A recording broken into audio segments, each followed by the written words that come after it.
the groove, and the true vibes of Africa. This is not just music, this is high life. From the legends to the latest, we're bringing you the best of palm wine grooves, jazzy horns, and soul-stirring melodies. There was a sound that told our stories, a rhythm that made our fathers dance and our mothers smile. Welcome to The Thrill, a musical journey through time where legends live on and new stars shine.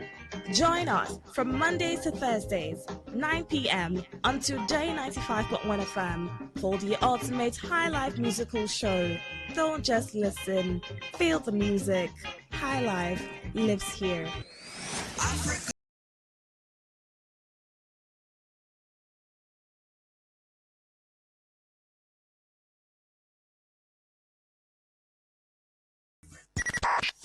95.1 FM, voice of the people. And we're back.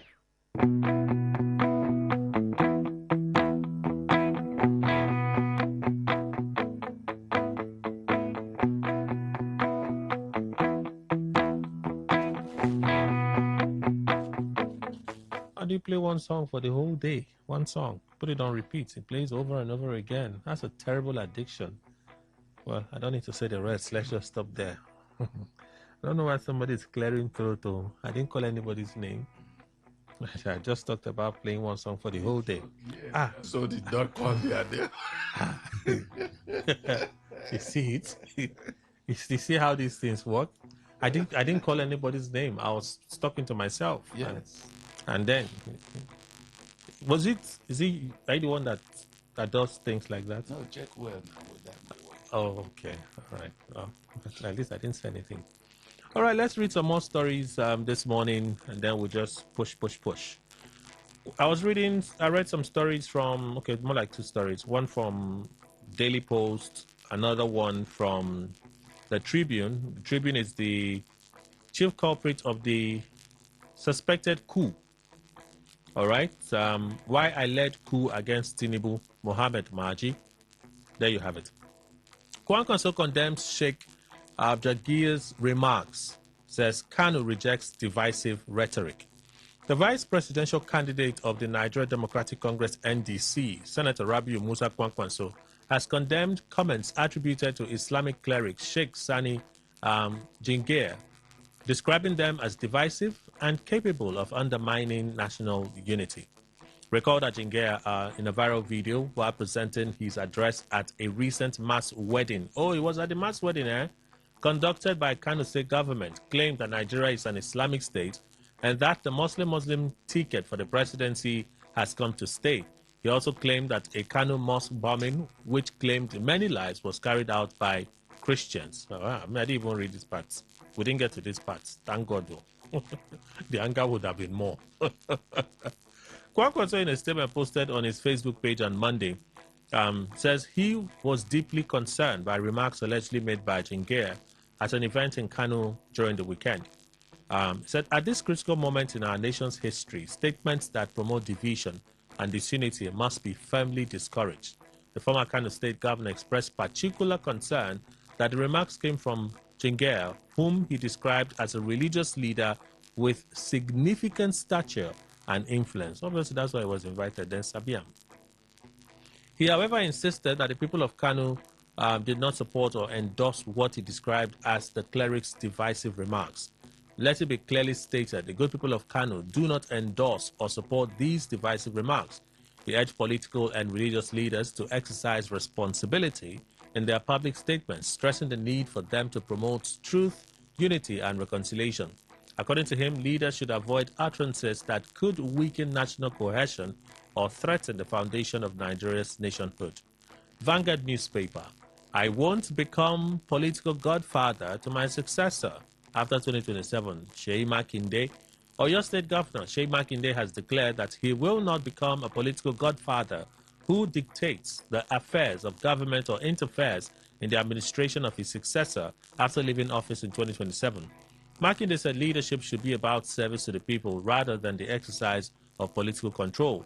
He made a declaration on Monday while hosting members of the Muslim community at the banquet hall of Oyo State Government House in Ibadan. Makinde, who is serving his final term in office, said he is committed to ensuring a smooth transition to the next administration and would give his successor the freedom required to govern in accordance with the aspirations and expectations of the people of the state. He said, having spent 8 years in office serving the people of Oyo State, he would not seek to remain in control of the government after his tenure, stressing that his successor must be allowed to provide leadership without undue interference. I won't be a political godfather to my successor.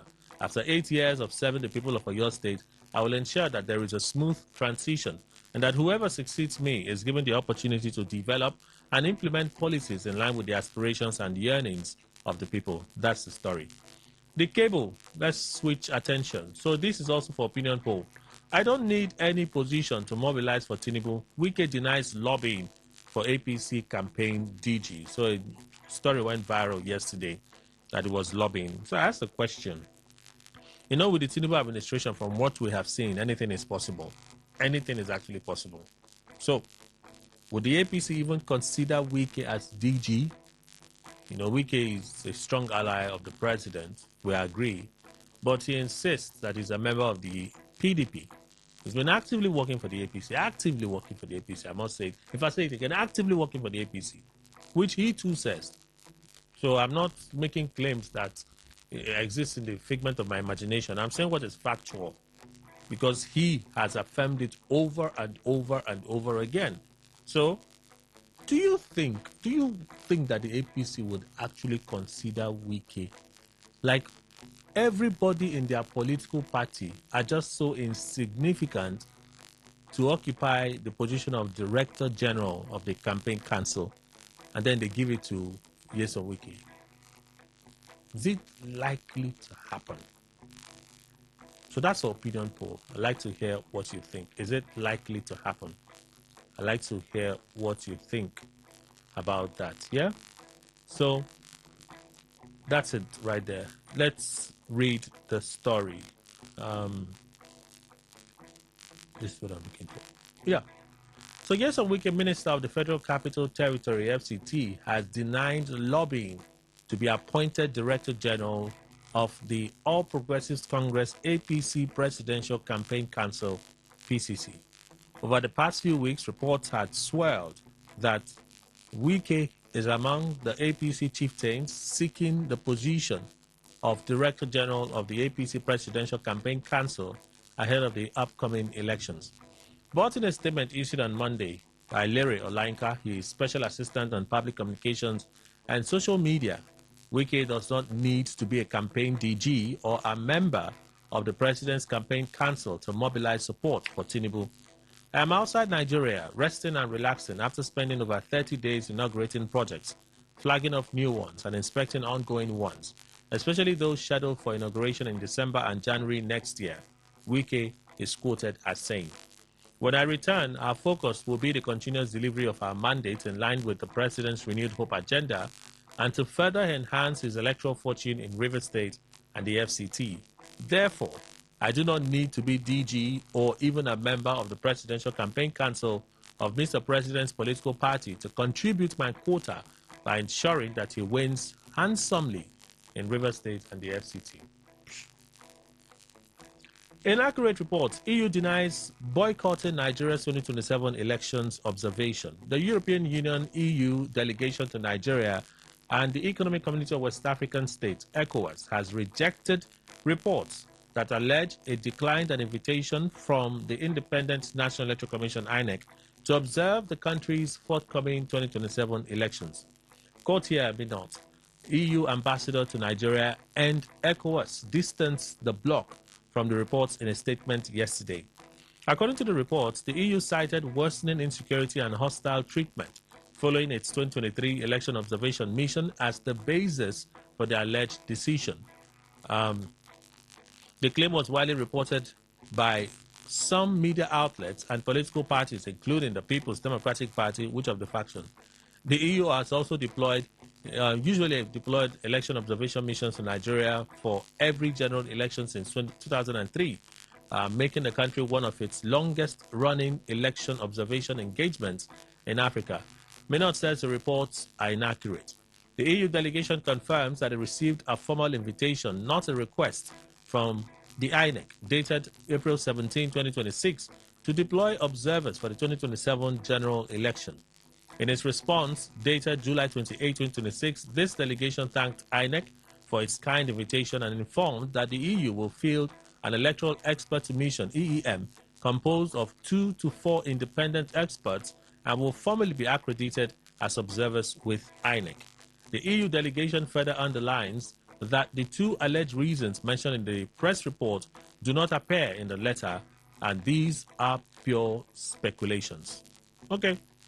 And then Daily Trust with our final story, I believe, this morning. It's a little long, but let's dig in.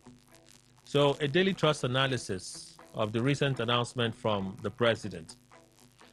187,200 to 3.25 million naira, military's new pay scale. The new salary structure recently approved by President Bola Ahmed Tinubu for personnel of the armed forces will raise the monthly pay of a general to 3.25 million naira and that of a private to 187,200 naira. The pay rise, which takes effect from September 1, 2026, provides increases ranging from 30 to 80% across different ranks of military personnel.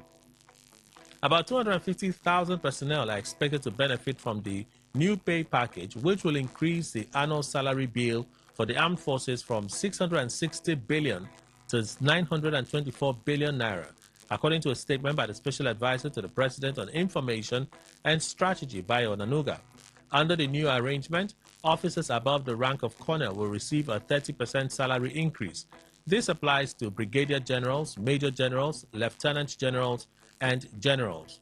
Personnel from colonel down to warrant officer will receive a 50% increase, while privates to staff sergeants will receive an 80% increase.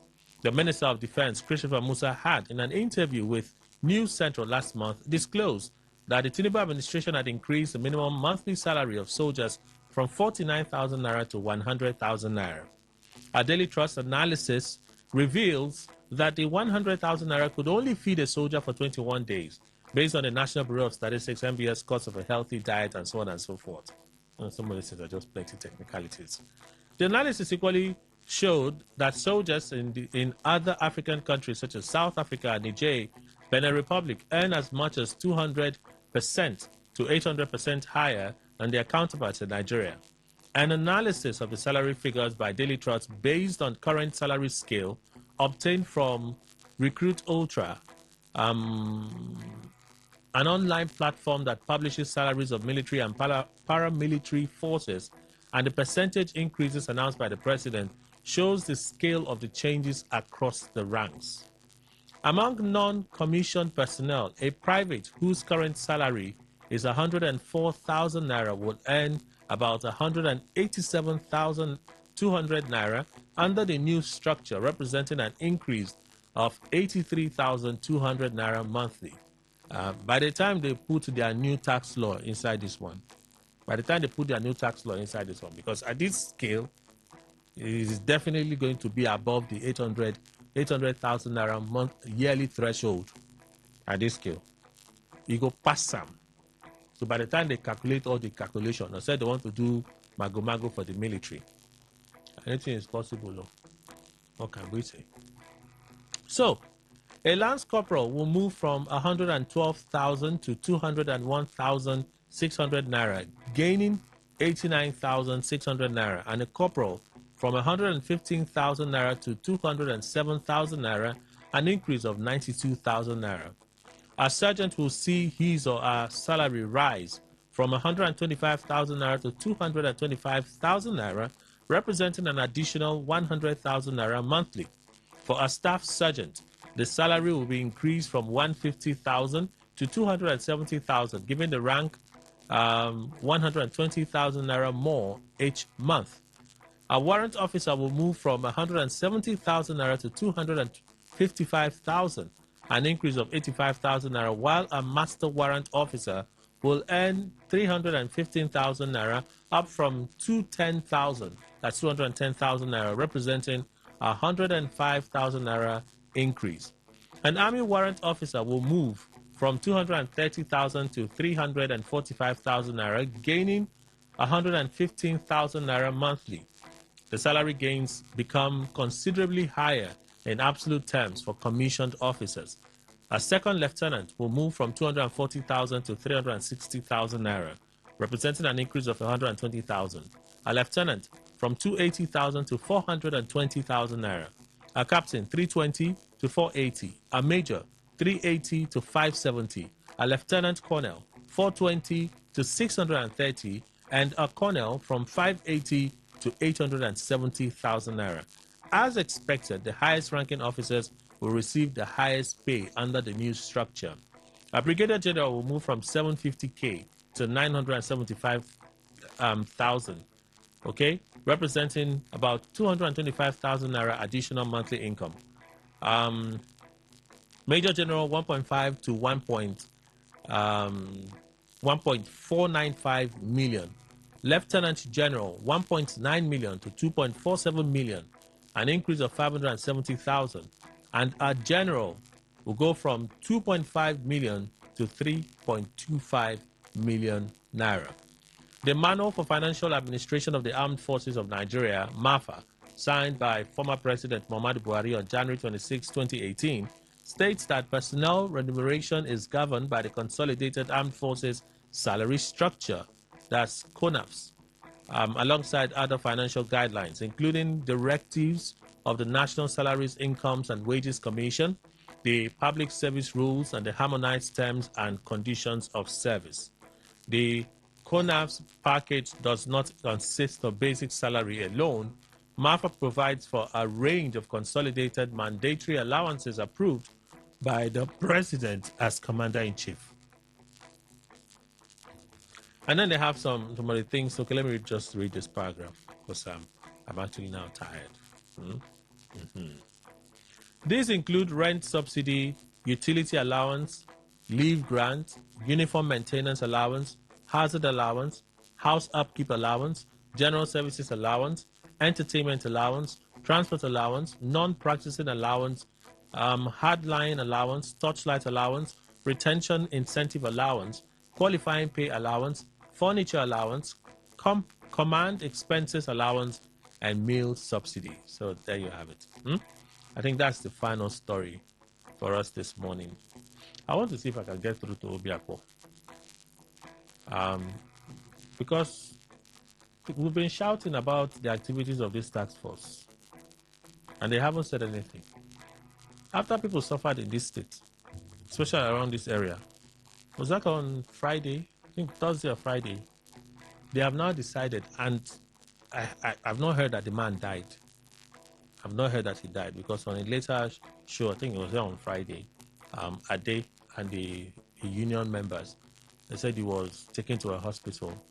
He was in a critical condition, but they didn't say that he died. So the man survived. So it is after that that they have now decided to disband all the transport task forces.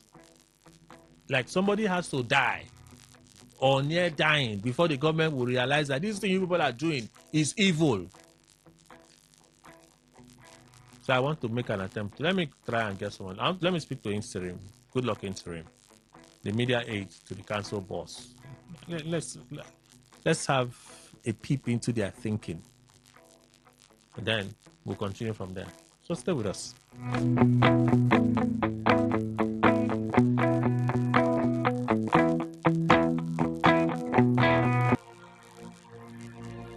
Today is business. Today is a new trend for your businesses. We give you all the information you need to grow your business, new ideas and innovations that keep you earning more and staying relevant. Every day we engage in business, buying and selling, trading and exchanging of services as individuals or as a country. Money goes round, it goes up and down.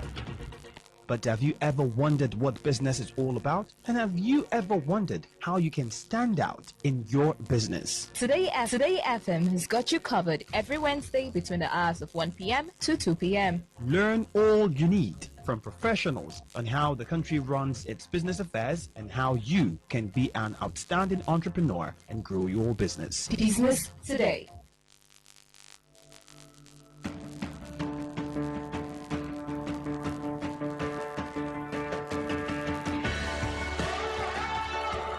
Education never ends, and we believe it starts even way earlier than most of us think. On Andre Gorgie, every Tuesday, 1 to 2 p.m., we unravel these various building blocks and its challenges that make you and I better versions of ourselves. Andre Gorgie on Today 95.1 FM.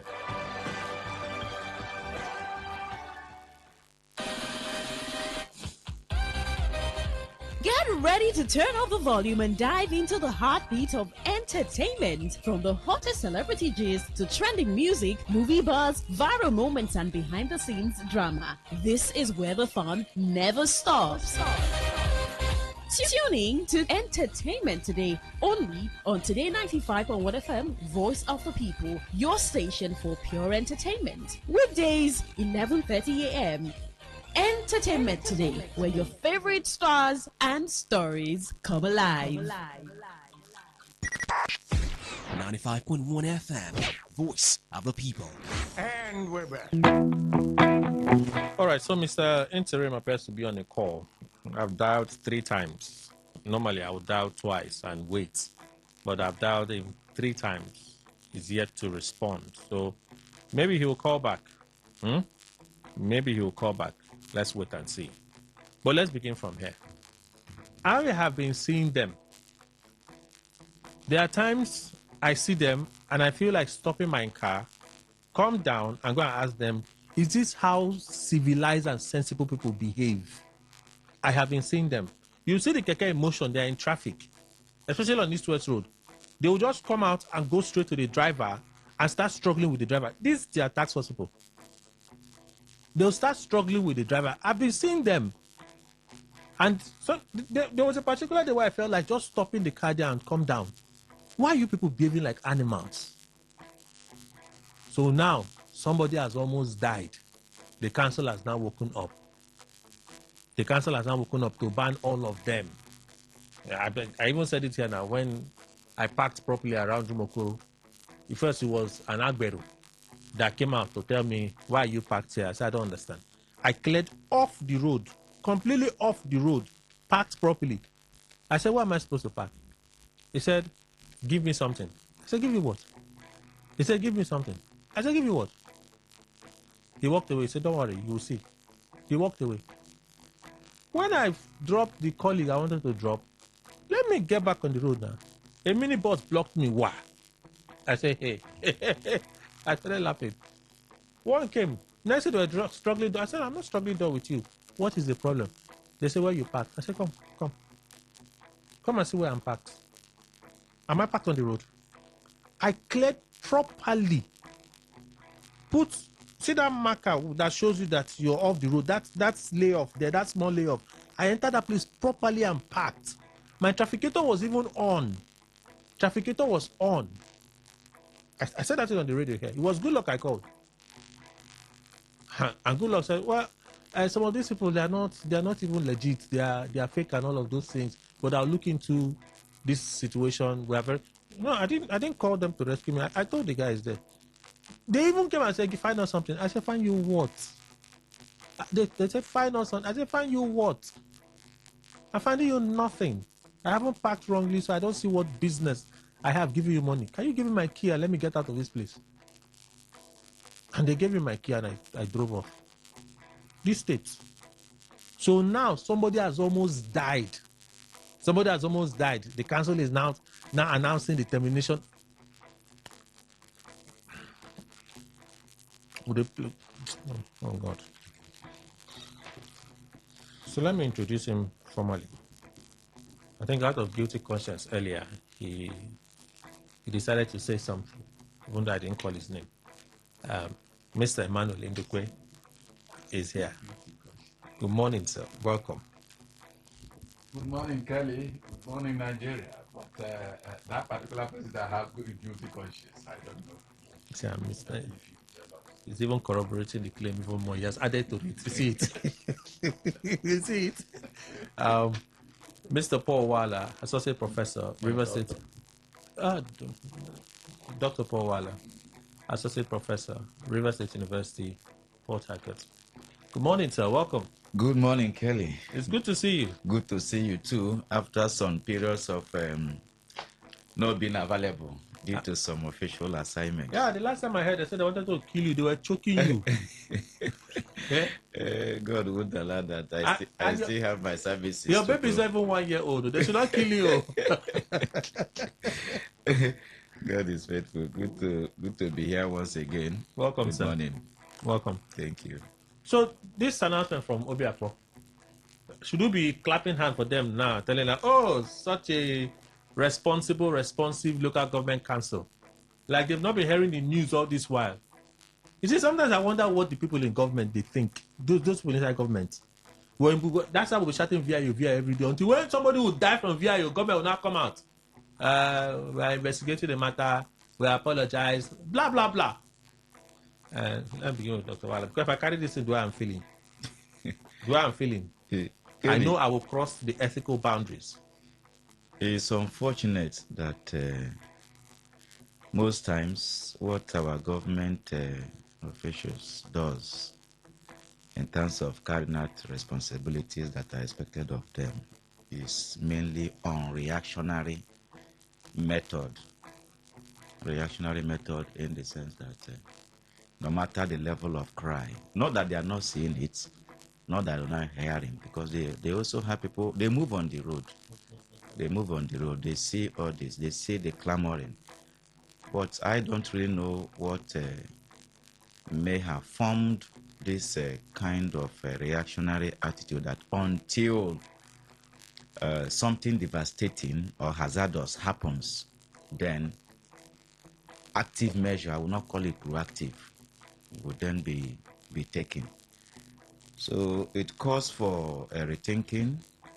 Rethinking? Yes, rethinking by the government themselves. And I'm talking about the government officials themselves. They have to have a rethink of certain issues. They know the reason why they have been elected. They know the services they are supposed to be provided. And because of these services, at times they also are the ones who recruit these persons constituting the task force.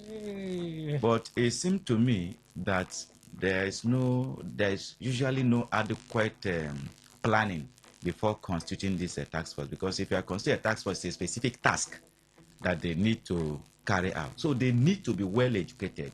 They need to be well informed about the assignment and the nature of assignment given, not carrying it as if they are talks, as if I don't know. It's really worrisome. It's really worrisome on the side of the government and the task force, but on those also on the side of some of the public motorists, especially the bus drivers. Keke drivers. I will not only say keke, both drivers apart from keke, including bus drivers. Within this, even as I was coming, one stopped at the middle of the road to carry passengers. That is normal. Do you understand? To carry passengers. That is normal. So it is quite unfortunate. So both on the task force, both on the motorists as well, all need to come back to their senses so that the right thing can be done. Doctor, you know, I've always said it here that if we all behaved well, we won't need police. Yes. If we all behaved well, we won't need police. If I realize that I do not have the right to take another person's life, we will not be having people getting killed by another person. We would be a community where I look out for you, you look out for me. That's how we will be. But you see, we are growing so-called civilization and we are growing away from sense and becoming rascally. The same keke guy will be driving on the road and he's literally wrong driving. You are telling him, Oga, what did they do? He will start abusing you, right? So it is because of their nonchalance that we need government to step in to create order. And order means we're not saying that you should not do your operations, but do your operations in an orderly fashion. That's what it should be, right? But when you have a government that comes into power, and the first thing they set out to do is to announce the constitution of a task force. The task force members, from what I have seen, we are in traffic. We are in traffic. They are all in traffic. It is in traffic they're going to harass them. Where your tickets? Where your tickets? They're not harassing them for wrong parking. Okay. It is indeed no. Now you can't be wrong parking in traffic. So it is in traffic they're going to hold them, struggle with them on steering. We now have to navigate. Sometimes they cause traffic, we now have to navigate. I said I've been tempted to stop and come and say, what did they worry on now? So it's not about even wrong parking, it's about tickets and monies that they want to collect from this. I have seen them. I have seen them. There is where the problem the lies. union members, they've been screaming that these are the things happening in the states. So if a local government council says we want to checkmate the activities of these people, the people you bring, I don't know, worse than some of the people driving those tricycles. They behave worse than louts. That's why I mentioned that in constituting a task force is a specific assignment given, and those to be members need to be well trained, need to be well educated. Some of them, they are mentioned, I don't even know what you are saying now, don't even know that this is the way it's supposed to be, and hence they can misbehave anyhow, stop at any point, do whatever thing they want, causing more problem. So if the government in the process of recruiting, not only just recruiting, retraining, not only just retraining, and also monitoring, because you want to get a result, you want something going wrong to stop. So you don't just set it and leave, because even at times too, you see that most of those who are being constituted, I don't want to use the word being lazy, may even contract again to some other person. That's why you can see some of the illegalities. They are not our members. Who actually made them? Who brought them to be on the road? You see at that room Okoro flyover. That's a dangerous place. Good. So I have witnessed about 2 or 3 times persons that will come, men that will come using this walkie-talkie radio. Hey, this and that. I say, who are you? Even with a vest. Even with a vest. They wear their Obiako vest. You see them with their vest. So they may not be the ones recruited, but persons, they are conniving with some persons who have mandated them to do whatever they are doing and bring return. And within that same area, you see the police traffic warders there. So it's becoming, why I'm saying that it's becoming like an organized crime. That's why we are saying it now. It is not turned out to become an organized crime that the government have to look inwardly and take drastic measure to address before it becomes a different thing entirely that one will begin to wonder about the solution. No, it's because it has reached there now. What are we still waiting for? It has reached there already. I've not heard that the man died, but terribly injured. What? He was on motion and they were dragging the steering with him. Pushed him out of his keke. That's what happened now. Wow. They were dragged the steering with him. Wow. Dragged him out of the motor. I think if that's what happened. I didn't get to know about the That's what happened last this. Week Friday. Now, those persons, have they been arrested? Arrest where? Arrest where? Mr. Ndukwe. Well, Kelly, it's not a new feature in this state. Yeah, it's not. At least I've been a victim some time ago when I was still writing. It was, I think, if you know Intels, whether they are still there or so, after article was around Eleme Jungle. when you pass Intel small, there was a very bad spot, and people kept on shouting, and I kept on reporting it on newspaper. When we reach, we talk, come down and talk. Government didn't do anything until one day, I don't know whether the truck driver, trailer particularly, was drunk or whatever. He left the whole side, others meander and passed through. He just came deep into that particular bad spot. Killed people that were there. 3 of them. I said, okay, maybe this is where I will come out. I wrote. It was then that government remembered that they had image. They sent their men after me. Kelly. The thing riled them what I wrote. What was just the language that made them come after me? Because I said, does it mean that government, that it looks to me like government is looking for blood to drink? That since this thing started, they couldn't act. Because the next day after killing those people, early in the morning by 8:30, they started work there, patching the whole place, and they did exactly what they ought to have done. Then the 3 persons have gone. So as they heard that, they sent people to come, whether to arrest me or to eliminate me, whatever it might be. Then I also showed them I have to leave Port Harcourt then. You ran? Yes, I did, Kelly. You see, it's always better to run for such people, because the people, if you are telling them, look at what I did, they won't listen to you. So I ran. Anybody that chooses to laugh, let the person go ahead. I don't know why you ran. No. I'm telling you, I ran for my life. Now, because when it happened, finally, when I came back, I also went back and the newspaper and published that I'm back. So it wasn't because of cowardice that I ran. But just to give them that hit, let me divert myself from it at that time.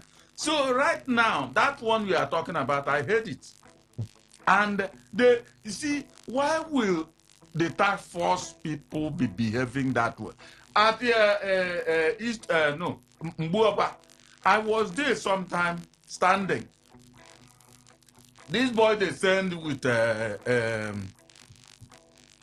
what do they call this car? I don't know. It's just a car. No, it's a car, but and if it's a car, we understand. I said that we can continue. All right. Well, that car, they parked them at the back. He locks. Good. Okay. So as they came, Kelly, they were having sharp cutlasses. These task force people. All of them came out with cutlasses and pursued people with that. So the boy that went to another, whether he would have used it or not, I don't know. Incidentally, was a small boy where I was living in the first compound I lived in this Port Harcourt. So as I saw him, everybody told him it was like he's the king. He doesn't listen to anybody. So when I said, come here, Chop, he said, oh, sir. He came. I said, if you kill that guy, do you think the people will his own people will leave you? That is what. So now that this thing happened, is when they are realizing that they have to act. That's why I'm saying it's not a new thing. They've been doing such things. Whatever happens, I think the authorities should have to think about why they are behaving that way. And if they are going to do it once and for all, as they have maybe disorganized or disbanded them, let them do the right thing now. Let it not continue repeating. Let me introduce Dr. C.J. Chinwo, who is a legal practitioner, a law teacher, public affairs analyst, and he lives in Nigeria. And it's wrong about. And it's your counsel that is behaving like this. That's all right. It's normal. Your counsel behaving like this. No, it's not. When I see adults Kelly behave worse than animals, I ask myself, are we incapable of being orderly as a people? Kelly, one of the biggest causes for the wrong behavior persisting in Nigeria is sectionalizing it. Oh, I apologize for that. What you're seeing now in Obiabo happens in Oshodi, in Keja. It's true. Falga. Abuja. Abuja. Falga. Asalga. Everywhere. No, Asalga is small, so we don't have those kind of things. No, that is even where the oppression is much. That's where sometimes the people are saying, if you are doing like this in Asalga, what will happen if you are in Obiabo? And what is happening with those who are managing pushing keke and as you call whatever you call the louds or whatever, is happening in institutions, governments. You don't run a society as haphazardly as we run in Nigeria. You don't run things without certain foundation. They build their first designs. He has what he has in mind. He designs it. He lays proper foundation. He's satisfied that this foundation can carry what he's tracing. Nigeria doesn't do that. I don't forget one preacher. He said the way we do things, even in church, is Look, my friend, you have big chest. You can be security. I think you can run. You can be usher or you can stand. No training as to the content of what is to do. How many drivers in this country? See, when I was going for renewal of my license, FRC at Rumoba, road safety people, they were surprised that I was ready to sit down for the exam. Okay, you have been driving. I said, no, I think this is a procedure. And I wrote it as I was answering the question. The woman said, okay, the way you answer this thing, if you send the exam, and they scored me 75. I said, please print it out for me. Because that's what is done elsewhere now. So everything we do, I mean, I teach, and I used to tell my colleagues and my superior, I said, look, that somebody had first class as a graduate doesn't make him a good teacher. Yeah. Are we trained for the job? So it is just that these people are seeing on the road. Were they trained for the job? We don't value training. We think it doesn't matter. Dr. Wala was saying as I was coming, recruit, train, and monitor. These three things are completely alien to Nigerian system. So you are seeing Obiakpo because you live and drive around Obiakpo. Go to Ndiama, Aoda West. Go there, go to Yenegua. From there, go to Patani. It's a national malady. So we must begin to rethink how we view things in this country and be more serious. Otherwise, we'll continue to say it's Obiakpo because you don't want the youth yourself to be inconvenienced. The man, in fact, who doesn't even have access to microphone is suffering the same thing. We have to find a way to rethink this country, how we do our things. Otherwise, it's going on and on and on and on everywhere. Obiakpo is getting milder now. As a matter of fact, Obiakpo is becoming milder. It's milder now. You know, at the time, people began to use the Igbo pronunciation of the word Obiakpo. Say, well, heart is hardened. But and let me also tell you, the government got to that mold because of the lawlessness and of the people, like he's already said. Somebody is riding. We're just thinking that in our countries, anything goes. You can do anything and get away with it. So when the government also takes certain steps, it goes the other way around. But this is because we don't even tell the people the principles behind everything we do. Policeman, the young policeman today, when I was in secondary school, some of the roughest guys who were fighting police during riots, before you know it, they are not in the police. When did they train them? We are still in secondary school. We are maybe in class 5, we are in 1 or 2. Before we were in class 4 or 5, they are not in police. Now fighting us too. So this is the kind of situation we're having in this country. What training did you get? What did you understand that? Look. When you do this to serve, everybody who wants to become local government chairman, they wants to be big, a boss. When he's coming, every day 10 vehicles will be on the left hand side, turn right, and he lands and say, "Oh God, don't come." Because that's what he saw in the governor. Anyone who wants to be governor will not be happy if you didn't have 25 vehicles escorting him. So we just continue in the lawless ways of doing things and think that's the way. Because the president did so the same thing. So why do you want the man who is at the gate man, the security man or whatever person, loud you call him or as task force? You are giving him power. We have no value for rights in this country. Power is the main thing. So the gate man who has power to close the gate will have to exercise power.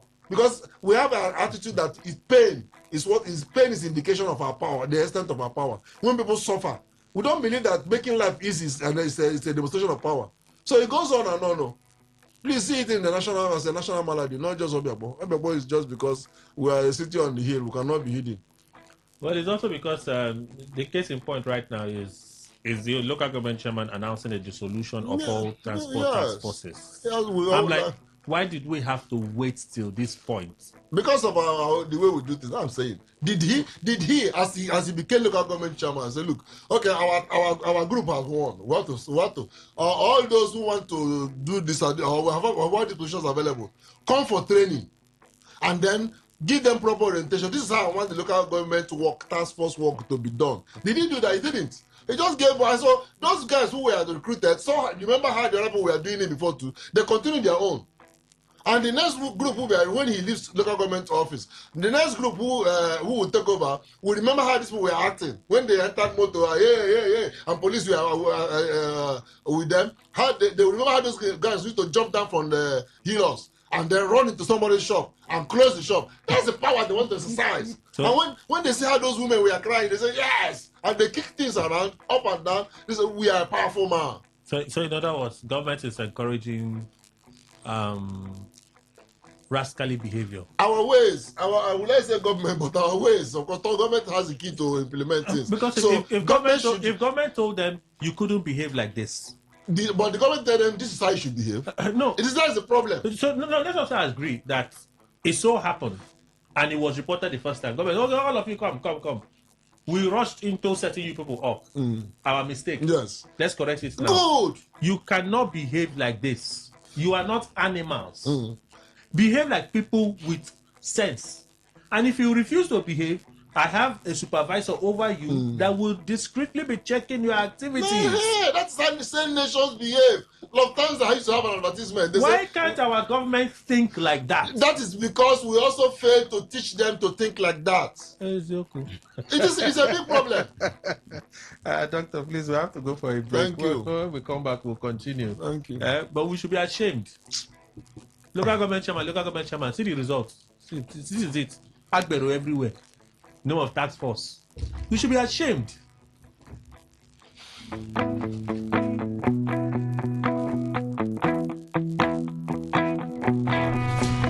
Stay informed, stay ahead. Tune in to Today 95.1 FM for the latest news and exciting sports updates. Your trusted source for everything you need to know. Today 95.1 FM, the voice of the people. All right, let's stay in the market for a bit. Have conversation with Maureen from Non's Luxury Homes. Hi, Maureen. Good morning. Good morning, Mr. Kelly. Welcome back. How was the break? Welcome back too. Whatever that means. Tell us what you do at Non's Luxury Homes. Yes, good morning, my people of River State. We don't bring better gist. Don't land for now this morning.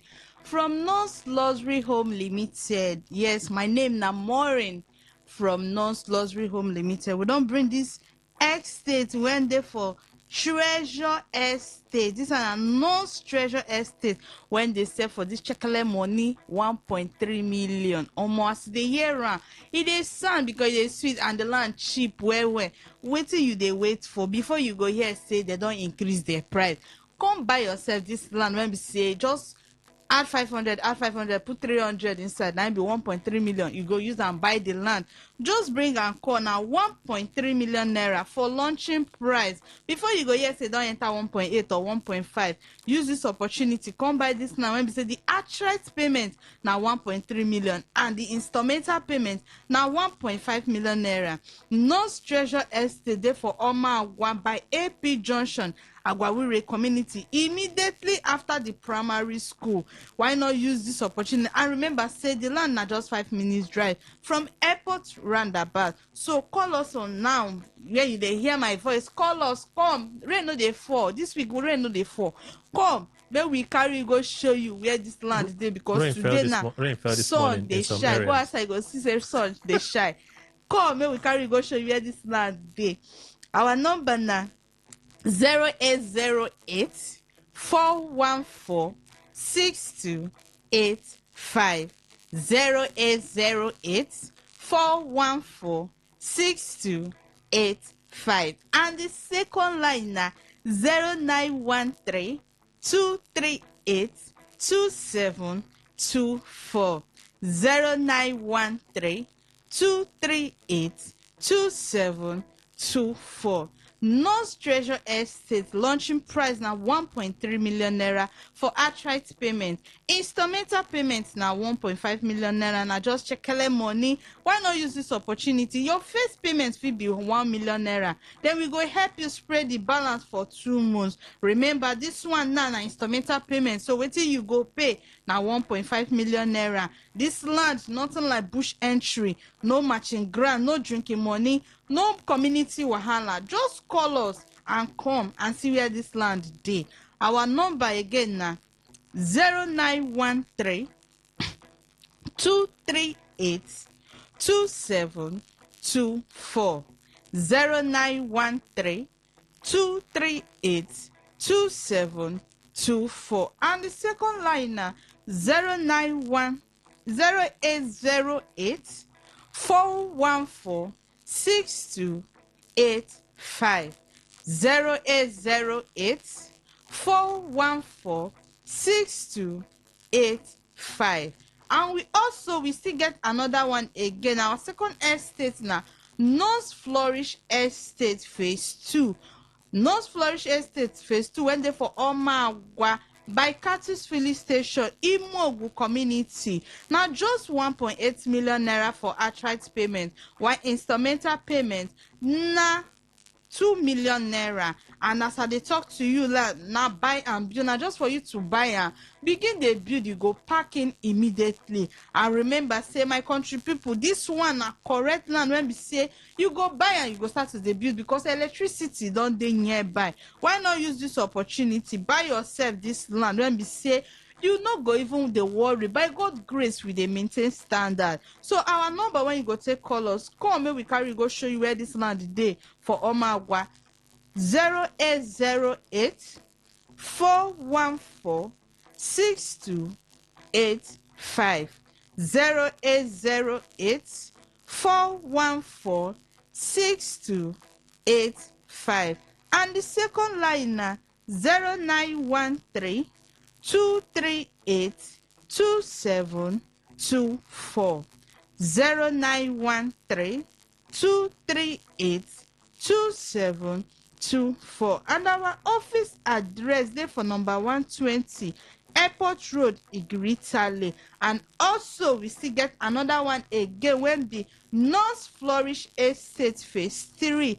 Omo, as they hear and a hot cake when they inside, because we don't already fence and run. You don't need to fence them again. Now for you not to just buy a begin to do your foundation, build them, enter inside, because now your own. This one are just launching price again of 2.2 million naira, while instrumental payments now 2.5 million naira. Then we go help you spread the balance for 3 months. Remember, say your first deposit fee be 1 million naira. So why not use this opportunity? Get yourself this land when they for Omagwa. This land when we say na Imogu community na day.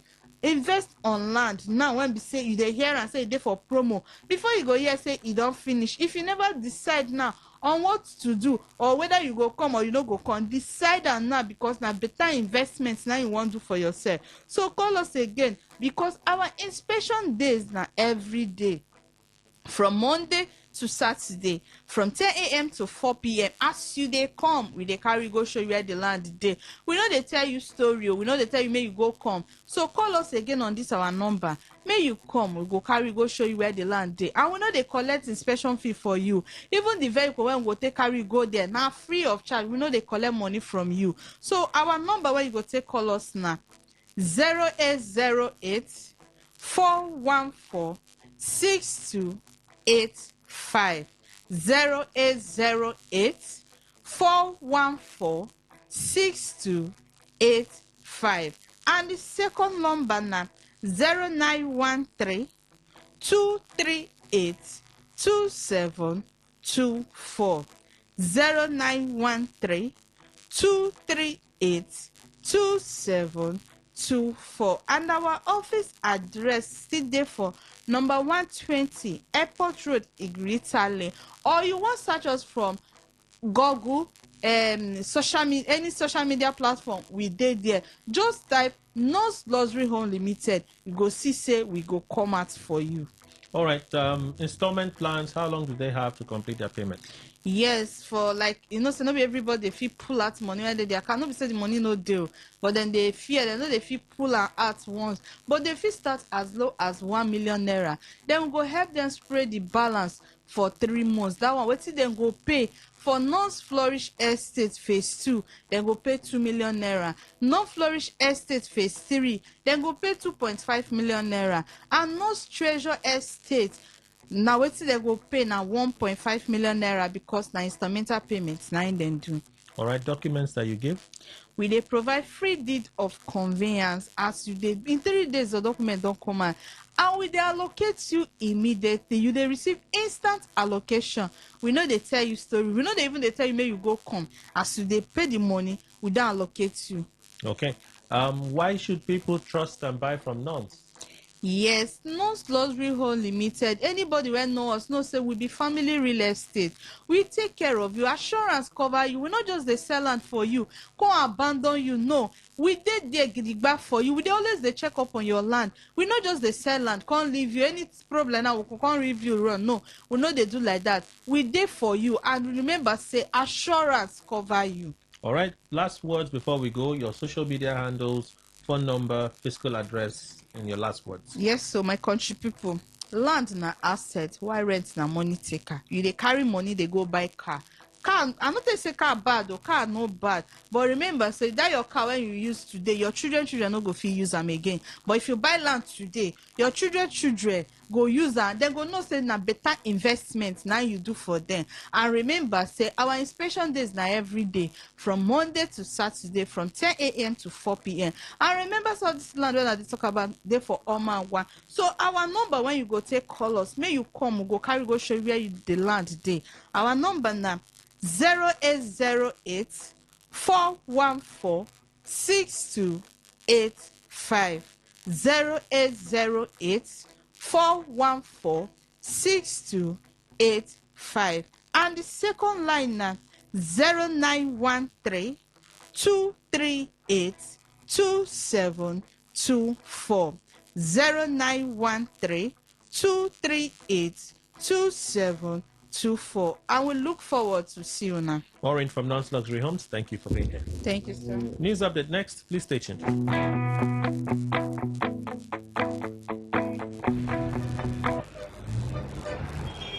Live from the Garden City of Port Harcourt, Nigeria. This is Today 95.1 FM. Today 95.1 FM, Port Harcourt. News update. Good morning. Here's the news update on Today 95.1 FM. I am Kelly Ikemenjima. The National Youth Service Corps, NYSC, has announced Thursday, September 3, 2026 as a passing out date for members of the 2025 Batch B Stream 2. In a statement issued by the NYSC Director of Information and Public Relations, Caroline Imbu, and shared on the scheme's official X account, the Corps urged all members, employers, and other stakeholders to take note of the date.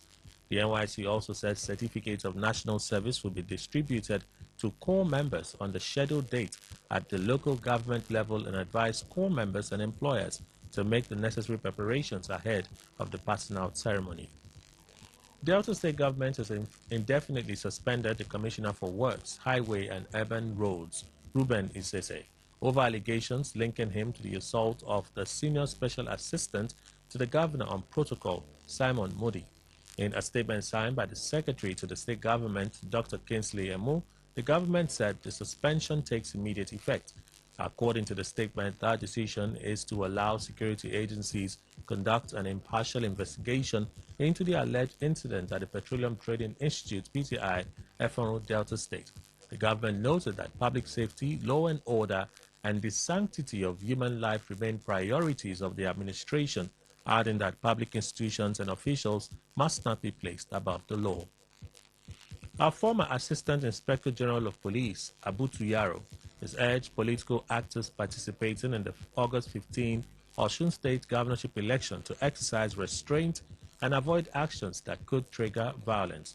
Yaro gave the warning in Abuja at the presentation of Impact Development Initiative's pre-election security risk assessment, which identified 12 local government areas as high risk ahead of the polls.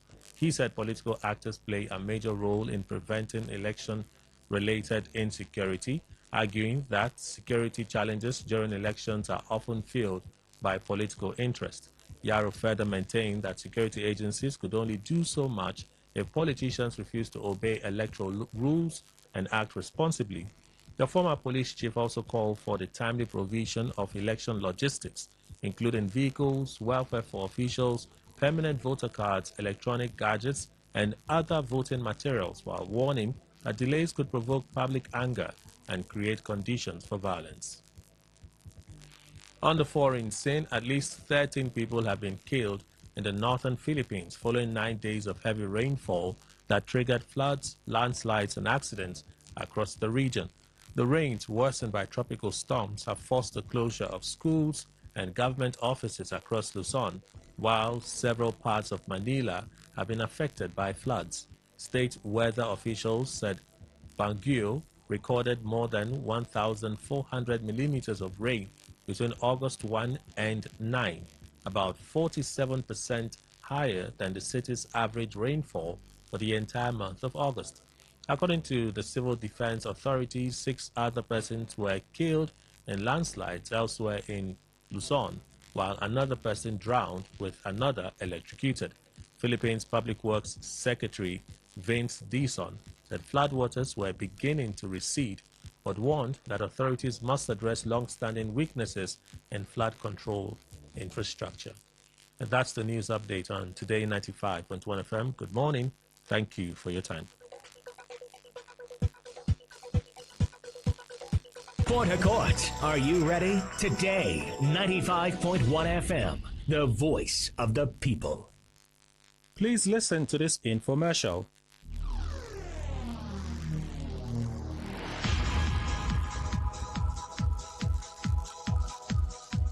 You're listening to Money Talks. I am Godwin, and today I want to start with something a bit uncomfortable. Now, if you paid your rent in Port Harcourt 2 years ago and your renewal is due this quarter, you already know what I'm about to say. The same flat that was 2.5 million naira is now asking 4.5. Diesel for the office generator that was 700 naira a litre last December, you've already started budgeting differently. School fees is already on your doorstep. I bet it's higher too. So everybody's saying find another income. With the find another income comes people talking about learning how to trade as a viable source of income. Every advert on the radio, every billboard you see is geared towards trading. Even your neighbor's cousin on Instagram is now a forex coach. And honestly, after the other platforms that disappeared with people's money, my own question is, how are we supposed to know what is real? That's the conversation today. With me in the studio is Amal Momo from Vantage Market. Amal, thank you for coming in. Thank you, Godwin, and honestly, that's the right question to start with. Okay, so let me push on it. A close friend lost about 400,000 naira last year to one trading signal group. They told him to put 50,000 naira. In 30 days, you'll have 200,000 naira.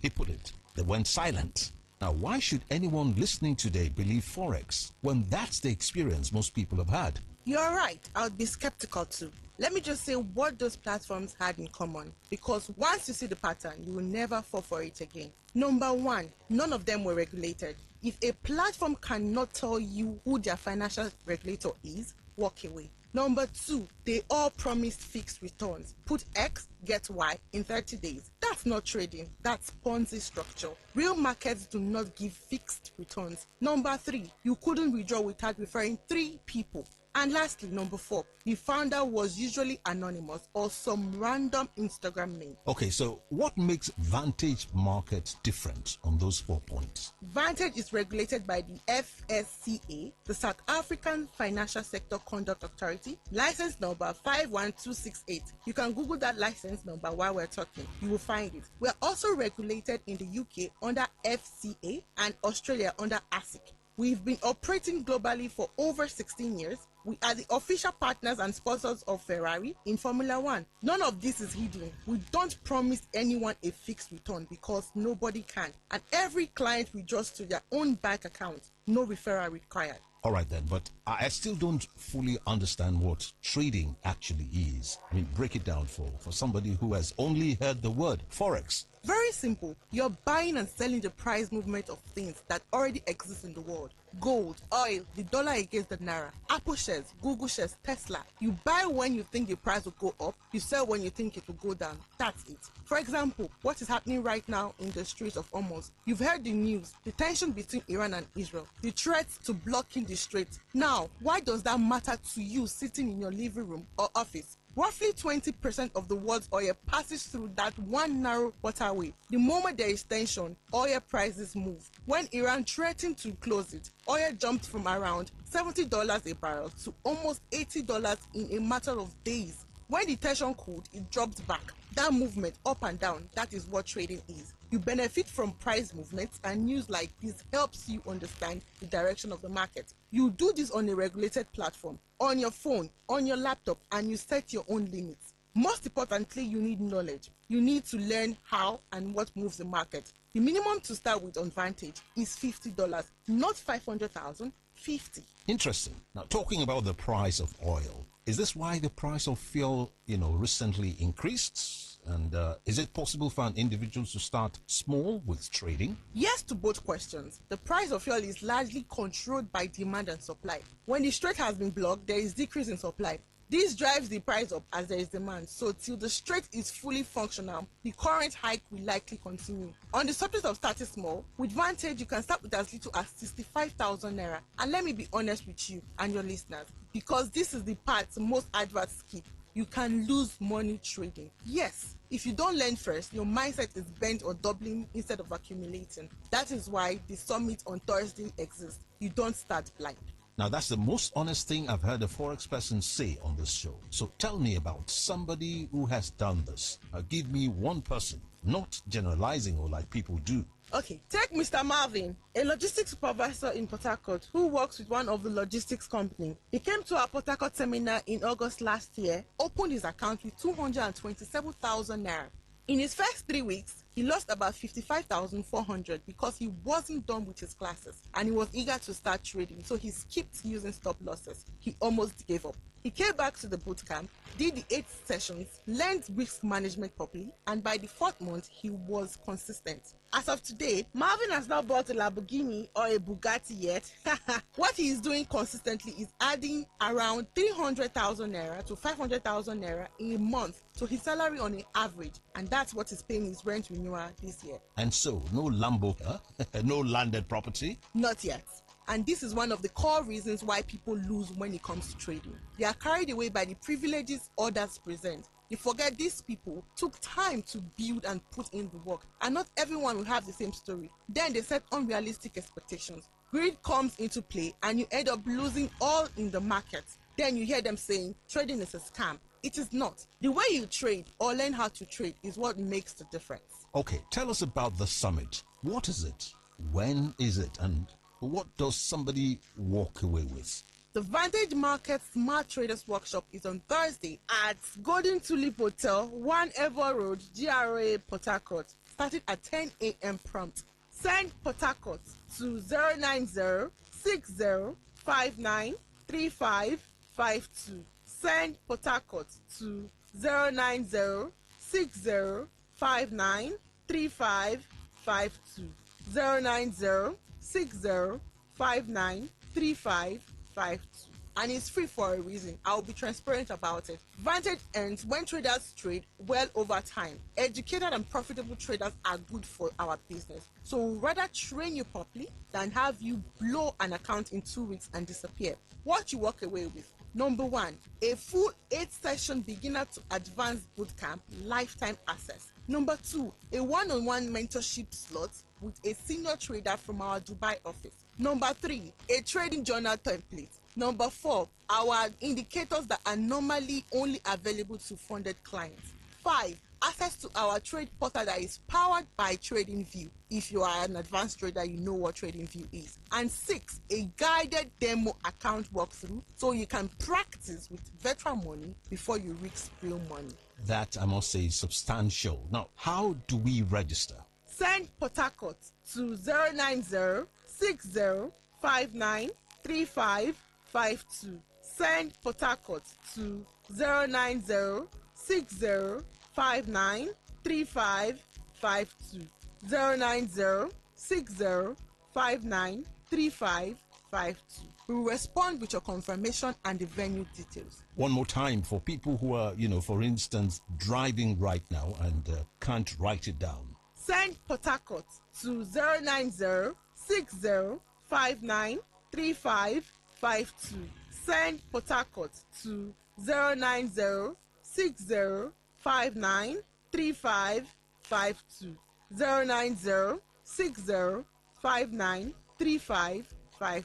Amal, last word. What do you say to the listener who's still skeptical, who's heard 100 of these and is thinking, I'll pass? Okay, my last word for you is come skeptical. I mean that. Bring your questions. Bring the receipts from other platforms that have wronged you. Bring the cousin who lost money. We would rather you walk in doubting and walk out informed than not show up at all. The summit is free. The worst case is you spend your Thursday morning learning something. The best case is you start something that pays your rent next year. And that's Amal from Vantage Market. Thank you for joining us. Thank you, Godwin. Listeners, Thursday, 10 a.m. Send Port Harcourt to 09060593552. Send Port Harcourt to 09060593552.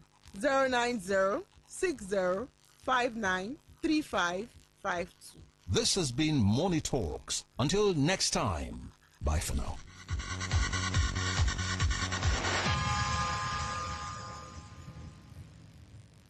And that was a paid infomercial. Tune in for a journey beyond the ordinary. Fasten your seatbelts. We are not just a station, we are the station. Today, 95.1 FM, the voice of the people.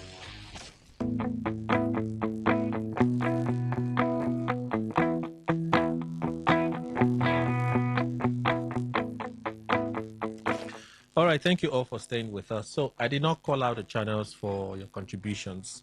I see some messages already. Those of you that have the numbers saved, it's okay. But for those that don't have it, we have to do this, all right?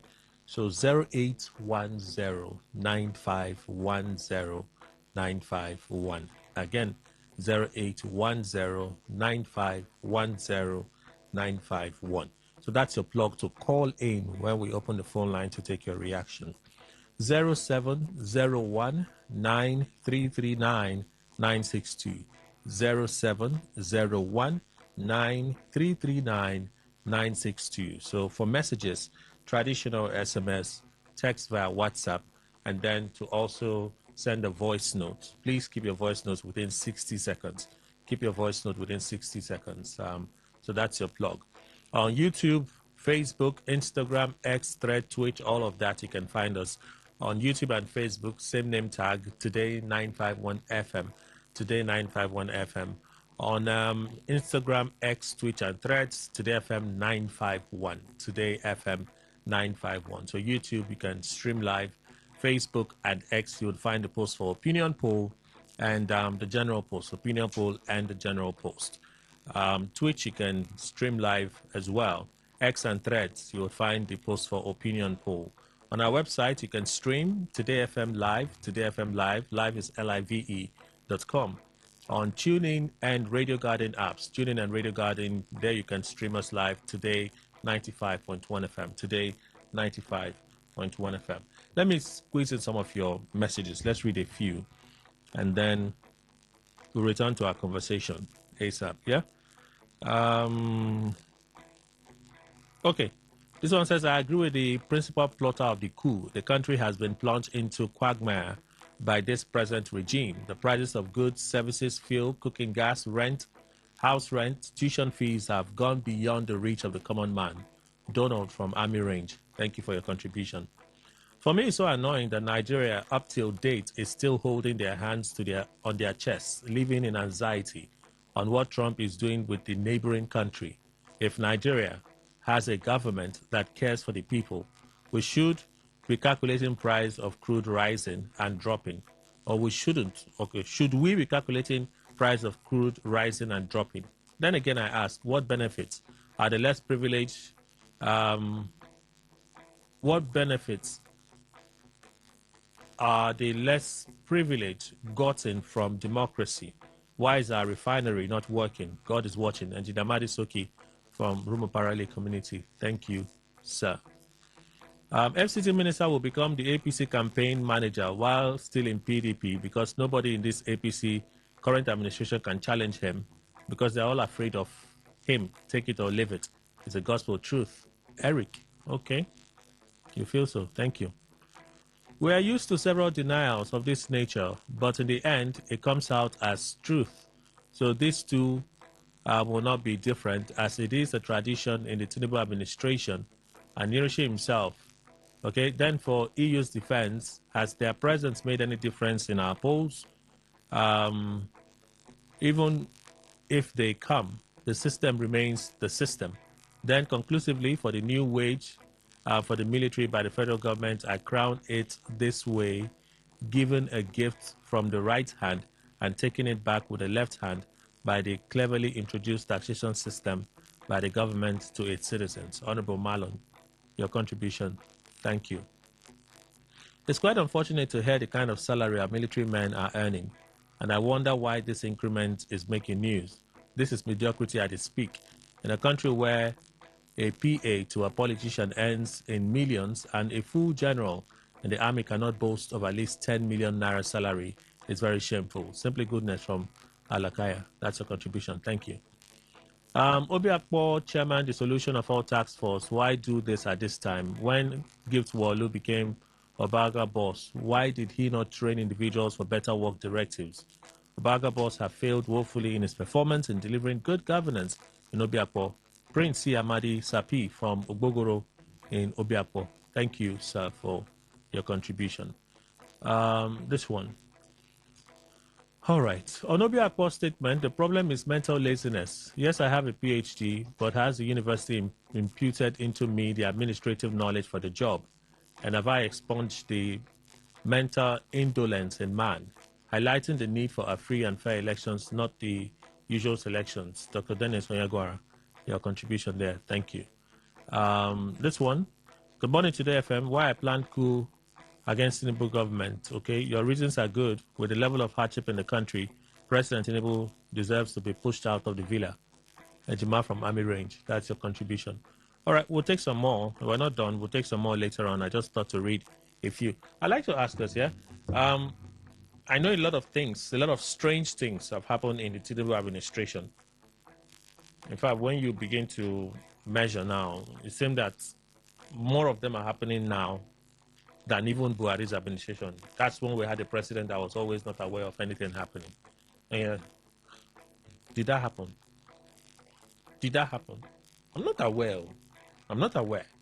At least we had a president who most times told us he wasn't aware. But in 8 years so far, I think Tinubu's government is outshining him in terms of the odd and weird things happening in this country. But yes, Wika becoming the Director General of the Tinubu Campaign Council. Would that be strange, Dr. Chinwo? He has denied that he's not lobbying, but I'm just curious. He's a PDP man. He insists that he's a PDP man. But could the APC consider him as a DG? Well, I think His Excellency, my former governor and FCT minister, has actually been the best campaign manager of Tinubu from 2023. And he has, with all respect to him, which is like him, he hasn't tried to deny that. He has, from, as Tinubu was being sworn in as he was appointed FCT minister, he began to tell every other person not to bother about campaigning for presidency. He said Tinubu must return second term. So it will be that APC will be thanking him, appreciating him for having done that much, if they are crowning him for formally. What I don't see any other Nigerian who has campaigned so much for Tinubu's. Even Tinubu has not campaigned for himself. So it won't be strange at all. No, it won't be. If he's appointed as to DG. me, it's just a formalization of what has been. Because for this one, His Excellency Wike have not made any apology about it. Tinubu I mean, Ikwere leaders and River State leaders also went to visit him, and he said, yes, Wike is my chief advisor. So I don't understand where, I don't also, like some people say, I don't also see any APC person other than Tinubu himself. If Tinubu says yes, I don't know which of them will say no. Because none of them have done as much. And if you, from what we see on radio, on television every week evening, commissioning project, no other person has given Tinubu what to gloat with than Wike. So I will only say as an Ikwere man that Ikwere people are having, we are attending some cloud. We are Buhari's the campaign manager. Now we are becoming Tinubu's campaign manager. So I think when you even sound like you see it happening. So I no, it is in the best interest. If you look at the president now, if Tinubu Buhari, who people thought she didn't return because Amechi was his campaign manager. Maybe that's why Tinubu also is saying let's give it a try. I know how tough it was for me to win the first time, but with an Ikwere man there as a campaign manager, maybe it will be smooth sail as Buhari had over Atiku. So I won't say. I hope I'm sounding. I mean, oh. I am lost in thought right now. Yeah, like, see, that is it. At a certain time comes, you begin to see some of the reality of these things. We have gotten to that point now. You know, I'm a follower of Sim Fubara, and he has told us that we should. So don't be surprised when you hear me speaking like this. You are going to Rainbow? No, I haven't gone. He has to go first. But he has gone. They had a meeting on Sunday. Good. After the meeting, then those of us of the lower cadre will also join at our different levels. But you're likely to join Rainbow. No, the point is that. No, you're likely to return to Rainbow. The point is that by my nature, that is the difficulty. By my nature, I'm not a rainbow-like person. I take a particular color and stand by the color. So I will have to decide maybe any of the colors of the rainbow. The shades. Any of the shade of the colors I will do and I will take out if there's none and all that. So I'm really at that point, politically speaking, where I'm trying to decide where do I belong. But what didn't happen is when the things I stand for happen in Rainbow, I will say, well, this is good. Like, or this is expected. Like this is what you're asking me now. I don't know why anybody will doubt that Wike is the Director General or will be, because he has been from 2023. I've said it again, not even Tinubu has campaigned for himself as much as Wike has campaigned. If you are bothered about whether it is not a weird thing, nothing is weird anymore in Nigeria. Nothing. Nigeria has got to that level where all you are waiting for in the morning is which new one will happen. And if it happens, you say it. Because nothing, rationality and all that, we have thrown it overboard. And so I don't really want to worry myself again. My only prayer is, God, let me not join that bandwagon of making abnormalities become normal.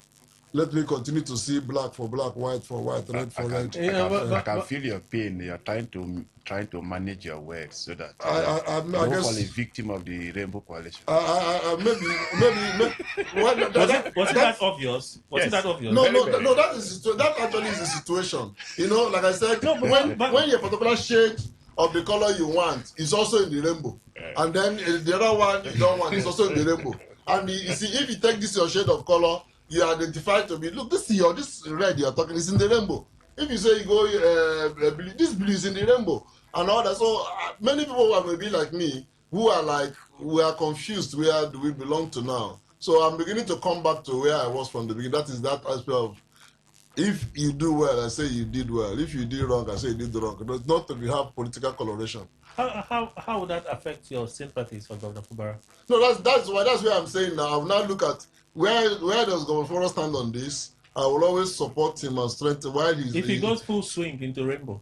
No, if he goes full swing into Rainbow and says all of us go full swing into Rainbow, and I say, I'm still standing on that yellow string, the yellow stripe in the rainbow. I'm there. His Excellency will say, well, you're trying, but maybe you haven't collected red and black and all that. You know, so that is the kind of situation. Political affiliations is a stress. No, it can be all over the world. It is Nigeria in particular. It is. It is. I agree with you. I don't feel for you. No, but you incidentally you're a victim. If you don't feel for me, you're even those who don't feel are the worst. Like a man who doesn't belong to a political party, he's a victim of what we do. I don't feel for you.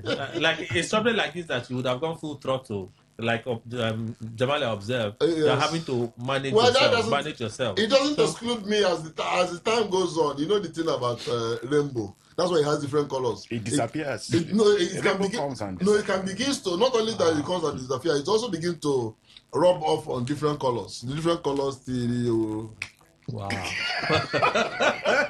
Wow. This is quite the review. Jamala, do you see it happening? I didn't introduce you. Living Gift and Jamala Esquire. There's nothing more to introduce. Welcome, sir. After all, our Chief Justice has barred those who were answering that. Yes. And so there's nothing different about calling me a gentleman. Let's call your name now. Let's call your name complete. Yes. But okay, Kelly, to me, the denial that Nyesom Wike is saying that it's not lobbying is not true. It's not true. No. He has been lobbying. He even said so on national television. He said so when? Yes. One of those interviews he granted. That he's lobbying. He said, how I wish I will be made. So it is not true, Kelly. Wow. But the right to appoint a DG of anybody's campaign is a prerogative of that person. That is one. If Tinubu, who is now the alpha and omega of APC, and the only, what they call it, those people, is it pioneer? No, they're not pioneers. The people who are in charge of more or less like an appointment, the word will come. Caucus? No, not caucus, not in a political setting. Patron. The grand patron of Rainbow Coalition. Then appoint Nyesom Wike to be the DG of his 2027 re-election bid. Kelly, who am I to call anything different? Now let's look at the person of Nyesom Wike. Can Nyesom Wike move a crowd? Yes, he will have that, whether rightly or wrongly. He can stand on the podium and make you dance, and make you smile, and make you laugh. But without resorting to the strength of the votes, the acceptance that will come in for that particular person. And that is where I may beg to disagree. But give and take, the choice of Nyesom Wike becoming a DG to Tinubu is only to add to his CV to compete with Rotimi Amaechi. Nothing more. Nothing will happen. Because, they have been trying to say, yes, he has been governor, yes, he has been minister. Two of them are in one place. One has become House of Assembly Speaker for 8 years. The other one has become local government chairman for 6 years. And so that is where the difference for them are. Two of them, they are now lawyers, right? They had their first degrees in different areas, and they are now both lawyers. So the only one, Rotimi Amaechi, seemed to be ahead of Nyesom Wike, is the DG for 2 times. And so if he wants to get that too, if he wants to get that too to his CV, no problem. But let him decamp officially to the APC. Kelly, it will be weird politically too that a member of an opposition party is leading the campaign of the ruling party in the country. We know he's in the APC, spirit-wise, but let the body move out of, so that we'll not be seeing him like a ghost in the APC. Let him come fully and join the APC. Then, in Rivers State, he has been in charge of the APC for since Tinubu came in. And so what is wrong with you saying, I am now a member of the APC, hook, line, and sinker? Allow the PDP, give it to whoever you want to give, because you are still going to be the one to finance the PDP, as you have been doing. The investment that you have made so far in the PDP to be the way it is now, you can give it to one of your close allies. Maintain this structure. Don't touch it, because I will come after you if you try to touch my structure. But I am now moving to the APC so I can handle this particular assignment for Mr. President that I love so much.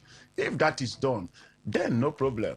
But I know the only fear, yes, Omike is so afraid to openly decamp to the APC is that cancerous statement he made. If there is a way that they can revert that statement, nothing will keep Nyesom Wike a day. No way. If there is a way we can reverse that statement, Nyesom Wike would have moved to the APC. But I'm afraid the cancer will not come after him. Let him just go. It will not. As a medical but then it still won't be. It will be strange, yeah, that they make him the DG. If he stays in the PDP, yes, it will be very, very strange for me. Dr. Wall. Yes. I think Wike is a very tactical and smart politician. Okay.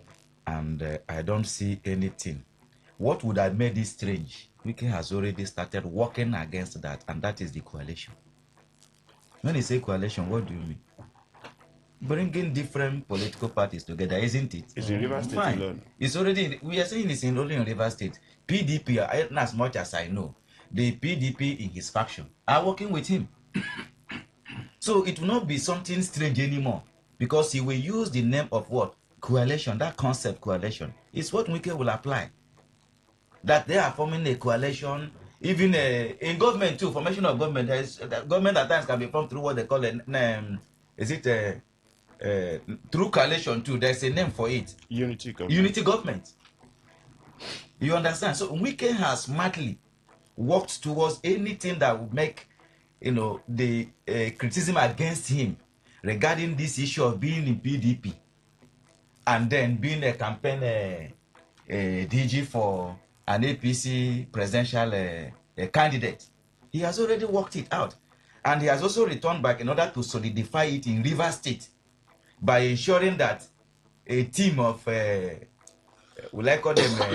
delegation has been moved, have been sent to the Rivers State government, so that the governor himself and his own team, will now solidify what that Rainbow Coalition should stand for. And let me also tell you, I have started thinking about this issue of Rainbow Coalition. It may not just, the concept or the introduction may have started from Rivers State, but I'm looking at it that if Wike's ambition in the future is to become a president, that will become a movement that will translate to other states. It's not only him that is in PDP and working for APC. There are other PDP members who have identified with APC. So it's not something strange anymore. And just like as Dr. Chinwo have already stated, right from time, he has already been campaigning for Renew Hope agenda. He has been there.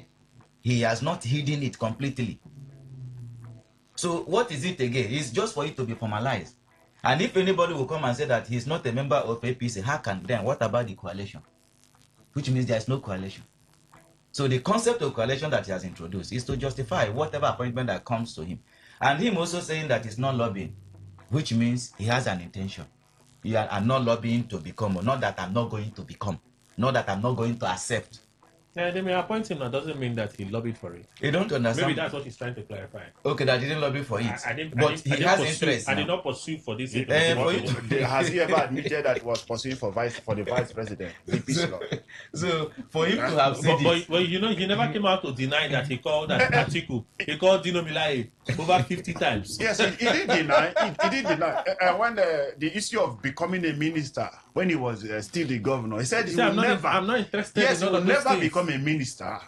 So let's leave whether or not he is lobbying. Kelly, the Nyesom Wike that we know, that wants power by all means, can pay the hell of his state to get that position. Okay. Doctor, yeah, so in conclusion, if we can have obedience that there's a movement, Kwangkwasi has have a movement. Wike has come up with the concept of coalition. Rainbow Coalition. Rainbow Coalition. So what in River State here is working in the sense in terms of political positions, which we have seen. If that now convinces Rivers people, because it's wanting to have gotten those in political power, the political officials, then the people are there. If it works between the government officials and the people, buys into that idea and supports, which means it has come to stay in Rivers State. And the next will be, how do we go national? So it's not the same thing for Wike to become a leader. Or they will deliver all the candidates. Well, Kelly, I think maybe the reason maybe for his denial will be that he didn't make that pronouncement himself. That he's lobbying for it. That could be his reason. Because if he is saying that, if he had said it does not belong to APC, I would say no. Because Rainbow Coalition has as his head, all of them that are in that rainbow are looking up to Asiwaju Bola Ahmed Tinubu as their head. And which party is his own? APC. So all of them belong to APC. So for me, I think maybe he has never made that comment. Not to say that he has not made comment in the past and then contradicted himself in that same comment, but that one apart. I am saying this particular... Is he chief at that? No, that's why I say forget the past. No, yes, but for this one... The chief had contradicting himself. Yes, for this one, it could be that he has never opened his mouth to say, I'm lobbying to be the DG campaign of Bola Tinubu. Then some other people are looking at the way he's behaving and are coming up with that. So why not they cool down and allow him say so? Because there's no way. And I want to tell you, there's nothing weird or strange in that, even if he should be in PDP and Tinubu give this to him. Is it? Oh, are we not seeing it here? That it is only in this administration that I have seen that all the parties are fused in together. In fact, all the parties want to become a PCO. Only a few of them that are saying, let us be in our party. Forget about what we are hearing, PDP. For me, I said PDP is dead and buried because it's APC that is running. When you have Wike, who is working completely for this administration, and then you are saying whether he belongs to APC. Me, I don't need to ask question. He belongs to the ruling party. Whichever party it is that is the leading one, that's where he belongs. So, it just maybe he didn't say it, and then you want to say it for him. You say he's an adult. He has a healthy tongue. Let him say it himself. You know, but I'm thinking, I'm really thinking, the Southwest, they have this mentality of respect for elders. They seem to care so much about order and so on and so forth. Yes, Wike is brash. If Tinubu appoints him, if Tinubu says, that's my pick, he may likely get the position. But would he go without stiff opposition from members of the APC in the West?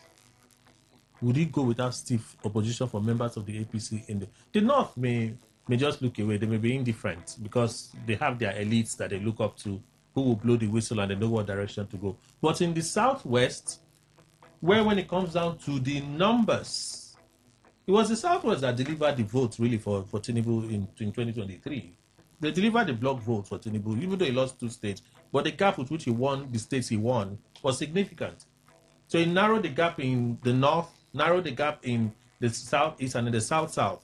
So it was home and dry with, what is it, 1 million votes or so that he managed to... 1 point. 1 point that he managed to sail through. So that Southwest is still important to Tinubu. Southwest is important to Tinubu. If there is could there be a stiff opposition from the Southwest? You say, no, Mr. President, there are many capable ones that can do this. We don't want someone that will be speaking to us anyhow in the name of DG. Do I continue? Yes. Is it likely? You see, was there no stiff opposition to Obasa? Is it Obasa or whatever? That Obasa is quite different. No, it's not. You know why I'm saying it's not? Okay. They are all Lagos. They are Lagos, all of them, and they belong to APC. And the stretch members, even from the governor. That's what I'm saying. Obasa is from Lagos. Mm-hmm. Obasa is from there. It is them. Okay, is that what the difference you are talking about? Yes. for me, that's why maybe that's the way I think. Wike is not different at all, whether you say Southwest or not Southwest. Because if you check Tinubu, he seems to have in control every other person that happens to be under him. Then you can listen to Wike's statements. Like the one Jamala mentioned, that he said, at least I heard that one, that if should it be something like that, that he is allowed. But now somebody is coming out faster to say that he's lobbying. He might be lobbying in secret too. Nobody knows. So don't say it. Let him do it and say it openly. But as for the cancer Jamala mentioned, it doesn't mean anything because already the cancer is inside the cancer. All right. Now, so for me, I think it doesn't matter. Okay. I don't know. Dr. Chion, yeah. Do you think the West could be the West is, the West is not a battleground place now for this election.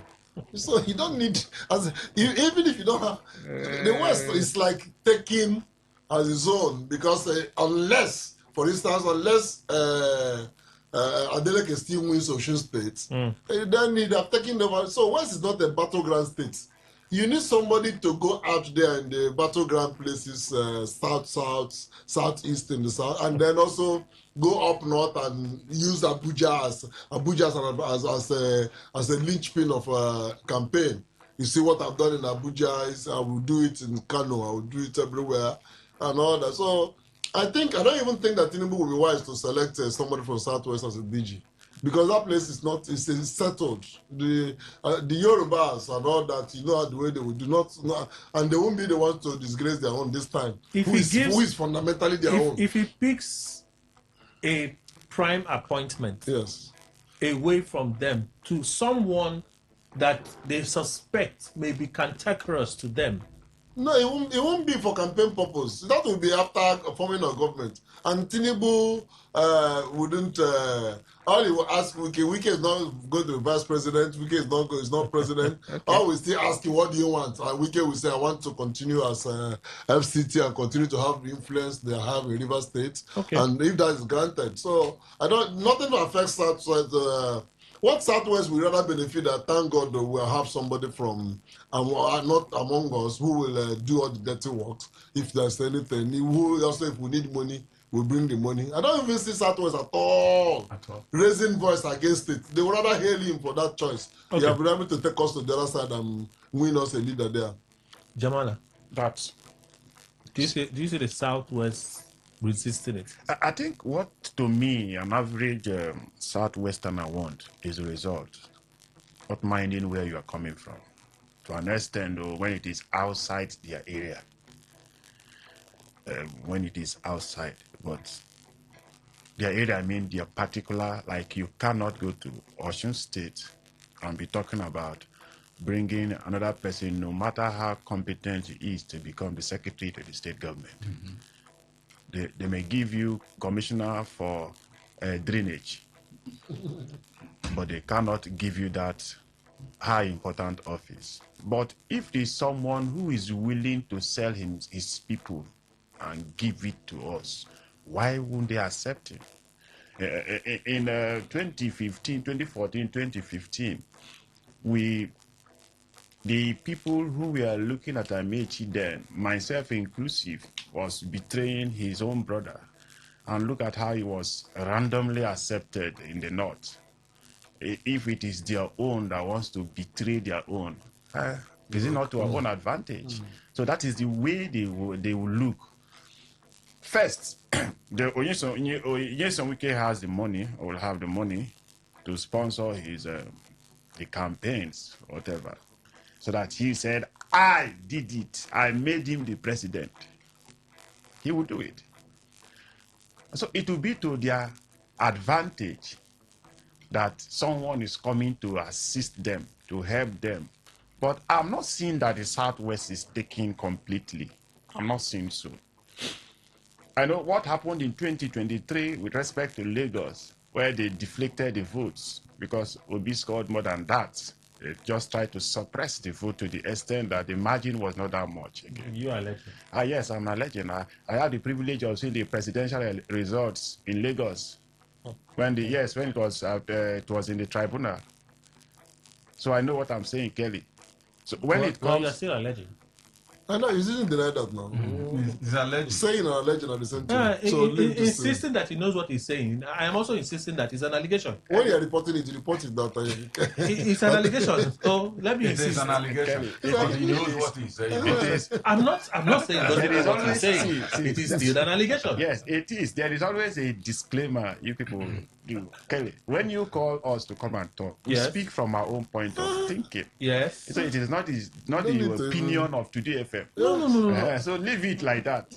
It is still an allegation. Please continue. Yeah, if you want to take it as an allegation, take it. I am stating it clearly, but please continue. To those who are listening to you, no problem. So you've not finished now? Yes, I have not finished.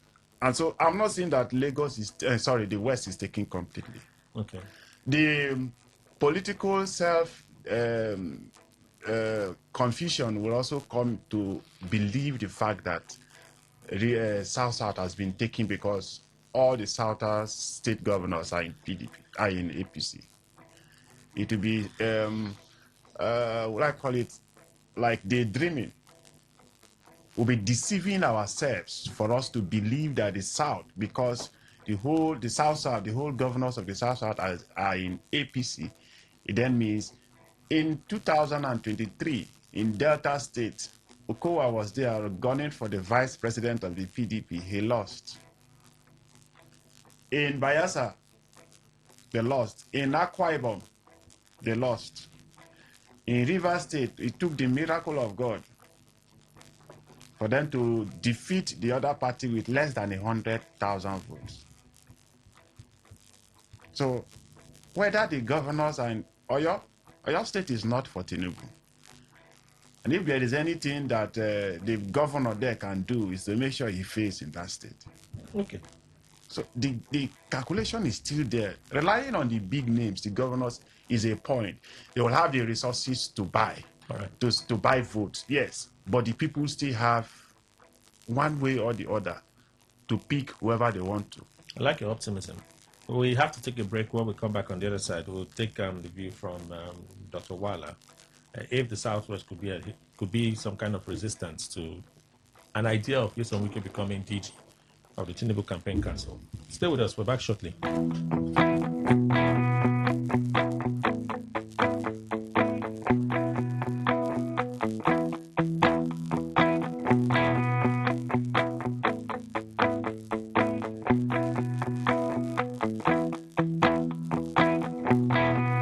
Today 95.1 FM, where news meets insight, sports meets passion, and entertainment meets excellence.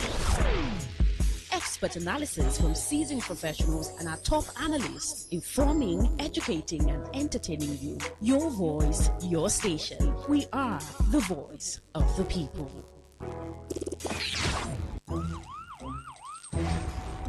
It all begins with breaking news. Now, make no mistake, this is a difficult mission, and it will remain difficult for some time. Then it keeps trending. Events, issues, personalities, all struggling to gain attention. But in the race for deadlines, the intrigues, power play on the current are often missed or underreported. Insecurity here is basically a product of poverty. But not anymore. As the platform on radio steps in to fill the missing links on events, issues, and personalities in the news. I'm not afraid of anybody. Yeah! The platform on radio serves only the hottest topics and trending issues. Only on Today 95.1 FM. 95.1 FM. Port Harcourt. Weekdays, 4 p.m. Get on the platform on radio and be served.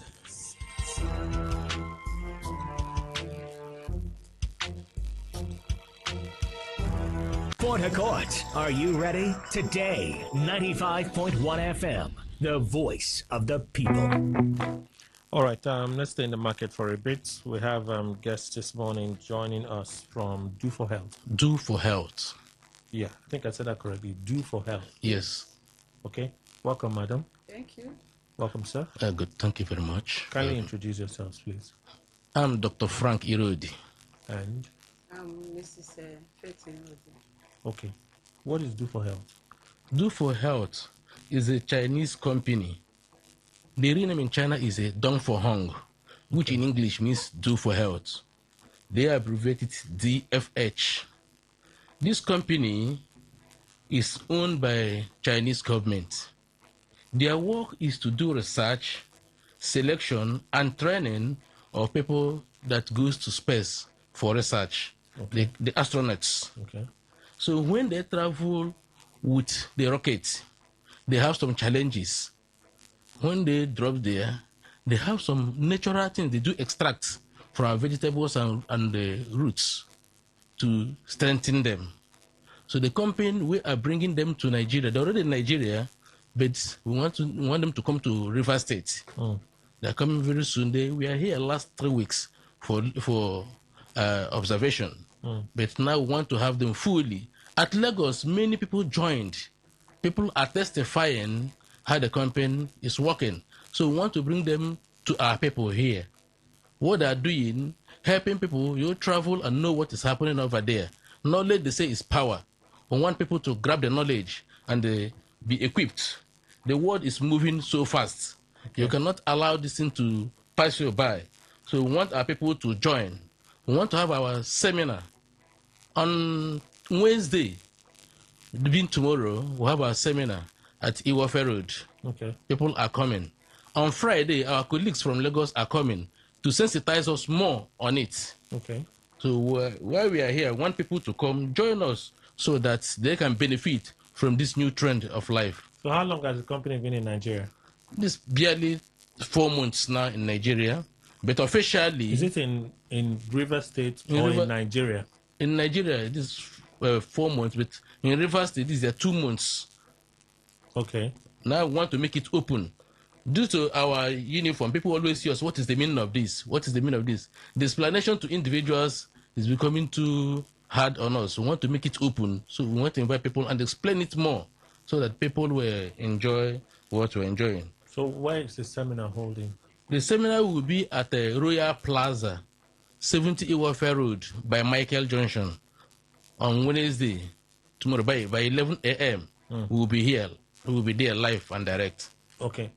What are some of the key things about this company that you want people to look forward to? Some key things they have is how to extract natural things to help you to strengthen the body. Natural things like in the place, they have something like turmeric, which we have here. How can you use it to strengthen the body? They have some what we call a mutagenesis system of extraction, so they can be preserved, so you can use it for next time. That is exactly what they have. They have a lot of things. Also, they have some facilities to massage the body. They also have it for those who cares. They helps also on that. Okay. Madam, still I want to say something. Yes, so my people, good morning once again. The company is very, very fantastic. It's not up to 1 month we started with one international trip worth almost 6 million. Now we have won car award worth almost 7.5 million. So the seminar is going to be formative and educative. Don't come alone, come with your loved ones. Come with your loved ones and come and impart. They are coming to impart knowledge to us, something that will help us. And we don't want to travel alone. We want to travel, at least in this PH, we want to travel like 30 or 40 persons. Now, as I'm talking to you, almost 10 persons here have qualified for international trip. Okay. This business just started 2 months ago, fully. So I'm expecting people to come and learn and come and at least the company is going to put food on our table. We have seen it. Okay. Yes. So we're expecting many to come to this seminar. All right. The venue again. The venue is a Royal Plaza, 70 Iwafe Road by Michael Junction.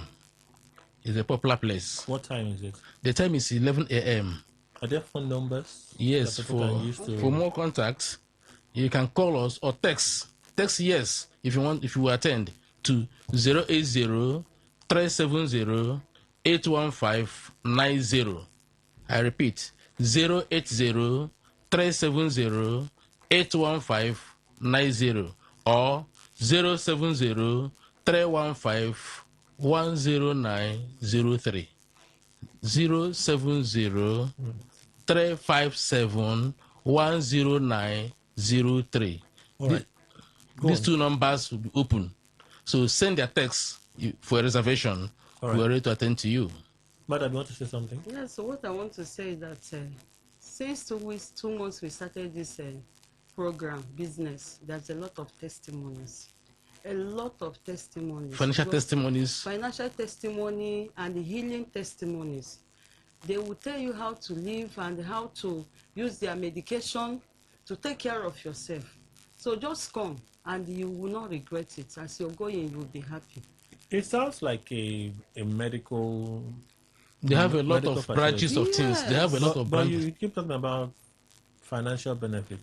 There's health benefit on it. Okay. Pure health benefits. You see, those people. How is the financial benefits? That's the part I don't understand. If you join them, okay, they have some products they are giving out, curative. Selling.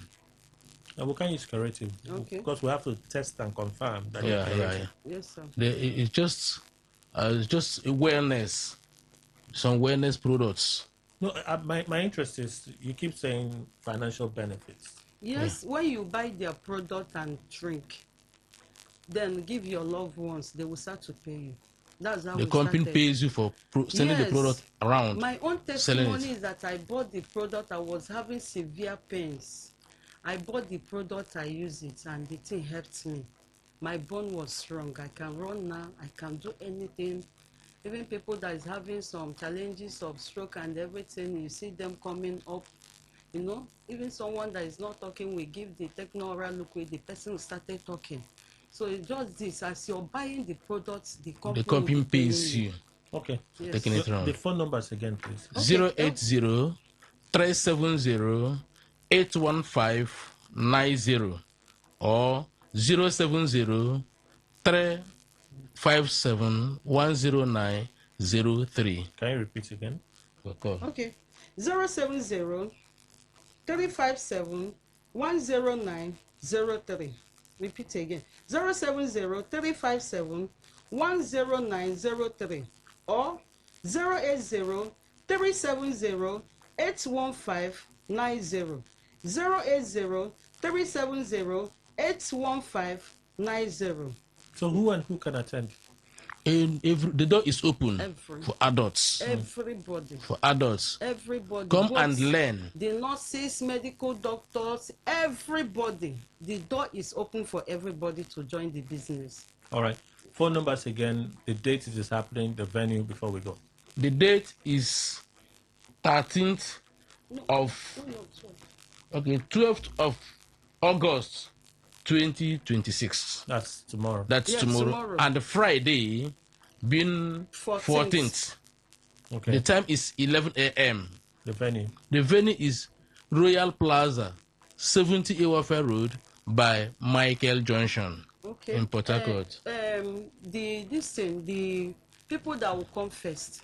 Okay, we have something for first 20 to attend. Yes. Okay. The company have some massaging stuffs. We also place them on it. Yes. Free. For the first 20. First 20. Yes. All right. Phone numbers before we go. 080-370-81590 or you call 070-357-10903. All right. We are ready. Do good company, yeah? Do for health. Do for health. Yes. Yeah. Thank you, madam. Thank you, sir, for being here. Yeah, thank you very much. News update next. Please stay tuned.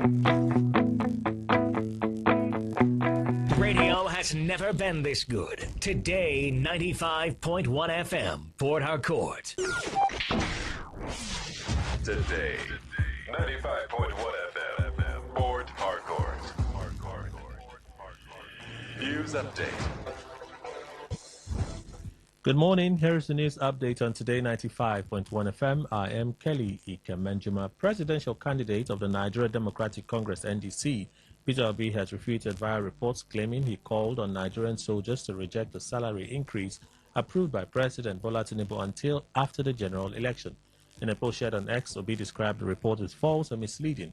urging the public to disregard the assertion completely. He reaffirmed his support for security agencies, stressing that he has consistently advocated for adequate equipment, motivation, and protection for troops operating under challenging conditions. Obi also noted that the welfare, safety, and honor of military personnel would remain a top priority under his leadership. The People's Democratic Party, PDP, in Kogi Central Senatorial District has officially launched its preparations for the 2027 general election by inaugurating its campaign organization. Senator Natasha Akpoti-Uduaghan led the stakeholder meeting, announcing Dr. Salami Etudaye as Director General and Abubakar Karaku as campaign chairman. They were charged with running grassroots efforts across all 5 local government areas. The new formed team, including key heads for operations, technicals on welfare, as well as urging for a conduct of direct door-to-door voter engagement. In their acceptance speeches, Etudaye and Karaku called for party unity, strategic mobilization, and disciplined campaigning to secure a decisive victory at every polling unit. Colonel Mohammed Mahaji, who was implicated in an alleged coup plot against President Bola Tinubu's administration, has declared that his actions were motivated by patriotism and deep concern over Nigeria's economic decline and poor governance. In a statement, Mahaji highlighted broader systemic issues, including poor welfare and medical care of injured soldiers at the 44 Nigerian Army Reference Hospital in Kaduna State. The colonel explained that the alleged plot was still in its early mobilization phase, focusing on recruiting like-minded officers to address what he viewed as the nation's dangerous trajectory toward becoming a republic. Also noted that no operational date had been set and denied any foreign involvement, while admitting he personally funded part of the initiative. On the foreign scene, following a powerful 7.4 magnitude earthquake that struck Western Colombia, President Abelardo has declared a state of emergency. The disaster resulted in at least 111 deaths, 87 injuries, and over 1,000 damaged buildings with victims trapped underneath. Major urban centers face extensive destruction, with sources reporting at least 20 collapsed buildings in Cali, severe damage and missing persons in Quito. In response, global leaders quickly mobilized to offer assistance, with the U.S. Secretary of State Marco Rubio stating on X that Washington was monitoring the crisis, and European Union Chief Ursula von der Leyen announcing that the EU had deployed the Copernicus satellite service for rescue operations. Additional support poured in from Israel, Mexico, and France as Latin America continues to grapple with crisis following disastrous quakes in Venezuela. That's the news update on Today 95.1. Good morning. Thank you for your time.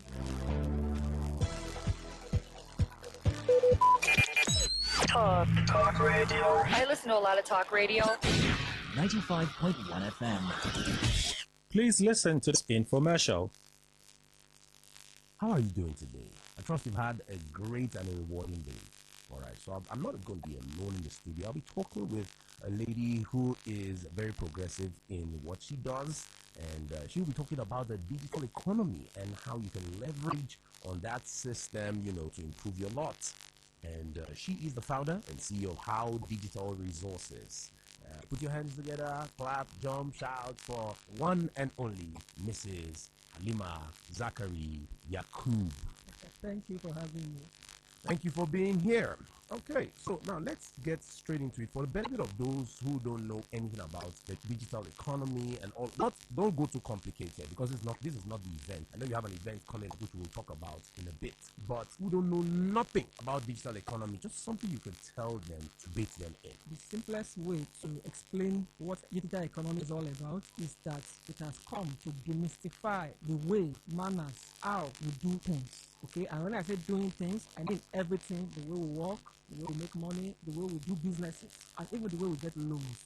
That's fair enough. So when you think of digital, of course, you think of what the email did to the post office. That's a very simple way to think of it. But now she's talking about you can leverage on the digital economy system. Now, so you have an event coming up where you're going to teach people how to leverage on the system to empower people. Because the truth is, if you don't know something, if people are leveraging on it, getting better, improving their personal economy from it. What you don't know it. So tell us about this event. Okay, the event theme is tagged as learn, unlearn, relearn, then earn. So based on that, digital economy has made opportunities to be unlimited, and it has helped each and every one who have taken time to learn, to relearn, to unlearn, to earn, and it has given them financial stability and, of course, financial convenience. I like the tag of the event. Learn, unlearn, relearn, then remove the L and then earn.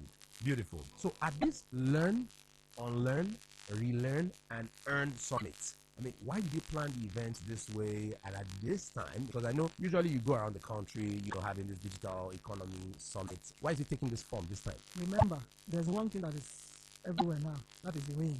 We are in a rainy season. Number two, also remember again that digital economy brought convenience. So now, this particular event is going to be online because we want each and everyone to be able to participate from their comfort zone. That is it. Okay, so of course the rain. Madam, I registered.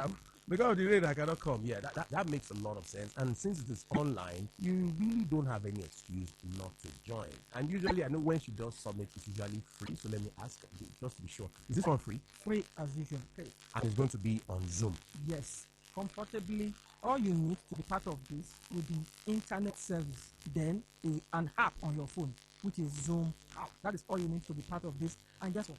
30 minutes. 30 minutes is all you need to be available for this. 30 minutes. For some TV series, that one episode is longer than 30 minutes. So, I mean, it's something you're going to be doing from your comfort zone again. Now, at this particular event, I know it's via Zoom, we've cleared that already. It's going to be online. People should enjoy it from their comfort zone. What should people expect at this free Zoom event? Okay, the idea of digital, people are hearing it here and there. So, the first thing is to learn. We are going to expose and educate people, the participants, the abundance that is abound in this digital economy, right? Then we are going to get them to offload the baggages, that is the online, the baggages of the negative or bad experiences they might have had in digital economy. We are going to help them and educate them on how to unbundle those, right? Then relearn. We are not going to teach them, expose them, showcase them, inform them of ways. Imagine a situation whereby somebody can be making like $2 to $3 every day as an earning, right? And as we speak, we have many youths, many adults who are right here in Nigeria, but because of the information they have gotten and the action they have taken,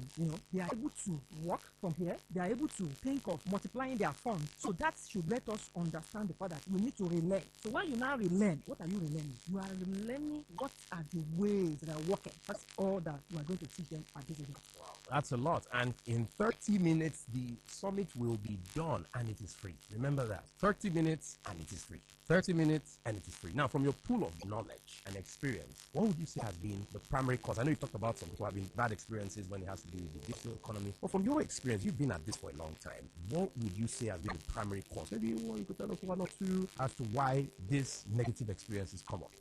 For me, if you want to go far in life, you must have bad experiences. It's part of success. It is normal. As a matter of fact, it is good for you to fail because that is what will enlighten you. That will widen your pool of knowledge. So number one thing is inadequate knowledge. And from some, zero knowledge. The difference between zero and inadequate. Then number two, impatience. Number three, greed. These three factors are the main problems, the main causes for whatever. As I've listed them, that means, I told you I'm experienced too. So I've gone through those stages as well. An average individual, many don't want to get to the facts about something. They just want the results. So that is inadequate knowledge or zero knowledge. As an average individual, many want it quick. And for other individuals, many want it like, okay, what is happening? Beautiful. Nicely put together. Why do you think anyone listening should not miss this event? I know we've talked about that it's 30 minutes. We've talked about that it's going to be via Zoom. We've also talked about that it is free. 30 minutes, Zoom, free. Why else do you think someone shouldn't miss this event? Number one, it's an exposure opportunity for them. Most importantly, they are going to get exposed to facts, information, chances that they don't know, okay? And of course, after that, after the training, I don't see any reason why somebody should know that this opportunity can help me become better financially. And many people are complaining in this country. This complaint has always been like that since time immemorial. There's never been a time whereby government is putting food on our table or putting food in our mouth. We have to explore, we have to define, we have to create, we have to find information about opportunities and of course act. So when you attend this free zone, you'll be able to get exposure and educated about things that are happening in the digital realm that you can also explore. So anyone participating in this event will be able to have exposure to what the skill looks like, and of course, what and how can they have leverage. You understand? So those are the things we are going to be teaching them on this day, exposing to them, and we are going to be showing them proof. You understand? The bottom line is exposition. People need information. Information goes a longer way. So this opportunity will expose them to what they can also be doing. It can make them to the barest minimum to be financially stable and of course have financial ease. Wow. 30 minutes. Remember, I'll keep singing it in your ears. 30 minutes. Zoom. All she said on how to leverage the digital economy, and of course, the event is free. So I know we've been talking about the event for a while, but let's have the date and the time so that it starts registering in our minds. Wednesday, August 12th, 2026 at 8 p.m. We are going to be meeting on Zoom. Wednesday, August 12th, 2026. So now, for those who don't want to miss this, how can they register for this free Zoom Digital Economy Summit? How can they register? Tell us. All you have to do is to send WhatsApp. Let me say that again. WhatsApp, not SMS. WhatsApp. Send WhatsApp, yes or interested, to 07042825204. Let me take that again. 07042825204. And what are you sending to that number on WhatsApp? Interested or yes? So you heard it. Is it that you send interested or yes? Y-E-S, yes. So you send it to this number. The number again, and it's WhatsApp, please. WhatsApp only, not SMS, or WhatsApp only, please. 070-4282-5204. That's 070-4282-5204. Send yes or interested to that number via WhatsApp. All right, our time's almost fast spent, so let's have final words from you on. We talk about digital economy. The event is free. It's via Zoom. It's 30 minutes. 30 minutes. There are some TV shows that are longer than one episode, is longer than 30 minutes. And you see something and watch like 4 episodes. You binge watch it. So, final words from you, ma'am. If you have listened to this minute, it means you are ready to learn, unlearn, relearn, and of course, earn. Imagine a situation whereby you can be seeing like $2 to $3 every day. Imagine a situation where you can be empowered with knowledge, skills that you can actually be able to generate income from your comfort zone. Imagine those two. So if you wouldn't want to continue to be in the same state, so what I would advise you to do is to send that message now, yes or interested, to 070-4282-5204. And again, get yourself Zoom app on your phone. It's taking place on Wednesday, August 12th, 2026 at 8 p.m. And of course, we are going to be meeting on Zoom app. Thank you so much, Mrs. Halima Zakari Yakub, for bringing this information to us. Thank you for having me. And that was a paid infomercial. What if the internet had a voice? What if we knew exactly what you love to listen to? What if we understood your vibe, your voice, your opinion? Today, 95.1 FM. Today, 95.1 FM. We are the voice of the people. All right, thank you all for staying with us. Let's continue. Let me take the views of Dr. Wala. I'm sensing that the West may resist a Nyesom Wike nomination as Director General of the Presidential Campaign Council for Tinubu's re-election. Do you see that happening? Well, in politics, anything can happen. But if we are looking at the role which Wike has played since, in fact, before Tinubu even emerged as the president of Nigeria, and the contribution so far, and how solidly he has been standing for Tinubu. And so far as well, I have not heard of him having any problem with the West based on the role he has been playing with President Tinubu. So why should the West be the ones to resist his nomination? All what they should be expecting is one who will stand firm as Wike has been standing, one who will take it all to whatever point that is being required. And Wike has already proven himself. He has already put himself in that shoe. So if they have not been resisting him before now, so why should it be the re-election of their own son? Second term. So I don't expect them to resist, and I don't just like I wouldn't say they won't. I say I don't expect them to resist, because all what should be their expectation is one who will not betray, one who will deliver, one who will provide all necessary resources, one who is fearless to confront any kind of opposition for that will enable the president to emerge victoriously in his second tenure bid. And moreover, if they really have not rejected Tinubu, which I feel they have not, he has done well for them. He has favored them very well. I mean, in the West. Where I'm looking at the battleground shouldn't be in the West. It should rather be Middle Belt, South-South, Southeast, and then confronting the North. And among all that have been seen around Tinubu, I don't see anyone.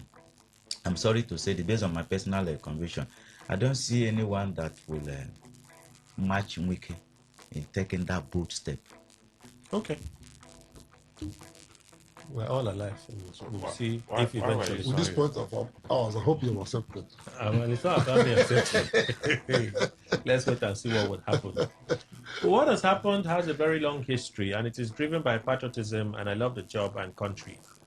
As we are all sitting down here, we have our biases and our thoughts and concerns on what was going on in our country from a state of gradual decline up to now, and we're almost at the point of collapse.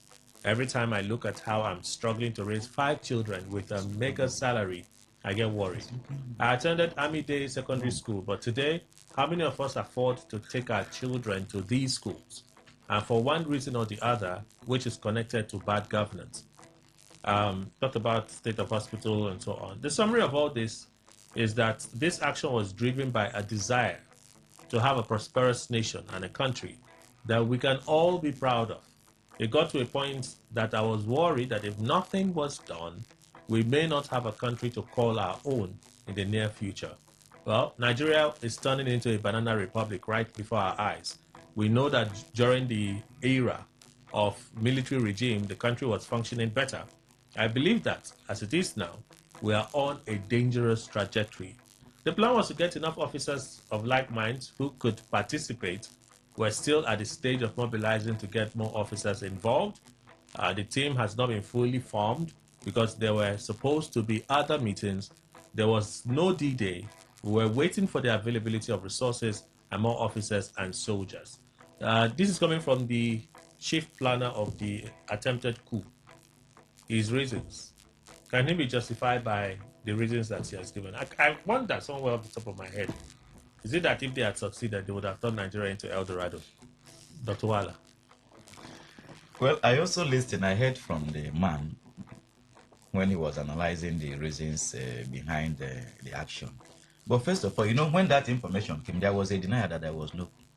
At this point, it's now abundantly clear. All of them have agreed. There was a coup, and somehow people have been arrested. So for the man who led the attempted coup, I'm sure he knows the position of the law, and there is nothing to justify about such action. Ordinarily, I would have said that those reasons he gave, they are all justifiable because they are real. These are things that have been happening. But the means through which he wants to, should that be the best means? I don't think so. So he took the wrong step to address a problem. So for taking that wrong step, he created a problem as well and has to face justice. So it's not justifiable. It's not justifiable. So let it be what although he has pleaded. He's pleading for leniency. Leniency. Unfortunately, I don't know why at times in fact I pray that those things he pointed out, the government should think towards working in that direction while he faces the law because of the wrath of the law. Yes, Kelly. I don't know if trying to recall if I witnessed any coup in Nigeria. but none. But I think I've read. I know one was taken during the period I was expected to That come. means you are Gen Z Alpha. Get out. Even the one of Buhari. That is the one I said. That is what I said. You say you did not witness now. You know, He's Gen Z Alpha. He's Gen Z. Never born at that time. No, not that I did not witness. In the one that my memory can carry me. I remember. I witnessed how the environment. You never born that time. Don't burn me. During the last times of Abacha. Don't burn me now, Kelly. I'm not like you. What was the one against Abacha? That's the one. They never born at that time. Abacha was not. Abacha came in through a coup, but was left by the will of God, and it was Abdul Salam that came in. He met Abdul Salam. Now he's the one. He met Abdul Salam. Thank God, no. Thank God I met Abdul Salam. You met Abdul Salam. Or was it not after Obasanjo you came to? Exactly. So Kelly, just stop being. I know you are. Are you not the one that started it? You're exhibiting. You say I cannot remember. I cannot recollect to the extent that I've become adult to see these things. That's the point I'm saying. For now, I do not remember At least you met Abdul Salam. Yes, Abdul Salam was never a coup now. This wasn't a coup now. Okay, no. It was the last person in uniform in office. I have read in several literatures to the fact that one of the reasons that the military always give, even some videos that have been emanating from the archives, is to the fact that one, mismanagement of fund and poverty is are the basic reasons why you see for every coup, you see the persons who succeed coming out to say the suffering we saw in the land prompted our actions. And same with this man now coming. Kelly, whether he's justified to take that action, yes, he's justified. Fully justified.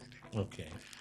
But is it a defense in the circumstances for him because he's being court-martialed? It sounds like his defense. It's not a defense to avail him.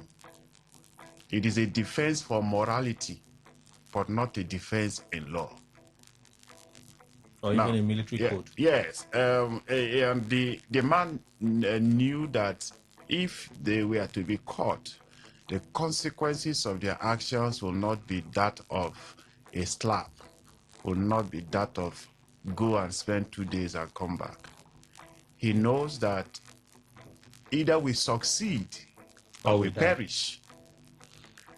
So the reasons he has given, yes, they are motivated. Those reasons motivated him, motivated those who also heard about their plans and accepted to join them. They were not looking at the point of being caught. They were looking at the victory that lies ahead of them, and how they would change their environment, how they would change their status quo. So that was what he's looking. Now that they have been caught, for me, the justice that can come, if you say let justice serve, is justice serving at the presidential villa? That's another aspect I'm looking at. We cannot call for justice on this hand and let government address these issues, because so long as we have these issues in Nigeria, in fact, growing worse every day, this is just one out of so many others that are also planning. It is unfortunate to them that they were caught. We do not know of others who are still within the system and also planning the same thing. It may not be from their own camp. Let government try to address. Tinubu said before he was born, there have always been hunger. But yes, but in civilized societies, what they do is to bring out plans or actions that will mitigate, reduce that hunger. Well, if you, before you are coming, they were eating 3 square meals, and all of a sudden they are eating 2. Now that you are in, they are finding it difficult to even eat 1. then you should look for how the people can even eat 1.5, so that something during your government will be accredited to you that you made this possible. The reasons, to me, are justifiable by their own rules, but they are not justifiable by law. Dr. Chinwo. Yeah. Kelly. Professor Wallis did a paper recently. You have heard Dr. Biduma talking of civilian coup and all that. Listen, very interesting paper. The man wrote on coups in Africa. Talked about the civilian coups and the military coups. Incidentally, all of them. If you read all coup speeches from 1966 till this one. Sounds like this one. They're almost the same. I'm frustrated by the corruption. I'm frustrated by the wickedness. I'm frustrated by evil in the system, and we must change it. Good. If you read political, when there was used to be campaign, not this now, but when you see all the positing of what we will do, why I came out, why my people told me to come out, it's like that. The same. But the problem is, when you get hold of that power, I used to tell a story here of what they say, I used to say, if he goes outside in a gua, and good ideas, you will write them down. But when he returns, immediately enters Ibogene, everything evaporates. We must find a way to make our leaders connect to what they thought, what they saw was evil and wanted to change. The coup piece, this thing, I won't support it, because I will never support a coup again, because we have seen fine coup speeches, fine gentlemen who, organize coup, and we are with end, you're thinking, what else will we do? I don't forget the day Buhari, I think the coup. I was already in the university. I in my community, I rode my bicycle. I was so excited. Yeah, down to the oppressors, they have gone. We're happy. Yeah, I bought. What is it called?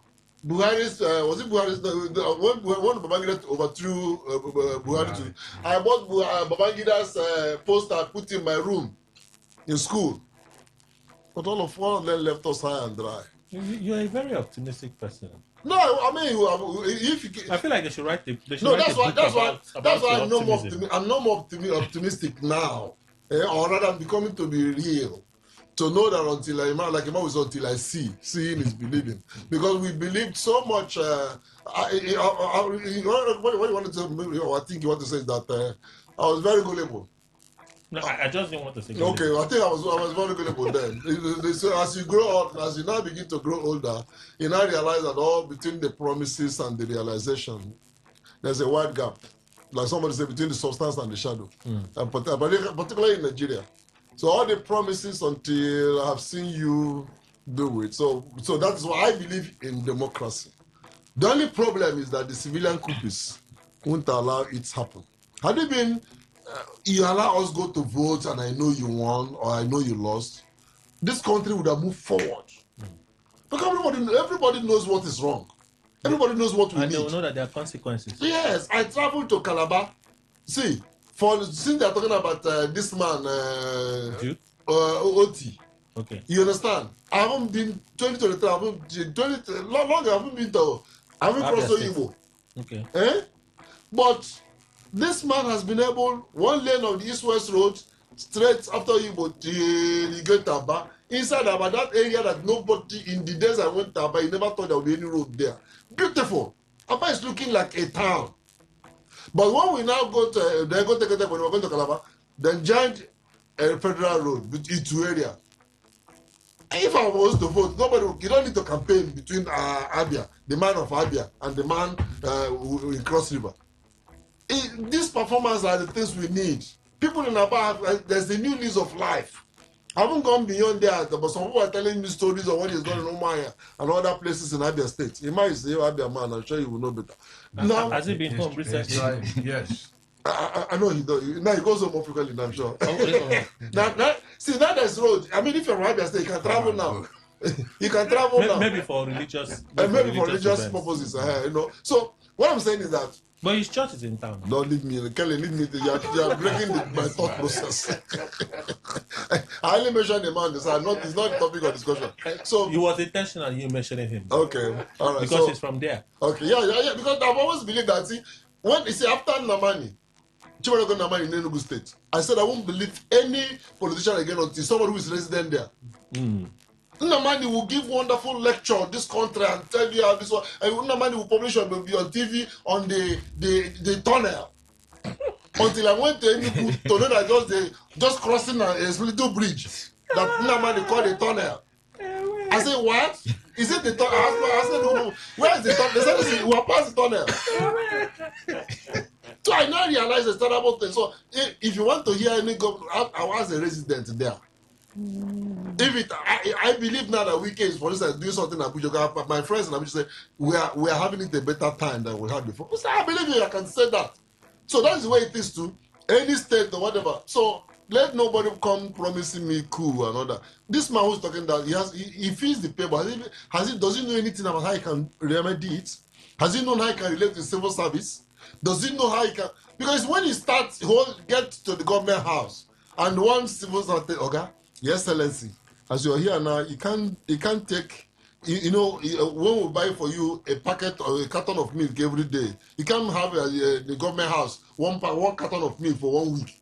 That's how it starts. So, and Your Excellency, you can't ride a car twice a week. So let's be changing it as it's befitting. Until I see a man who can resist such things in civil service, and he goes on and goes on. Traditional rulers will come and pay you visit and say your God sent you. The pastors will say, look, we just drank yesterday, God told us you are coming. All those deceptions will just take you off the way. So, Kelly, nobody should do coup. I don't believe in coup. Let's be struggling with the democracy. Even as bad as it is, it's still far better. I can still say, except for Obasanjo's military government, we have more enduring physical infrastructure laid by the civilians than military. Really? Yes, I do. I can tell you. This Patani bridge was done by Patani. The first bridge, that is this Nanja Onitsha, the one linking Onitsha and Sabah, was done by who? It was not that bridge with the iron cage and all that. No, it was not a civilian military government to do so now. Who's civilian government? It was not a military. That was one.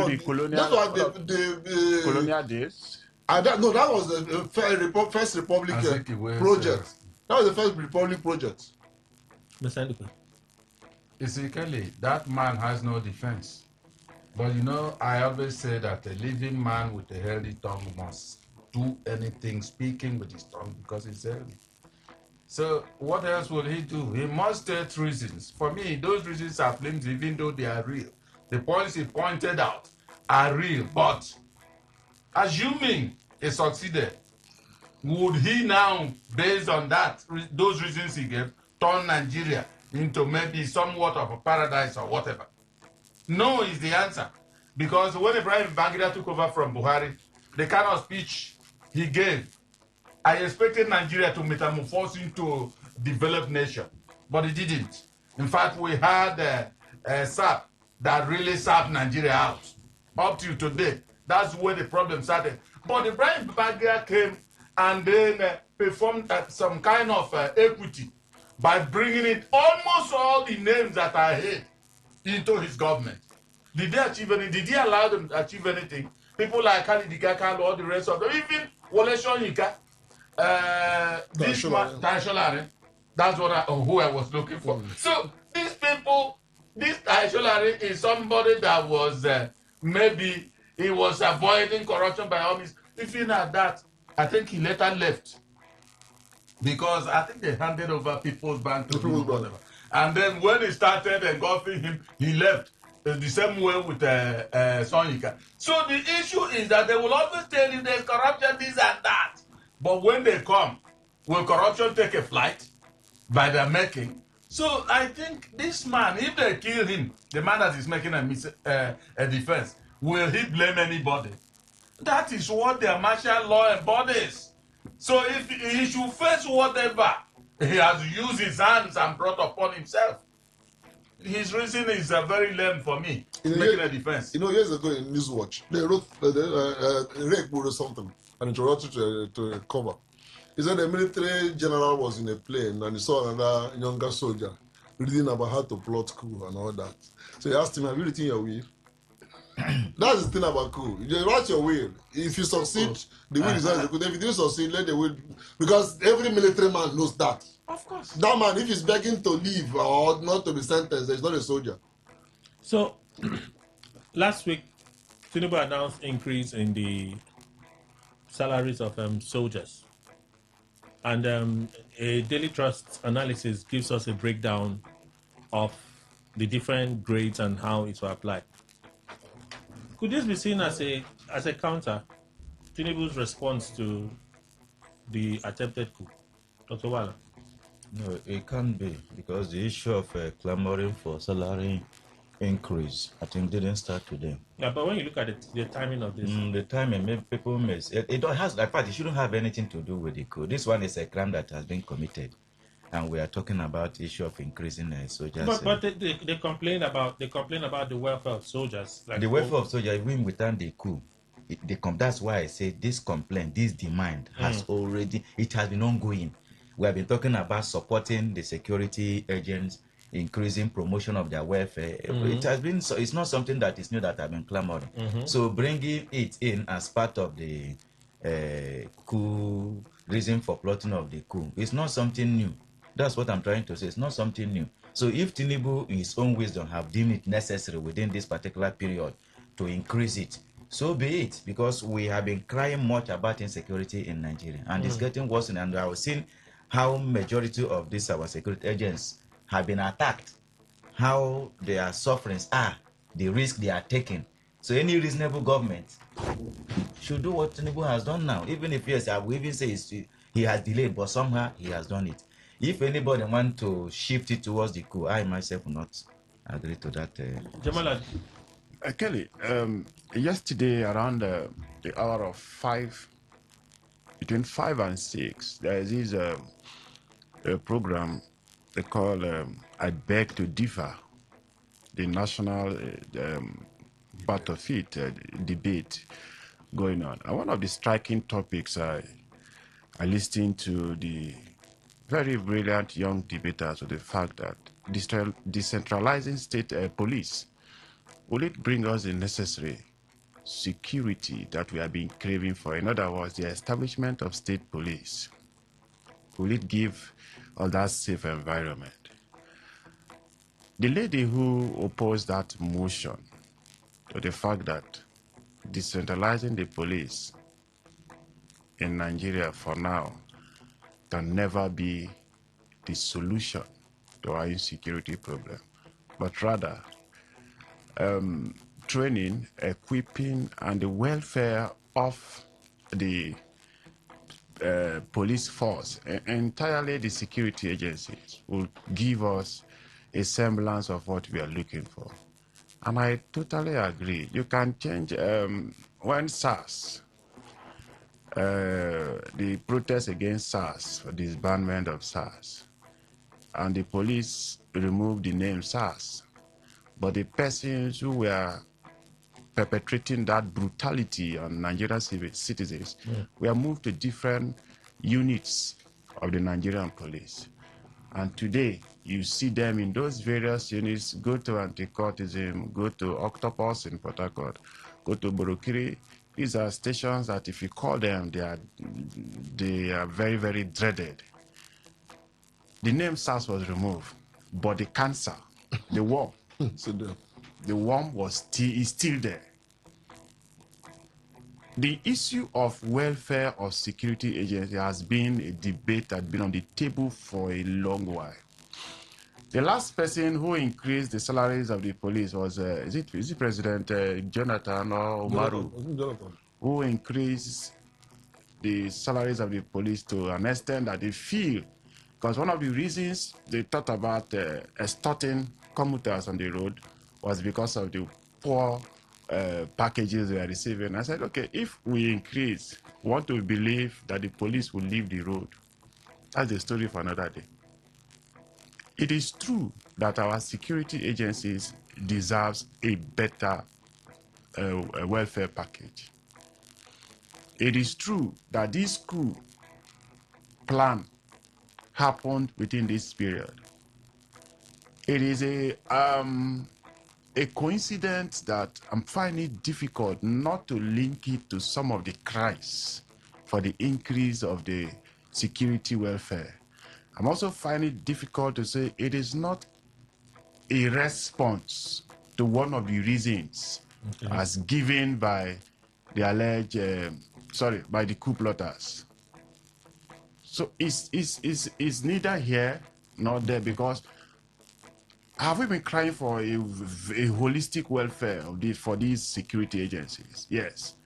Have we been crying for them to be trained so that they can withstand or get abreast with the modern way crime is being committed or is being fought by the use of drones? How many of our police officers here can comfortably operate a drone by way of surveillance, looking at what is happening within your territory? Do they have the necessary communication gadgets that if something happens at Rumosi Junction, you can immediately radio Chobat and tell you, please, the Susu car is coming. Please stop that particular car. There was an incident in one of the days we were traveling. A driver, someone threw something out of the window. And unknown to the driver that the woman has done that within a military checkpoint. So the driver moved. On getting to the next military checkpoint, the man just said, you, go back. Say, go back to the other military point. You people pass, just go back. And I relate, someone has made that statement here, I think in this studio, like that. And I said, yes, someone has laid, the driver has to move back. And they said, you people bring out the woman who threw these things out. And the woman on her own said, I'm the one. Sorry, I never knew we are already here. And that was how saved the situation. So there was a communication between the point one and point two. And if we can be having that kind of communications, you see, the one chance people will take someone from somewhere like Rumokoro or Nkpolu, Nkpolu, and pass through the whole of this stretch. But we have security along the road. But there cannot be a communication to say, please, a vehicle with so-so color, so-so model is coming. Stop it. I believe the increase of the welfare for the military men is well overdue. Okay. Whether we can connect it to the reasons for the coup, assuming connect it to the attempted coup. Attempted coup, yes. Assuming it is true, it is still to the benefit of the officers. Okay. Dr. Chinwe. Yeah. The news of increment in salaries for armed forces. No, it's a good thing. Can it be connected to the attempted coup? No. Those people are not, even though he might not have his own economic frustrations. The man seems to be talking about more arcane things and more patriotic, altruistic things for the nation.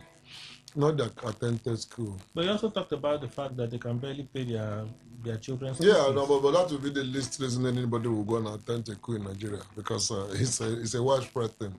So he's one who has been caught. How many disgruntled personnel there will be? There is no doubt that the Nigerian armed forces, just like Nigeria and the police in particular, if they were to act based on the situation they are found, they won't be on the side of the government at all. They won't be, but see, they are trained to do that. I think that we must. I commend the president for doing the little they have done, because sometimes I feel for governments. When you look at the number of soldiers and they say the minimum wage is X amount of money, they count their number and all that. You know what government has to face every year. And unfortunately, the government is provoking Nigerians more and more. Because for that X amount of money that goes out every month, one Nigerian politician is showing that that's no money. So it's the problem. But my own concern is that we must begin actually to appreciate these our brothers and sisters who give up their life for everything. And I like what maybe that's why America is so, they call themselves the great. A man who say who watches, you know what I watch with him? WrestleMania. You know, I respect these people when they will say, today they are going to highlight one local soldier, and praise him, and then they highlight him, everybody will clap. Sometimes you see WWE people saying, we are like the one current promo that are running now, praising soldiers all over the world. And you want to be a soldier. If you have to be a soldier, those little things, symbolisms, where they're important, I think we must begin to see how we can also appreciate them. Including, it used to be in those days, but they abused it, they themselves. There used to be in those days when drivers would happily pick a soldier and say, don't worry, officer, don't pay. Or if you want to pay Nigerians, I don't know what I will pay. Police, but it's gone. But those are the kind of qualities they do all elsewhere that makes soldiers. And then their welfare. It's a shame that their welfare had to get to the point where they protest or threaten to protest before anybody wants to increase their salary. Because the situation they are in, particularly those army is better. Army is better. It is the police you feel for most. It's a pathetic situation. But I don't think that is the reason why anybody should do coup. All they needed to do, if I were them, you can that way you can protest by not harassing the show race. And when the people go on the street to protest for you, that's where you do it. You just organize them. Please don't fight, don't go and kill anybody. When soldiers now go and shoot people who are protesting for their own interests, these are all how you alienate Nigerians, and that's what we should avoid. But I'm urging that Nigeria, our attitude should change towards our uniformed men. As their own attitude should also change towards Nigeria for their own best interest. So you don't believe that the attempted coup could have been a faster way of motivating Tinubu to say no. See, let's do something about their welfare. Military men will tell you their welfare is better assured under the civilian government than military. Okay. They are always worse off when they are boss, the military people are in government. Okay. Yes, it's only the civilian government that is even afraid of them. And we don't want the wrath of these people. We don't want this. So civilian governments have always taken better care of. So these militaries or the foot soldiers and the little ones, they are really happier under civilian government than military. Mr. Ndikwe. Well, Kelly, I will think that is part of the reasons why Tinubu reacted the way he did and increased their salaries or whatever he increased. Yes, because they are fully afraid of the military. If in fact, as it stands now, if from maybe 82 division or any other division, there is a meeting there complaining of salary or welfare, you see he will increase again. I don't want them to topple him. And he knows, it looks as if the military is more organized than others just because they have the coercive apparatuses. And the civilians don't have. Anytime, just like the way Abacha toppled Shoneka, anytime soldiers decide, if not that the highest level of their hierarchies are treated well, they decide to go, just even if it's stick, they put it here on any, whether president or any other person. They will raise their hands and say, what do you want? Please, our this thing, welfare is too poor. You have it tomorrow. So for me, because it's been a recurring decimal, no doubt, there is no coup that they didn't one way or the other add that. But I am saying, the timing, now they don't want anything to deny them of this 2027, and that is why I say, you see this administration, whether if America says, we don't want you to come back unless you be lying down 24/7, you'll be lying down, he will lie down because he wants to come back. And I keep on telling Nigeria, I don't know, all these people that are jostling for this same position, well, if it were somebody like former President Jonathan, they will be having a reprieve because people could listen to them. But this one is a war horse. He understands the game. He wants to come back and give it back to him. He will do everything to come back. For me, I think I'm convinced that it might be part of the reasons he increased them. All right, let's take your reactions, yeah? 0810951091. Phone line open. See the call. We'll take it. Please, 60 seconds. Please. Good morning. Today 95.1. Welcome. Okay, I think we lost the call. Let's try this one. Are you there? Good morning. Good morning. What's going on? Actually measure it's easy to Tinubu. Well, it may happen because I know it's very close to him. But me, personally, I will never vote for Tinubu, no matter how wicked we got for River State and campaign. And neither will I vote for wicked candidates here and there. You will never convince me. Indeed, you go to Abuja, go to Yoruba land. That is the business. Thank you and God bless you. All right. Good morning. Today 95.1. Welcome. Hello. Hello. Hello. Yeah, good morning. Morning. Yeah, everybody, I greet everybody. Good morning. I disagree with the statement that the civilians or the politicians are afraid of the military. I disagree very much because the president, if it is possible, he can order, bring all the ammunition to a particular place, lock it up, and do whatever he wants to do. Okay, your belief is true, but they're not. If you give that kind of order, they don't obey him. No, he can. He can. He's ahead of. He's the chief commander-in-chief of the armed forces. Civilians are all over. The civilian presidents are all over the world. So it's just because of the hands we gave to the military that they can do anything. All right. Thank you. Thank you. Point made. Good morning. Today 95.1. Welcome. Good morning, Kelly. Hello, Frank. Yeah, I did all I guess in the studio. Good morning. I don't need any position to mobilize for Tinubu 2027. Said yesterday weekend. Yeah.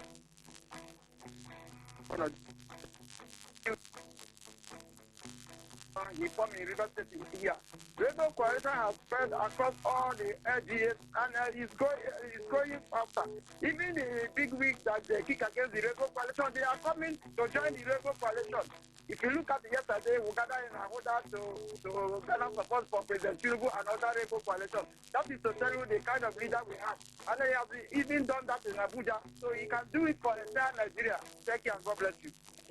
Frank, thank you for your contribution. Today 95.1. Good morning. Hello, Mr. Kelly. Good morning. Morning, sir. The panel, I greet all of you. Thank you. My name is Reginald. I'm called from Pt2. Mr. Kelly, looking at the increase in salary of the military, you can't take it away from this attempted coup that was failed.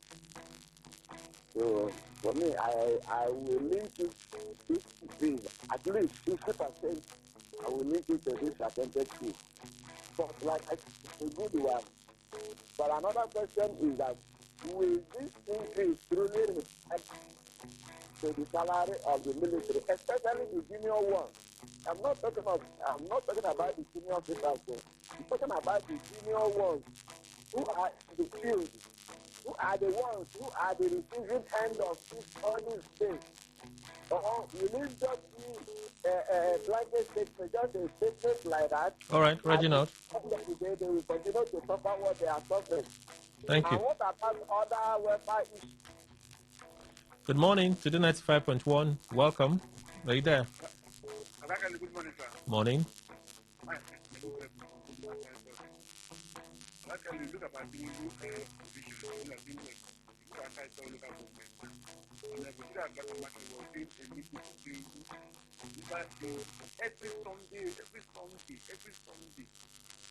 Every Sunday, phone will do campaign for every Sunday. Every nobody will take to God to end. Why What man will know me? That is capacity, share capacity. Share capacity.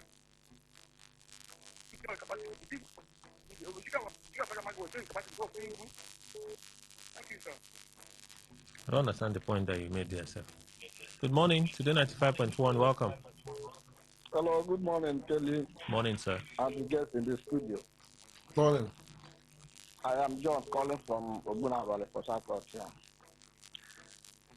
In as much as I am not holding brief for the Q plotters facing trial, I want to say that those who divert or shall change votes against the people's candidate should also know that it is a civilian coup against the masses. And the military salary increase, yes, their salaries have increased, but how does that salary increment translate to their living standards, considering the level of inflation in the country now? Thank you. So well said.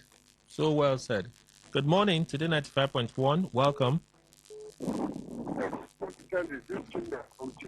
Chinda, welcome. Yeah, I'm very, very surprised that maybe the people that can stand for us have told River State to one man, Rainbow Coalition. I don't understand what is happening in River State in Kenya, because I've gone to other states, nothing like this that is happening there. That this is not election again in River State now. One man will come out and say, if you are not in this particular house, that you there is nothing for you. And everybody keeps quiet. Kelly, please, people should stand up. River people or non-indigenous. We are all in this state. You understand? This is sold out. They've sold River State out. Even the only person we are thinking of, Amici, the only person we are thinking of, he has kept quiet because this is the only man that has stood for River State. I don't understand. Please, people should not keep quiet because people are journalists. People should not keep quiet. River State has been sold out for one man. Thank you. Good morning. Today 95.1. Welcome. Bro Kelly. Mr. Collins. Yes, so I greet you. The man for the people. Pt2, I greet you, sir. Morning, Oga.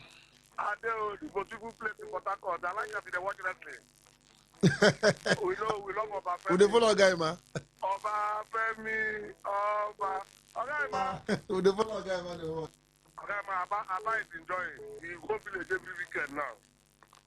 See, this rainbow collection wey they talk about. Then gather here. Na 3,000 o. 3,000. Comot that money, no give people money. Come gather, no tell me the way it is. That is the thing. When they gather people, they pay them to come gather here.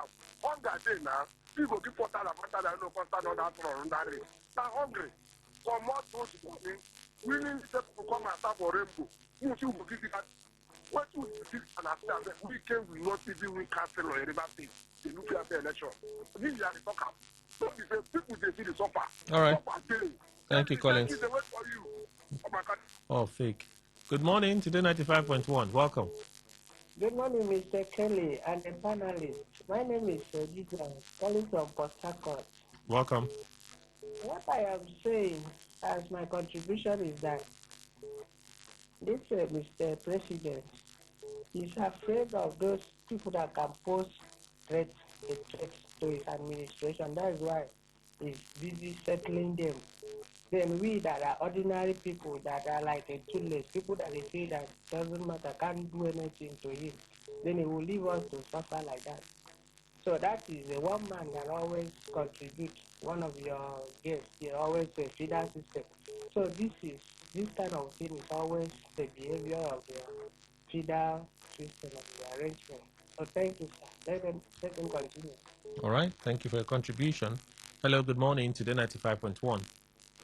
Hello, good morning, Mr. Kelly, Chief Ndukwe, and the guests in the studio. A blessed one to you and a bad one to all the bad politif and shine and evil collation where they want destroy Nigeria and River State. Mr. Kelly, you see, in as much as the increment of military is good, but it's also not enough. Looking at the time where we are now, in this Chagabang, what kind of government? I want to ask, can now we begin to choose a particular group of people where we will not give them, increase their salary, like the military, the judiciary, and what about the other sectors? What about the entire whole Nigerians? What have they done? You see, Brother Job once said the evil that he fears so much has befallen him. If they like, may they give military money, give judiciary money, think they will escape what is coming ahead. I tell you, they will not escape. And looking at these people now who are now breathing violence, I don't know whether election in other Sinai clan is about violence. Here now they say they go carry war, go people bedroom, go destroy them, do this. I don't know I don't know this one you're talking about, so let's move on. Good morning, Today 95.1. Welcome. Good morning. Morning. Good morning. Morning. Let me look over this thing that this corner you said. The reason that this corner you said, that is the reason of the planning. Well, for me, if I can beg the federal government, I know that the consequences behind that action is a very deadly one. But you see, if they can at least do this man a favor, to have mercy on him. This man has not committed what the bandits and the Boko Haram have been doing over there. I beg them, let them have mercy on this man and release him. Boko Haram is here killing people. They are having a negotiation meeting with Boko Haram. If you have this man to go, thank you. Actually, thank you. Good morning, Today 95.1. Welcome. Good morning, Mr. Kelly. Hi, Chidiberry. Chief, good morning, and the rest in the studio. Good morning. Mr. Kelly, talking about the increment to the soldiers' salary, even though I think it's a good thing, but I think it's connected to the coup plotters, the confession of the coup plotters. If you check, the Minister of Defense told us that it has not been long that the president increased their salary previously. So how can they just do that in within 4 years or 3 years, they increase their salary like 2 times? Anyway, I feel for the soldier, even though some of his sacrifice has been addressed, his concern has been addressed, I feel for him. But this is Nigeria, before he ventured into that journey, he should know the price. So let him face it. If they decide to have mercy on him, so be it. As well. Yes, we can. Chidiberry, that's the time. Sorry. Good morning, Today 95.1. Welcome. Yeah, Kelly, good morning. Welcome, sir. Well, I think don't cry for the Argentina. Let us not look at soldiers and we start having pity for the man. He's a soldier, he's a soldier. You can die in the battlefield, anything can happen. So let nobody see as if they're having pity for him. He knows the consequences before he gets into them. Just like every other soldier that's going to war front knows the consequences before they step into it. So don't cry for that. Now that's by the way, sir. Mr. Kelly, I think you can see from all indications that from all the callers that everybody wants the Rainbow Coalition.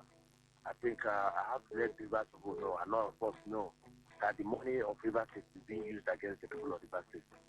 A lot of money is being, somebody made an accusation the other day alleging that the coalition where they're bringing in Tim Fubara is because they want him to sponsor the election of OK Kinda.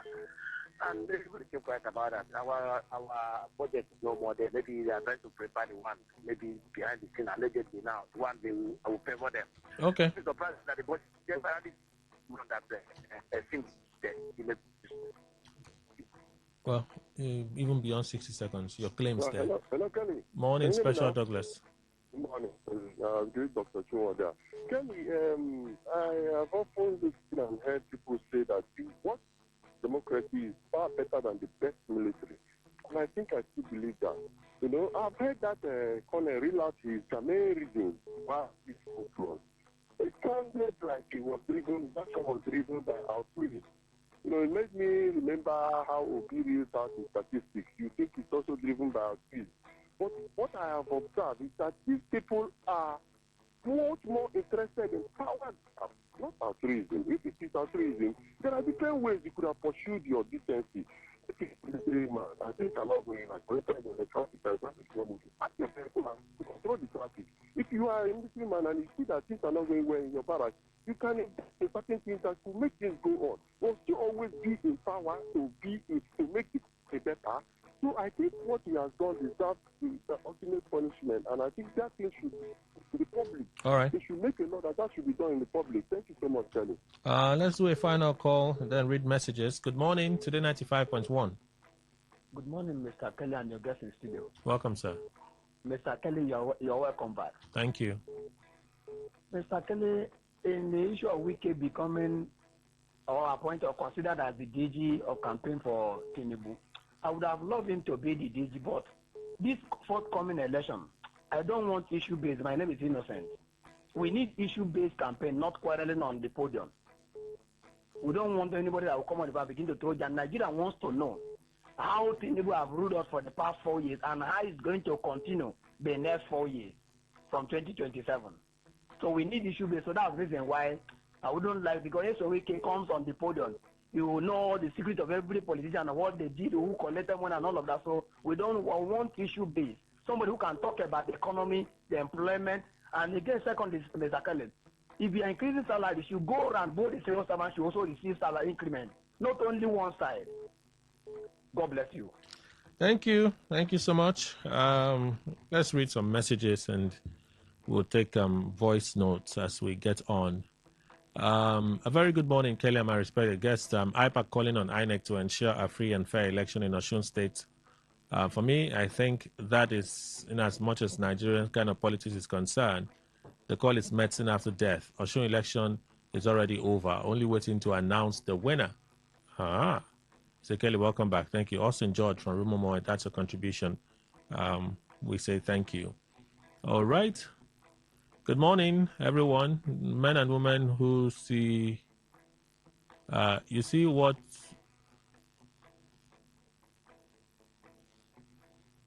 okay. This is difficult to read.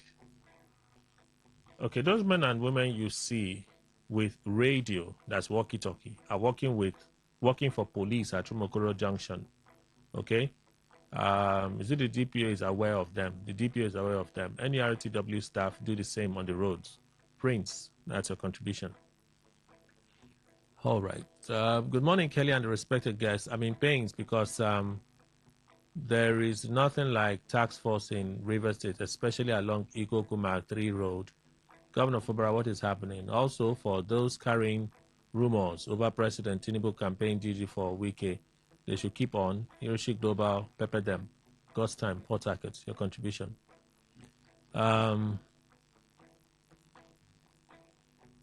Okay, so this is supposed to be an alert. You didn't mention the name of the girl. You said the girl was invited last month at Chokocho by a guy. As I'm talking to you, the girl has been missing till date without a trace. What's the name of the girl? Where in Chokocho? This is a vague information. So you haven't done any service to the girl. So do more. Give more information, and then we can escalate it. Report to the police. Mention it to the police. You can do that. Good morning, Kelly and the panelists. I have always maintained that our government is very wicked, federal, state, and local.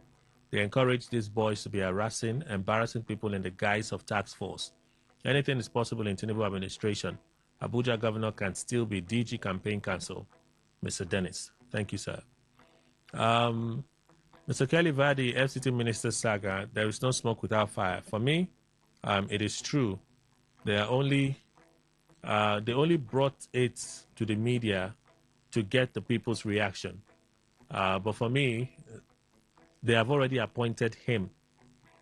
No general goes to war alone. Abraham Chimenum from Rukboku.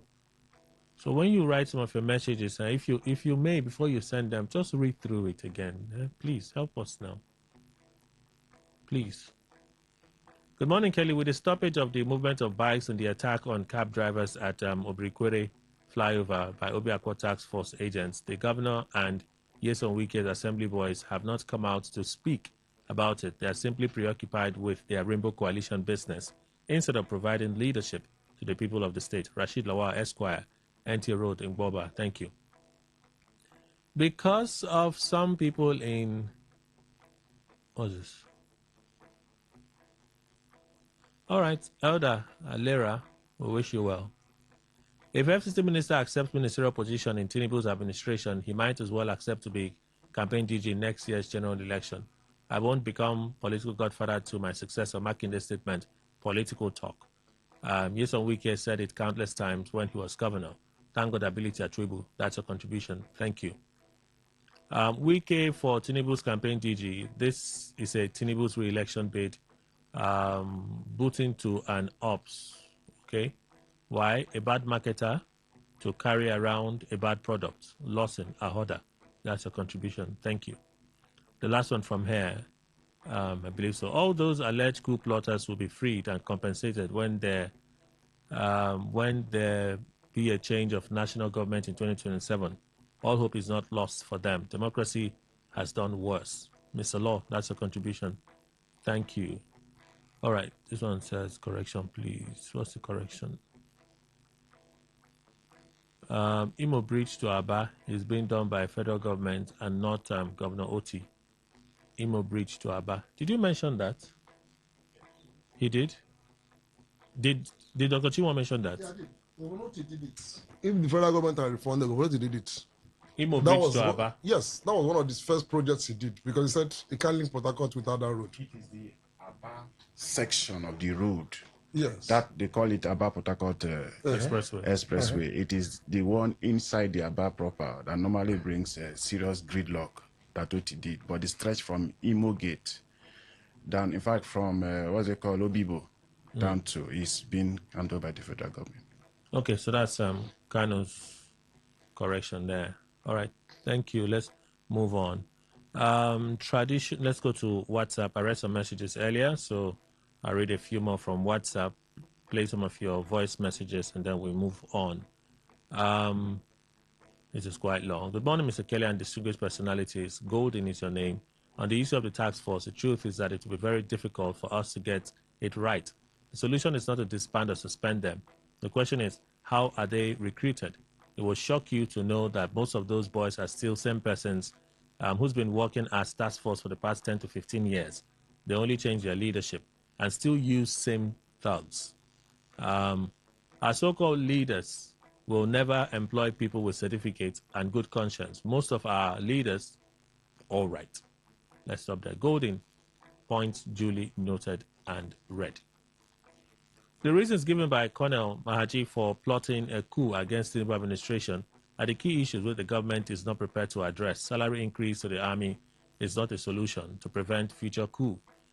To me, addressing the issue of the naira sliding and inflation is a major trouble. John Owagugu, that is your contribution. Thank you, sir.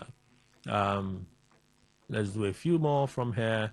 Good morning, Kelly and the panel. It shocks me to hear you still taking Wike's word for a thing. The man is known for saying white this minute and denying it the next. He's in PDP working against PDP, but for APC. What other evidence can he present for Nigerians to see him for who he is, a chameleon? Emako from Uniport, that's your contribution. Thank you.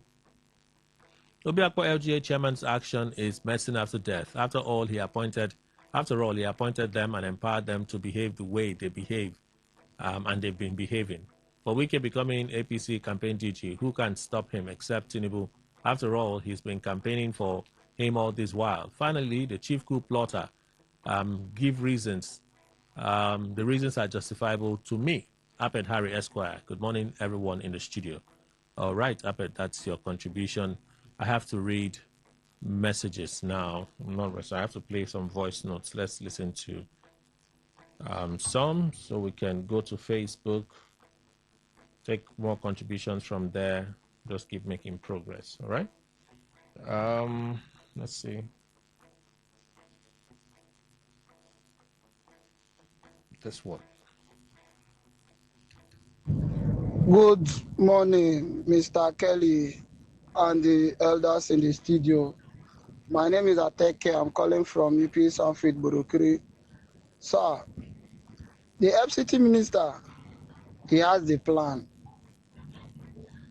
He prayed for it, but although the prayer did not come to pass, he wished president appoint him, but it did not come to pass. If really we all know that in body and soul is inside the APC. Let him fully go and join it. Why is this not following corner corner? You should stop following corner corner. Don't go and join the APC. Work for them fully. Then let's see how 2027 will go. I take it from UP Sanford Burokiri. Thank you. Well, good morning, gentlemen in the studio. Good morning and welcome once again, my man Kelly, Dr. Chimu, and Sanduke.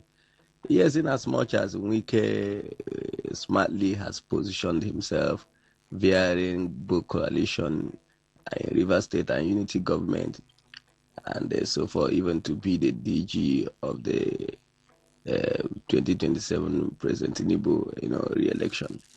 One will wonder what else he's looking for. Is it money that he has not gotten or influence or whatever as a FCT minister? To me, I would wonder why. But if he also chooses to, hence he has positioned himself, assumed that position. Well, up to him. He's a free world. He has that right. But to me, I should think that the FCT minister should, rest and concentrate on already formations which he has.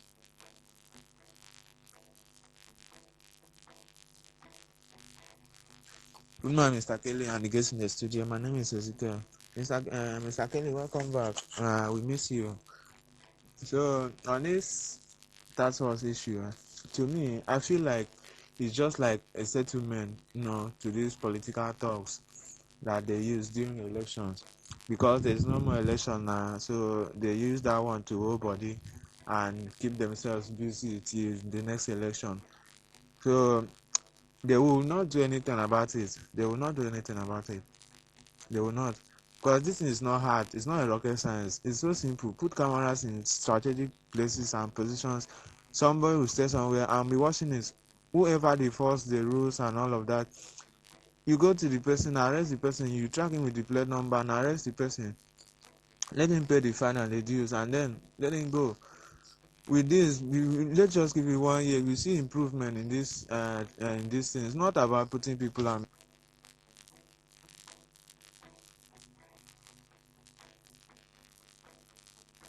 Okay, good morning, Mr. Kelly. Good morning, Ogaima. My name is Emmanuel Uzodima from Elios.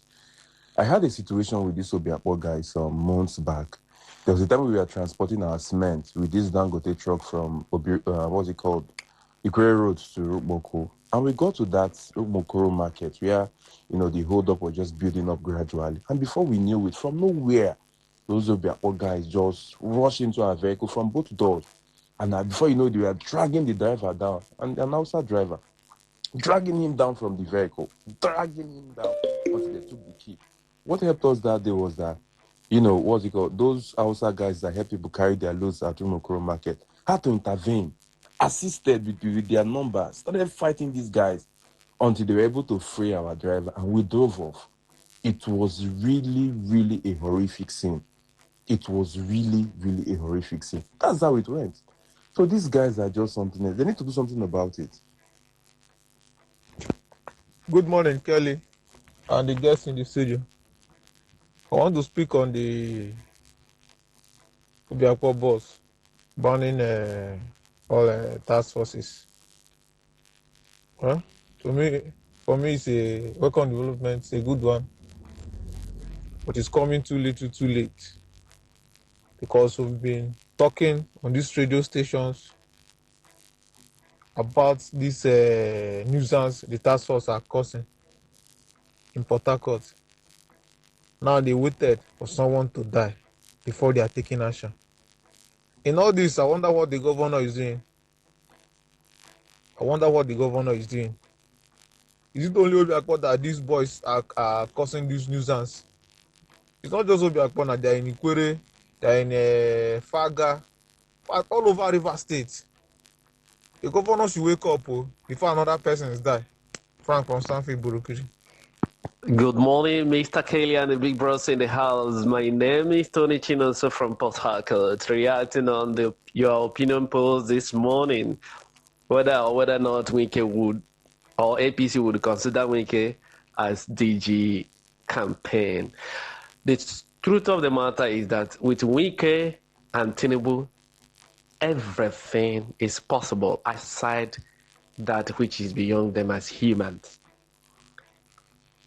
I was in this state when Wike said joining APC is like leprosy, but he is fully on ground on APC administration.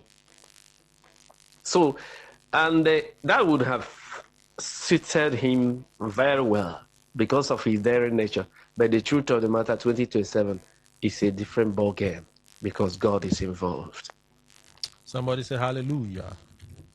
Glory to God. Glory. God is involved in the election in Nigeria 2027. So I don't hear them. And deceiving ourselves. What do you mean by that? You don't believe doesn't mean that you deflate his own belief now. Kilo day. All right, let me read some of your contributions. Opinion poll real quick on Facebook. The minister, someone who said he can't, and I know you will have a lot of things to say, but can we focus? Oko Namdi, can Wike combine his ministerial job with APC campaign DG? Must he be Wike all the time? Doug is Etu, you need no mirror to see what is in your hand. Wike needs nothing from everyone, but only to bring back Mr. President for a second term, so it's likely. Nnamdi Kingsley, if he denies it, it means it's a true story. Tane Duplessis, good morning, everyone. The FCC minister is one of those persons that has, over the years, been very consistently inconsistent. He's one of the politicians that I don't believe whatever he says. He changes, okay, all right. Samuel Sunday, he wants to equal former Governor Amechi's record by becoming Tinubu's campaign DG. We're used to their style of first denying, then later it happens. Obi Ochu, how can a non-party member become a campaign DG for APC? Anyway, no smoke without fire. Amity Prince, there are critical national issues to discuss. If you don't like it, you can move on now. Simple. Charlie Man, Obi Anoze, you are in PDP and you're campaigning for APC. Sophia Akwai, I've never seen this one. Ejiofor Onyishi, the president's approval to increase military salaries, okay, that's a separate thing. Man, Sonny, him don't try but fail woefully. No mind them. Now today him begin the lie. What are you talking about? Enehi Schweibel, believe Wike at your own risk because he's always denying anything. Later, and you go back, he had grabbed the same thing he denied. Sambo Dumio, are you still listening to Wike or taking his word serious? Then you are risking yourself. Please, we need you. All right. Hello, John. Good morning, Kelly and the panelists. Has Wike ever agreed to anything? That's not even the question I asked. That's not the question I asked. Huh? Sandy Aswa, you're spot on. Under this current ABC, nothing is impossible. It will never be a surprise to see him play that role, knowing his character as Mr. Double Standard. Emma Kobasi, the chameleon, has spoken this morning. Give him this evening. He will call for press and start denying ever saying this. The only man with many mouths. Okay? I think some of you, if you had a chance, you just want to lash and lash at Wike. That's just what you want to do. That distracts us now. Chile Edwin on the general post, Makinde has just said what Wike told Reversible before the election that brought him for Baran. Today, how far? Just like Wike is now denying lobbying for the APC campaign DG. These are old rhetorics that should be ignored. But for ASU, they should consider the future of these students and the toiling of the parents and explore other better means to engage the government. Joel, increase of army salary is a welcome development, whether it's because of the coup plot, the leader statement or not. Bottom line is the salary is increased. On tax force suspension operation in Obiakpo is good. Let them constitute people with right sense, not agbero. Lastly, I said anybody that disagree with the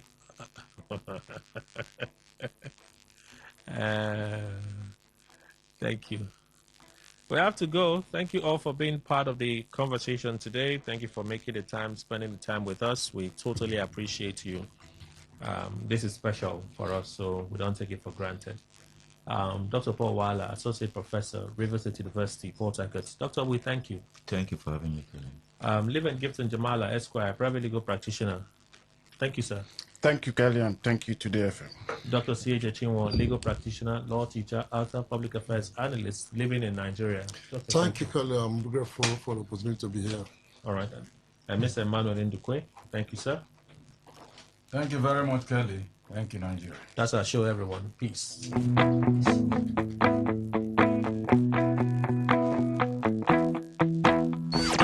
Talk radio. I listen to a lot of talk radio. 95.1 FM.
It's never easy, and we all feel it. Last. Would you be open to your mom getting married again in the in the future? Maybe not now, but maybe in years to come. I know you've been through probably a lot of anything that makes her happy. I'm here. But I think my mom, she's a strong woman. I think she wants to take some time to be by herself and just, girl boss and travel the world. I'm still mad, Mom, that you haven't invited me on any of your trips. But I love this for you. I love that. Thank you so much, Riley. Ciao. We'll see you later. So much life has been lived in these last 2 decades for you guys, for Demi, for you all to share the screen. How emotional and nostalgic was that? It really was nostalgic and wonderful. I mean, stepping back into the Camp Rock setting, a familiar set, seeing familiar faces, seeing Aunt Connie again, those waves of emotion that are brought back to you. And I think a lot of the Camp Rock fans around the world will feel that same feeling we had. It feels like old times again. Even familiar songs that you're going to hear again, too. Maybe different a little bit, but yeah. Now, what do your girls all think of the Camp Rock films? Our daughter's becoming familiar with it. She's only seen this one. They did ask, why are you so cringe during a couple scenes on this one? We're at that age now, so it's only appropriate. Going forward, I don't decide not to look for trouble with you. I see so many beautiful people here, man. You don't see. Going forward. Hold on. Going forward, I don't decide not to look for trouble with me. I don't go look for trouble. I don't hear them in God. I don't say no here. So tell your neighbor, I say no more trouble. Don't let me more trouble again. Oh, but I want to love in the crazy.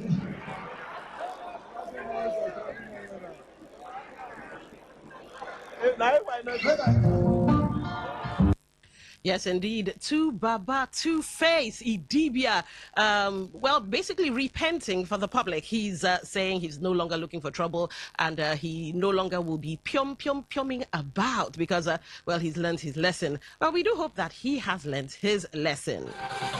Also, Camp Rock 3 premiere with the Jonas Brothers and Demi Lovato. For those of you who loved watching Disney back in, 5, 6, 10 years ago, yes, they were the iconic, hottest things since sliced bread. Yes, the Jonas Brothers there.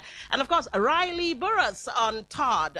If you don't know who Riley is, she's the daughter of Candy Burroughs, who was a Real Housewife, a former Real Housewife of Atlanta star, and also songwriter. She's written a couple of songs for Destiny's Child and all of that. She was also in the group, Escape. Yes, if you remember Just Kick It, that's their song, or one of their songs anyway. And so Riley's talking about the divorce between her mother and, of course, Todd. Now, for more entertainment news, you're in the right place. It's Today 95.1 FM, Today Entertainment, Today's Show.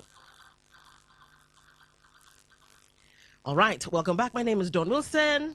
I'm Queen Chima. Good morning. It is 11:35, August 11, 2026. Welcome to Entertainment Today. Well, Beyonce is being dragged to court over an alleged unauthorized sample on her hit Alien Superstar, TMZ has learned. According to court documents obtained by TMZ, a company called High Rose Enterprise and a producer named Shuji High Rose is suing Beyonce and various music companies for alleged copyright infringement. Hiro says it owns the right to a song titled Moonraker, performed by a musician named John Holiday. The company says Beyonce sampled the spoken word introduction of the song Alien Superstar, which was released on her 2022 album Renaissance. Now, the suit claims that Beyonce and her team did not obtain a license at all for the use of the sample before the release, but did obtain 1 week after the album release, but only from the performer Holiday, who Hiro claims had transferred his entire interest in the song decades earlier. Now, Hiro says it puts Beyonce's company is on notice about the infringement, but has continued to sell the record. The company is seeking an injunction to stop Beyonce from continuing to make money off their work and for unspecified damages. Okay, moving on from Beyonce's troubles to something about Tupac Shakur. Now, remember, you can be part of the show by sending your text messages to 0701-933-9962. That's 0701-933-9962. 9962. Also, your WhatsApp messages, yes, would be allowed. Now, we have a post running on Facebook because, what's his face now? Veteran musician Daddy Shoki has weighed in on the feud between the P-Square duo. And his takes a little, well, his take is kind of different. Would you agree with what he has to say? Go check out our Facebook post, Today 95.1 FM. And when that time rolls around, Queen and myself will be bantering about what Daddy Shoki had to say. But let's still stay outside of local waters. Tupac Shakur murder case, witness, I'm innocent. I wonder when this case will ever be put to bed. With jury selection underway in Tupac Shakur's murder trial, Reggie Wright Jr. is hopeful that the truth will finally come out. We got Death Row Records former head of security to sit down. That's TMZ, of course. And he's hoping the prosecution will get some answers, especially with Dwayne Keefe D. Davis has been pointing the finger at him. Keefe D., who's on trial for Tupac's murder, has been tried. Okay, that's kind of like a typo, I guess, has been trying to pin the rapper's death on Reggie, claiming he's the one who orchestrated the hit. But Reggie, who's going to be a witness for the prosecution, tells us he thinks this trial is going to debunk some big theories while confirming some other things. Queen, well, at least it's been 30 years, and this, call it mystery murder case. Indeed, yes, like the JFK one as well. Yeah, so over 30 years, I just hope people's been calling that the man deserves justice, was assassinated at 25, and 30 years after, if he were posthumously 55 years, so 30 years after he's not been able to get justice. But one thing maybe for sure is that no matter how long it takes, justice would still prevail, especially as investigations are ongoing. There's been several conversations around the murder of Tupac Shakur, and supposed allegations here and there, trials after trials. Someone said under that post, what were you expecting? Were you expecting him to say yes, he did it? So I just hope, and I think that definitely whoever murdered Tupac Shakur, I still listen to his songs and I'm like, no, this person cannot be gone, but it's what it is. So long as PDD is not involved, okay. Oh, right. Is that how it goes? All right. At least one burglar hit Kim Kardashian's Hidden Hills home over the weekend. Authorities arrested one man on suspicion of burglary and stealing a car from the property. Authorities say no one was home at the time of the incident, which comes nearly 10 years after masked men robbed Kardashian at gunpoint in France while she attended Paris Fashion Week. I was thinking about the house and then burglars, and I said, I was thinking about the security situation. But then robbery is a global phenomenon. It's a global thing. It happens anywhere, whether Nigeria, whatever part of the world. And people just talk about better situations where you're well secure, and even if harm comes to you, you can get help. I wish her and her family for everything. They weren't on site, so that's a good thing. I think they said there were some workmen were around, some kind of reconstruction work was going on, so they were not around, and maybe call it a crime of opportunity, but still crime nonetheless. I mean, some things left, so some things were taking, and that's also hurting. All right. Brad Pitt is in the news, and this time not because he might be a deadbeat dad or his kids have dropped his name. He is no longer sober, and he's doing the revelation of this one after 7 years off alcohol. In a new interview with Esquire, the F1 star opens up about his decision to drink again, but this time he's putting a little on it, making it his by drinking in a restrained manner. One wonders what that means, because if you've been sober, if you've been off drinking, and then you fall off the wagon, and then you start drinking, I say, but in a restrained manner, kind of sounds like a drug addict of sorts, going back and looking for an excuse to go back. Anyway, the 62-year-old avoids specifics, there we go, but shares he's dealt with suicidal thoughts due to family stuff. Brad is being through a lot emotionally. Has he though? Having to battle his kids dropping his name. Are you sure they haven't been through a lot as well? I mean, having to battle custody of your children for how long? Yeah. And you have every one of them, 1, 2, 3, how many? Six or five of them drop your name. That's a lot. Now But you it points to something. Deadbeat father. Yes, people are saying. However, no father would want to sit with that reality that my children don't want to associate with me. It's really a hard place to be. A year ago, he lost his dad, and people's emotional health and mental health matters. And even if they may not know how important it is and how deeply it affects them, it still affects them one way or the other. So if he says, I'm not, I don't take alcohol the way I used to. Yeah, he's doing it in a restrained That's some manner level now. of progress, because if you are what's the word, addicted to something, you know how difficult it is to stop So or why reduce. Why go back? Well, that's the point. Healing is a process. It's a journey. Sometimes you think you're out of it. You find yourself falling back to it again. It's a whole journey until you get to the point where, oh, this thing doesn't work for me again. I've gone to the point where, okay, I won't do this again. And it's a really, really hard 7 process. years, Brad. 7 years. You were doing so well. This could even be a phase of mental breakdown and trying to recover. It could be. It just could be. Well, good luck. Let's come back to the Nigerian scene where police arrest very black man over alleged threat to comedian D1's life. Now, the police have arrested a prominent member of the Rattel movement, very black man from Port Harcourt, who is a brother of Very Dark Man. Now, Very Black Man was arrested by the River State Police Command for allegedly threatening the life of reality star and comedian D1. He was reportedly arrested after failing to honor the police invitation and was transported to Lagos on Sunday. Now, reacting to the development, D1 wrote on Instagram, "Arrested and swift to Lagos. Next time you won't threaten someone's life. Kudos to the Nigerian police for doing their job." Now, recall that Very Black Man had in June 2026 threatened to kill D1 for criticizing Very Dark Man. Reacting to his threat, many Nigerians, including celebrities such as Mario Wazobia and Bodemai, called for his arrest. Social media just makes people forget that there are certain things you go and the law of the country would not. Do they not know that cybercrime law exists? Will now? not permit you.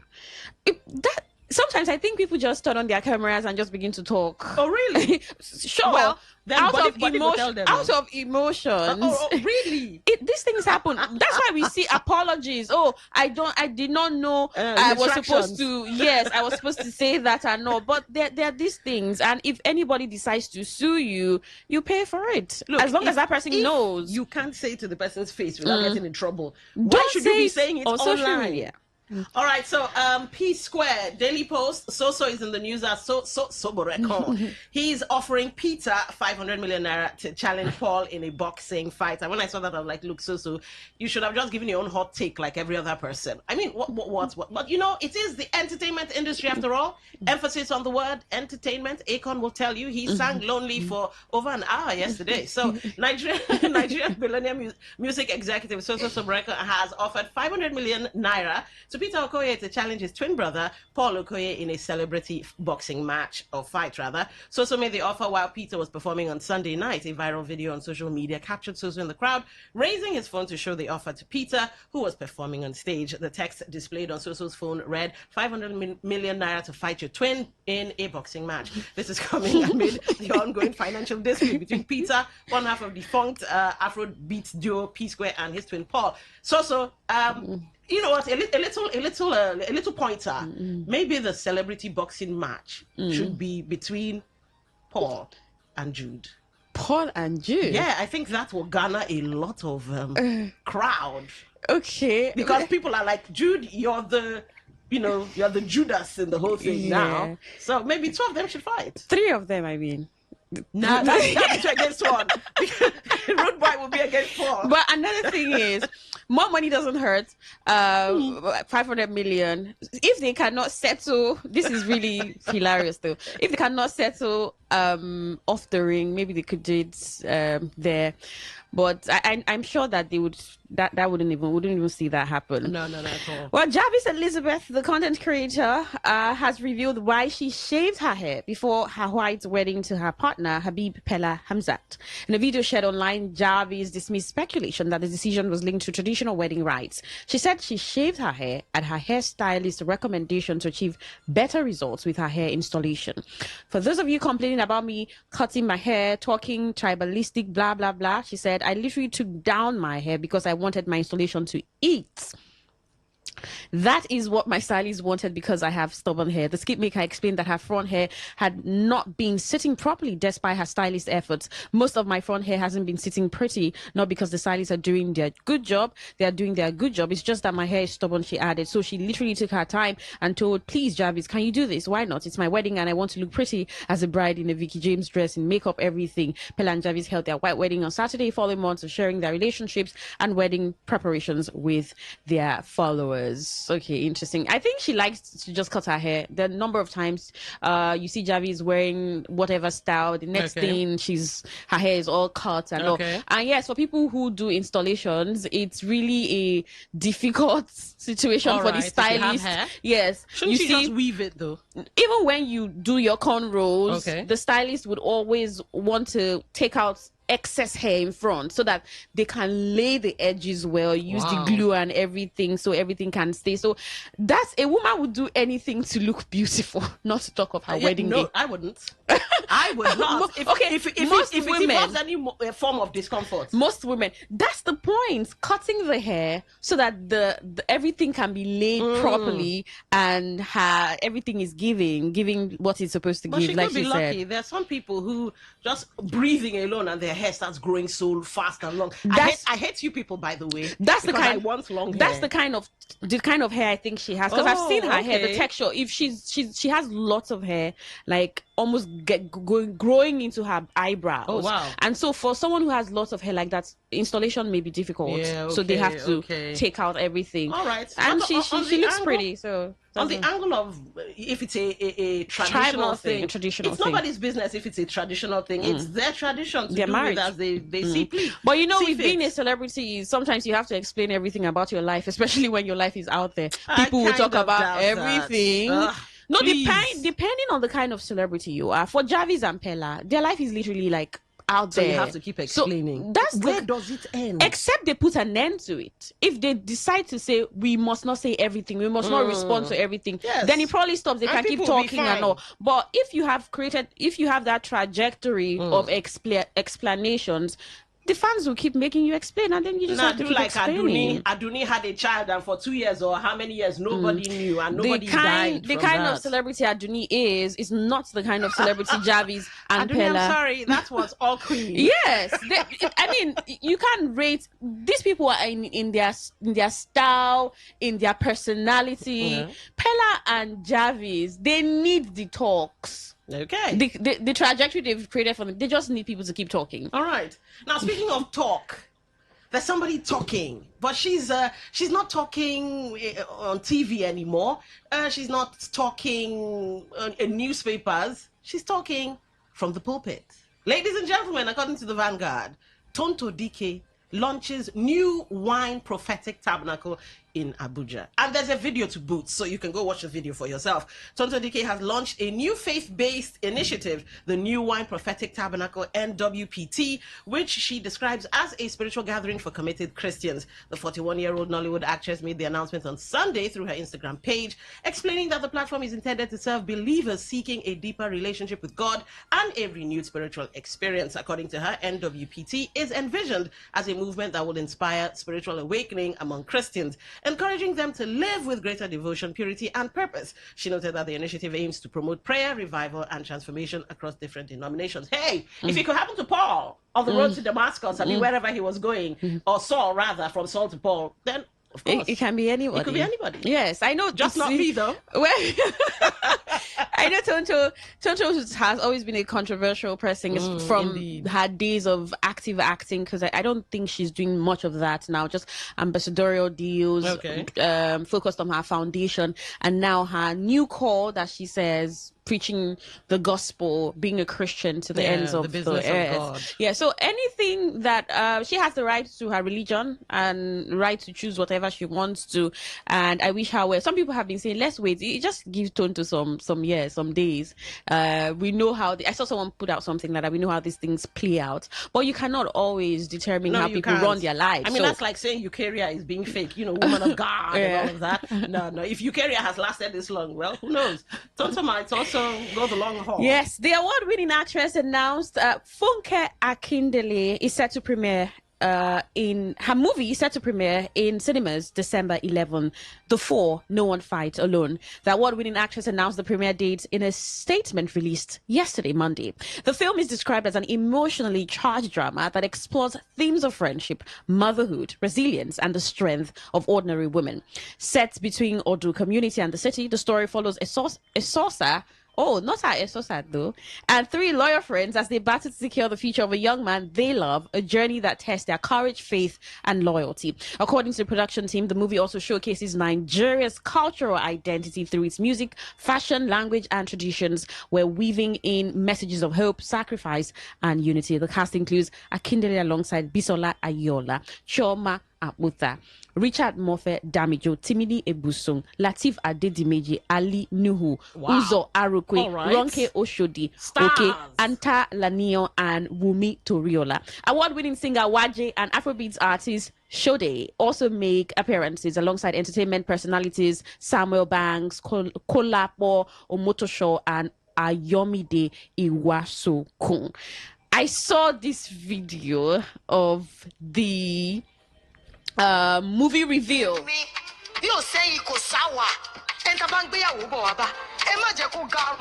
We're coming to you big this 2026 with a new movie. Are you ready?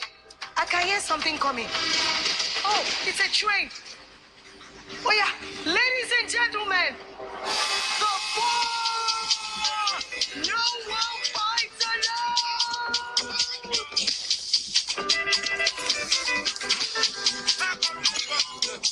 Expect a lot of action.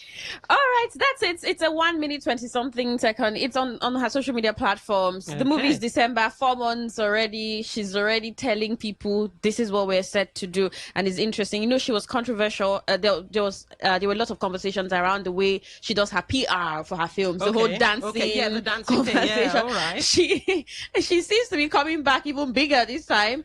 She may not be dancing yet, but there's just so much for the movie reveal. I'm sure her fans are ready December 11 to see what she's got for them this year again. All right, and speaking of movies, Alex Ekubo. Oh, I saw this, I was like, oh wow. So Sweet 16, Nollywood musical featuring Alex Ekubo, Yemi Alade, hits cinemas August 14th. I can't wait to watch that one just to see what's about.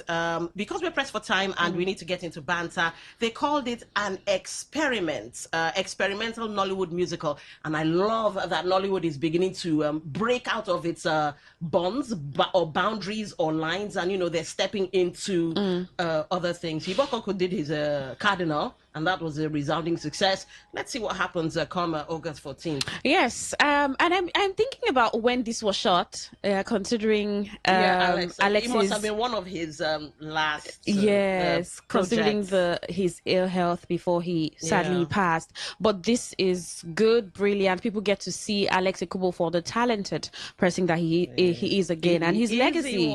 He was rather, and his legacy continues to live on. But I'll see what they did with this musical. Nollywood. All right. Yeah, I can't wait. Watch out. So anyway, let's I'm not sure we have posts running on Facebook. I just checked, and maybe there was a technical glitch or something, but I think we have messages on our WhatsApp or text messaging portal. I did see the phone flash a second ago. Now, while Queen gets that ready, you guys who want to watch movies, The Last House, you need to go and watch that movie, especially if you like thrillers and jump scares and all of that. Yes, you need to go watch The Last House. Nigerian movie, The Color of Fire. No. That was a swing and a miss. I don't know who. I don't care who comes to my head. I watched it. I tried to watch it. No. Swing and a miss. Big names, Osas, Uzo, Arukwe, and all of them in there. But But anyway, let's see what Funke and Alex's movie have to bring, and we'll review that when the time comes. Absolutely. Funke's is December. Alex is August. It's August. A couple of days. 2 days to go from here. Yeah. Well, veteran Nigerian singer Daddy Shoki has criticized the prolonged conflict between twin brothers Peter and Paul Okoye, saying it damaged one of Africa's most successful music brands. Daddy Shoki made the remarks during an interview with Goldmine TV, which began attracting attention online on Sunday. Now, the music veteran said the significance of P-Square extended beyond two brothers because fans across Africa helped build the group into a major force. P-Square isn't for them alone, he said. According to Daddy Shoki, entertainment must remain the role of their fans when making important decisions about their careers. He explained that his achievements and longevity as Daddy Shoki were possible because people supported his music over the years. Now, the singer said celebrating decades in the entertainment industry would mean little without recognizing the listeners who made that journey possible. He accused Peter and Paul of paying more attention to their financial disagreement than the people who supported P-Square throughout its rise. Daddy Shoki also expressed concern that the continued public exchanges could deepen the division within the Okoye family. No matter what, you guys are brothers, he said. He urged the twins to find a private space to discuss their differences and reach an understanding. Yeah, you know what? Fine. We made P-Square.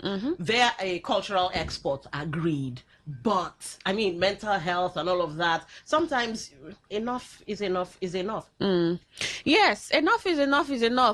I like those words because, Don, when there are issues, sometimes you cannot particularly tell people how to handle it. When it comes to conflicts, individuals handle conflict differently depending on how they are raised, their experiences. You think this person may be quiet about it. No, this person is calmer about it. This person decides to go on social media. That's why when I saw the post where some people said, Peter's wife is so decent, the way she's handled the conversation over the years shows that she's a good woman and all. And I said Nigerians and emotions. Some people handle conflict differently. Some people would prefer to talk about it. Some people would never talk about it. And the person who talks about it doesn't make the other person who doesn't talk about it worse. Or do you think this person is better than the other person? It's just the way they handle conflict. We just see how it works out for them. And once money is involved, my dear sister, I think it's Paul, because now I'm kind of like rooting for Paul. Pardon me. Wait, I'm supposed to be objective and all Peter, of that. Paul, the one that has the KC cap or KC baseball hat. Okay. Apparently, you're rooting for Rude Boy. No, I'm rooting for the good one. I think good one is Paul. No, Peter. Is it? Mr. P is Peter. Mr. P. Then I think Paul is Rude Boy. Hence the twin thing. I don't know who is who. But whoever has the KC the person hat, who started putting out the videos, that's Peter. That's the good one. Yeah, right? We played his song yesterday. Okay, that's Mr. P. You're saying he's the good one. We don't know. You know what? I don't know. I don't care. Who's the good one? What I heard is that nobody knows. The KC hats or something have started flying off the shelves because of this. So hopefully something positive could come out of this ugly mess. All right. We didn't drop a post on Facebook, but then I have a ticket for someone, very special someone. Let me tell me the second story we took today on the entertainment show. The second story we took on the foreign scene, the news. Write that to me on WhatsApp. Write that to us 0701-9339-962. If you do that, you get a ticket to the unveiling with Fidelia Harry. We've been talking about this show. She was here last week and I think the week before last. Talk about the show. It's a musical experience. So you want to attend a show on the 15th of August where you get a good musical experience, enjoy music, comedy, storytelling, and everything in between. Tell us the second story we took on the foreign scene. Write that to our WhatsApp or text message channel 0701-9339-962. As you do that, you get a ticket to that show. It's a beautiful ticket I have here, and I tell you it's going to be a spectacular show. So the first person will check the time. Yes, the first person that does it. But if you send never fear, it'll all we'll give out tickets on Thursday and also on Friday. So yes, you won't miss out if you don't miss the show. Is on the 15th. Show. It's on the 15th. So you have yourself something to enjoy next week. Thank you so much for tuning in to Entertainment Today on Today95.1 FM. It's been a pleasure having you join us. My name is Queen Chima. And I'm always Dawn Wilson. Enjoy what's coming up next, which is the World News. Whether it's happening in Port Harcourt, South, Nigeria, or around the world, we've got you covered. On air, online, delivering balanced news and unbiased analysis. Today, 95.1 FM. This is Today, 95.1 FM, Port Harcourt. News.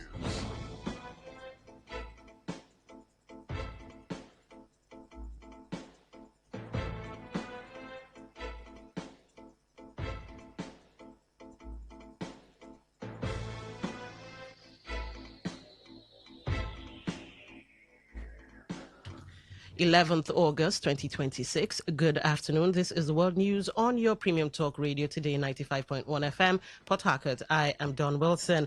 Today in the headlines, NDC presidential candidate Pt2 denies allegations urging troops to refuse President Tinubu's approved pay raise.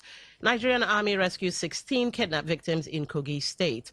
2 dead as cult groups clash at Ignatius Ajuru University in River State. And on the foreign scene, Lebanon accuses Israel of drone attack during fire response. Details in a moment. Stay with us.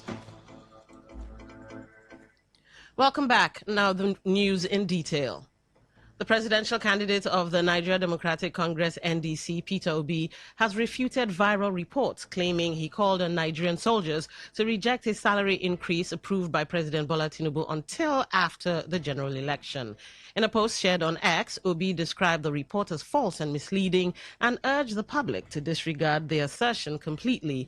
He reaffirmed his support for security agencies, stressing that he has consistently advocated for adequate equipment, motivation, and protection for troops operating under challenging conditions. Obi also noted that the welfare, safety, and honor of military personnel would remain a top priority under his leadership.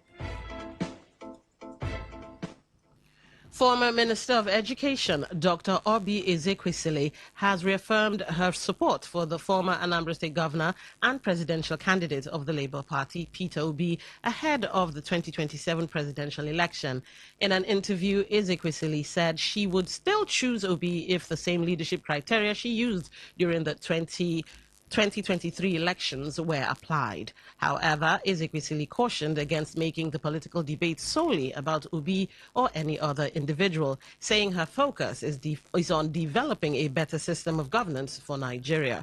The former World Bank Vice President for Africa said the country needs a new trajectory that restores human dignity and improves the lives of citizens. She lamented what she described as the declining value placed on human life in Nigeria, arguing that repeatedly conducting elections without addressing the underlying political system would not solve the country's problems. Ezekwesili further urged Nigerians to vote for their own interests and challenge what she described as a political design that has failed to deliver good governance.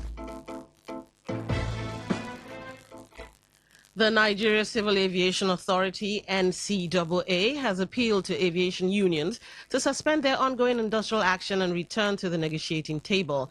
In a statement signed by the Director General of the NCAA, Chris Najomo, the authority acknowledged that the industrial action was disrupting flight operations and affecting passengers and other stakeholders. The NCAA said a peace meeting convened by the Minister of Aviation and Aerospace Development, Festus Keyamo, last week could not hold because airline operators failed to attend. Najomo urged the unions to embrace dialogue and exercise restraint pending the return of the minister, who the authority said has been working to resolve the dispute. The aviation regulator also assured passengers that the industrial action had not compromised flight safety, reaffirming that it remains committed to its statutory safety oversight responsibilities. A joint security operation led by the Nigerian Army has rescued all 16 victims abducted by suspected kidnappers in Ofu local government area of Kogi State. In a statement, the Army said the victims were abducted after armed criminals attacked commuters along the Ojuwo, Ajengo, Memaribo and Ojiwo Itobe roads. According to the statement, troops of 21 Battalion alongside personnel of the Nigerian Navy ship Lugard, the Nigeria Police Force, local vigilantes and hunters launched a search and rescue operation after receiving credible intelligence that the victims had been taken toward Adumu community in Dikina local government area. The army said the superior firepower of the joint team forced the kidnappers to abandon their captives and retreat into the surrounding forest with gunshot wounds. However, a local hunter who participated in the operation was killed during the encounter, while a police officer sustained injuries and is receiving medical treatment. The army commended the security personnel and local stakeholders involved in the operation and urged residents to remain vigilant and provide security agencies with timely and credible information on suspicious activities. A military operation conducted by troops of Operation Enduring Peace, OPEP, has resulted in the neutralization of 2 suspected terrorists, the capture of 1 bandit, and the recovery of an AK-47 assault rifle in Plateau State. In an operational report released, the troops said the incident occurred at Ngo village in Langtang North local government area. According to the report, the troops mobilized with an apprehended suspected bandit, to recover a rifle allegedly concealed by the suspect in the area.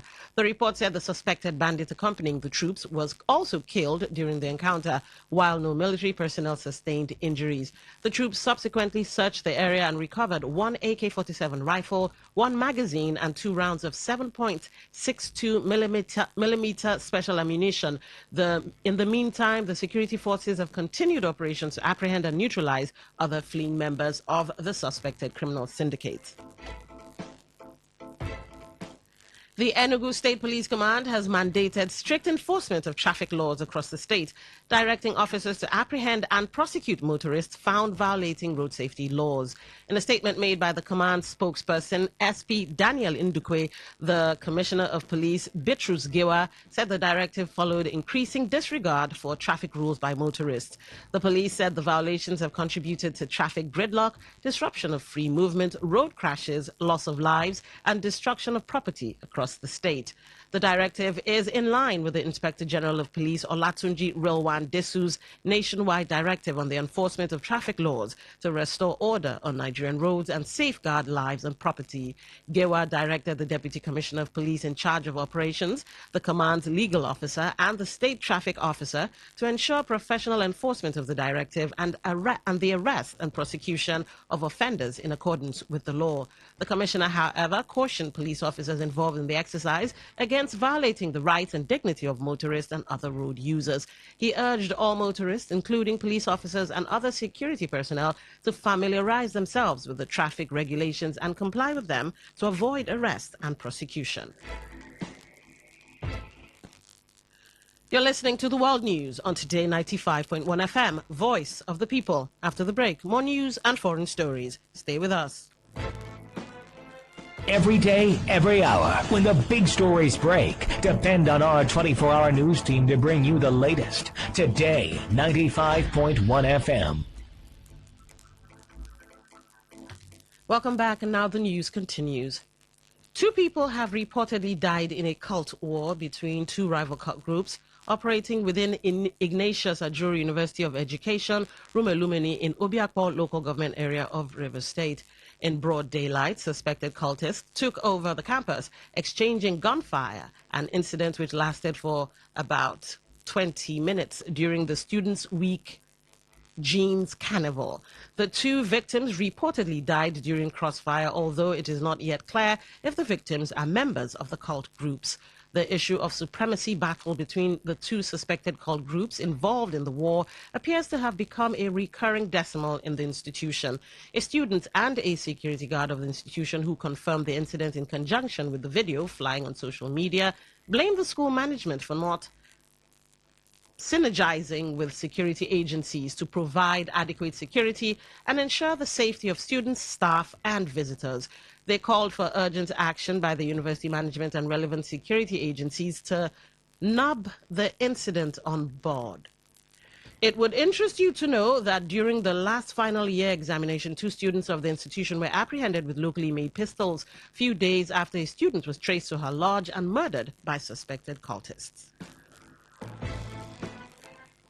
In a related development, the SUG president of Ignatius Ajuru University of Education, Senator Alex Nnodem Onu, dismissed reports that suspected cultists engaged in a gun battle within the university premises. Nodem Ono, in an interview with Today FM, described the report as misleading and sensational, stressing that the only gunshot reportedly heard within the university was fired by the police into the air to disperse some unknown persons who had entered the institution. He further explained that some persons had entered the institution during the ongoing SUG week celebration. They noticed that some kind of strange faces were in the school. They did not do bad things. There was no confrontation of any gunshot or shooting in the school. The only thing was that the police people shot the gun on air to scare the bad people away. And immediately, in fact, there was total calmness in the school. Nodem Ono, however, commended the university management for its readiness to strengthen both the security architecture of the institution and the academic environment, stating that it is necessary for safety and effective learning process.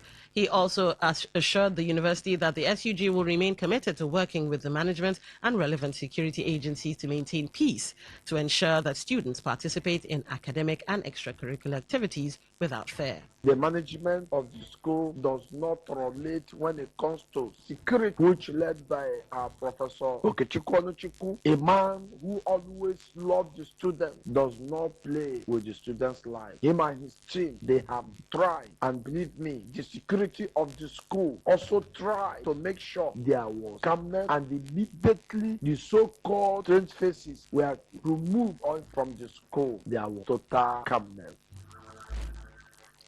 Meanwhile, Rivers State Police Command has dismissed claims by the president of the Student Union Government of Ignatius Ajuru University of Education, Rumolumini, in Obiakwa local government area, that the gunshot reported during the cult clash were released by the police. In a statement released by the Command Public Relations Officer, ASP Agabe Blessing Kabolo, confirmed that the incident which occurred at the university was a clash between two cult groups. ASP Blessing Kabolo said the police responded promptly and arrived at the scene in good time, successfully brought the situation under control, insisting that no shots were fired by the police as the officers only took proportionate measures necessary to contain and arrest the situation. The statement, however, claimed that no lives were lost as members of the groups fled the scene, while investigation is ongoing to identify and apprehend those involved. The Council of Chiefs and Oha N Council of Ubima Kingdom in Ikwere local government area of Rivers State have dismissed as false, baseless and misleading statements credited to one James Obua, claiming to be the chairman of the Community Development Committee, CDC, of the community. In a joint statement signed by spokesman for the Ubima Town Council of Chiefs, Chief Levinus Odwa, and Anthony Umezurike, who is the spokesman for the Oha in Council under the leadership of Royal Majesty King I.P. Williams, a government-recognized traditional ruler, described Obua's comments as a display of childishness and a complete lack of understanding regarding legal proceedings. The statement called on the public, the River State government, as well as the Ikwere local government administration to disregard Obua's statements in its entirety, reaffirming that the organs of Ubima Kingdom have no grievance or dispute with their traditional ruler. On the ongoing legal matter, the statement disclosed that Ubima Kingdom will not comment extensively on issues currently sub judice before a competent court of law, specifically the Court of Appeal. They noted that the consequential order affecting the Ubima throne did not emanate from the Court of Appeal or the Supreme Court, and as such, the kingdom maintains its constitutionally guaranteed right of appeal. Furthermore, the leaders emphasized that under established legal doctrine, filing an appeal preserves the status quo pending the final determination of the suit, and advised Obua that if he feels genuinely aggrieved, he should formally join the legal proceedings rather than attempting to mislead the public to serve personal interests. The Council of Chiefs and the Oha in Council reiterated their call to the River State government and relevant local government authorities to ignore the self-serving assertions of Obua and remain steadfast in supporting peace and stability within Ubima Kingdom. On the foreign scene, Lebanon's civil defense has said its personnel were targeted by an Israeli drone while responding to a grass fire in the Nabatea area of southern Lebanon. In a statement, the Lebanese General Directorate of Civil Defense condemned what it described as the targeting of its personnel while carrying out their humanitarian duties. The agency said the firefighting team was forced to withdraw to a safe location after the drone targeted them. The development comes amid a series of Israeli drone attacks reported in Nabatea.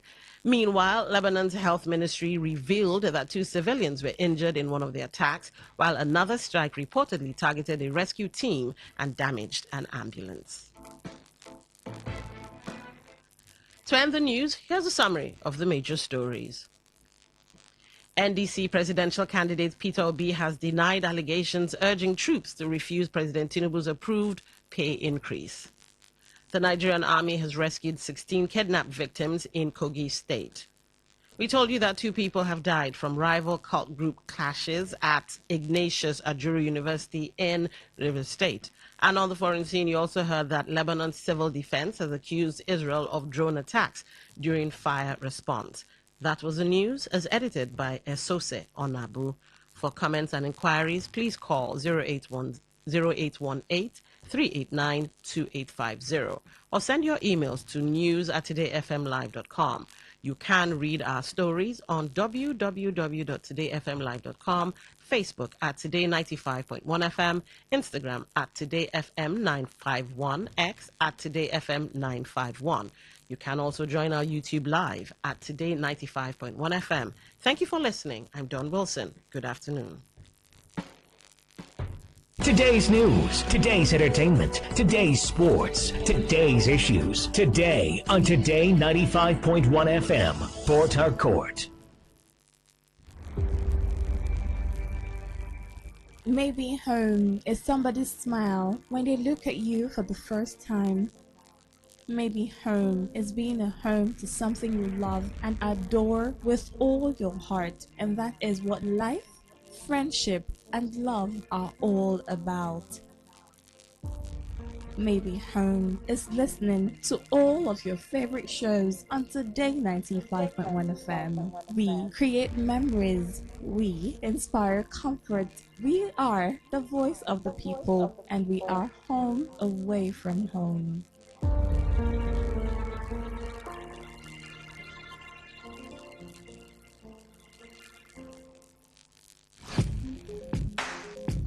Looking to grow your business? Ready to elevate your brand and reach the right audience? This is your moment to take your brand to the next level with Today 95.1 FM. Your trusted voice, reaching thousands of listeners every single day. From startups to established brands, we create powerful advertising solutions that boost your visibility and drive real growth. Our affordable advertising packages are designed to give your business maximum visibility and real results. Don't just advertise where people are listening. Call us today on 0818-389-2850 or visit our station to book your slot now at Today FM Drive off East West Road, Obiapo. Today FM 95.1. Your voice, your market, your success.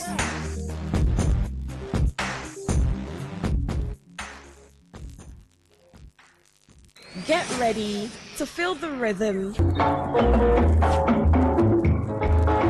the groove, and the true vibes of Africa. This is not just music. This is high life.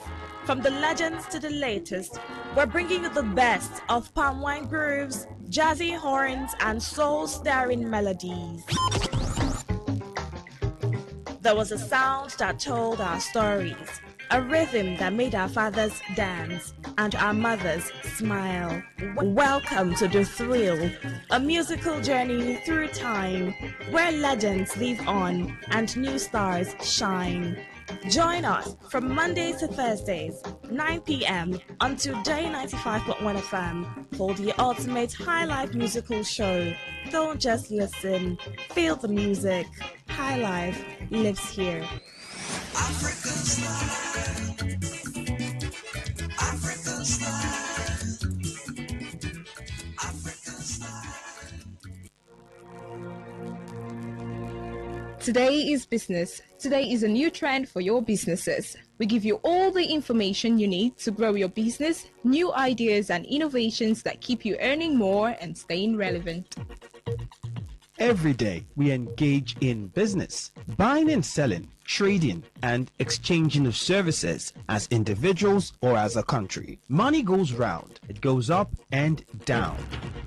But have you ever wondered what business is all about? And have you ever wondered how you can stand out in your business? Today FM has got you covered every Wednesday between the hours of 1 p.m. to 2 p.m. Learn all you need from professionals on how the country runs its business affairs and how you can be an outstanding entrepreneur and grow your business. Business Today.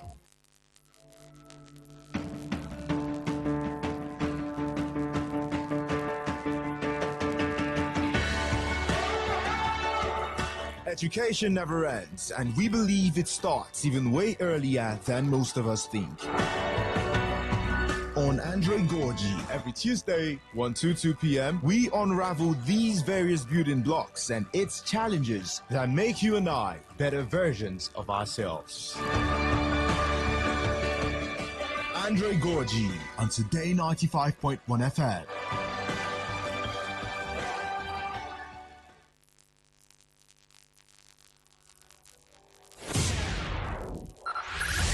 Five, four, three, two, one. Let's take you into a realm, another dimension, a reality of higher intelligence, discovery, and quantum possibility.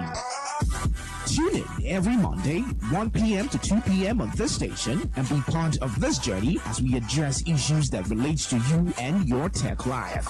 It is Today's Tech Show on your premium talk, news, and sports station. Today, 95.1 FM.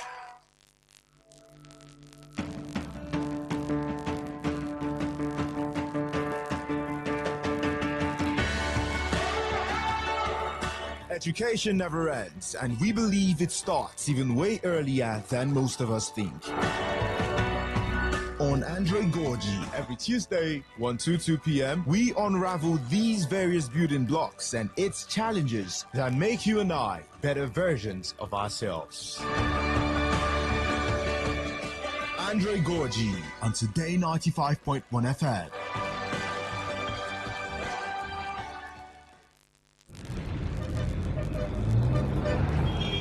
Live from the Garden City of Port Harcourt, Nigeria. This is Today 95.1 FM.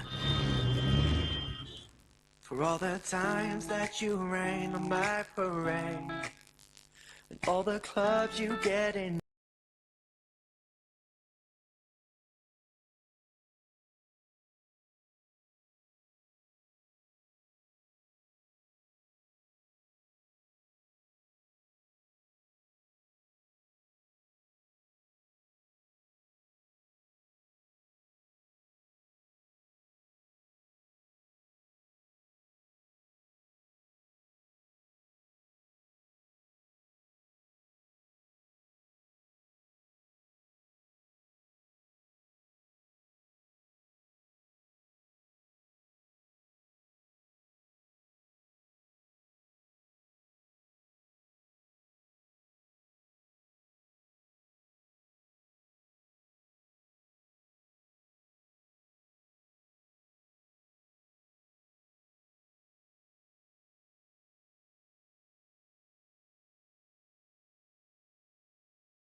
I listen to a lot of talk radio.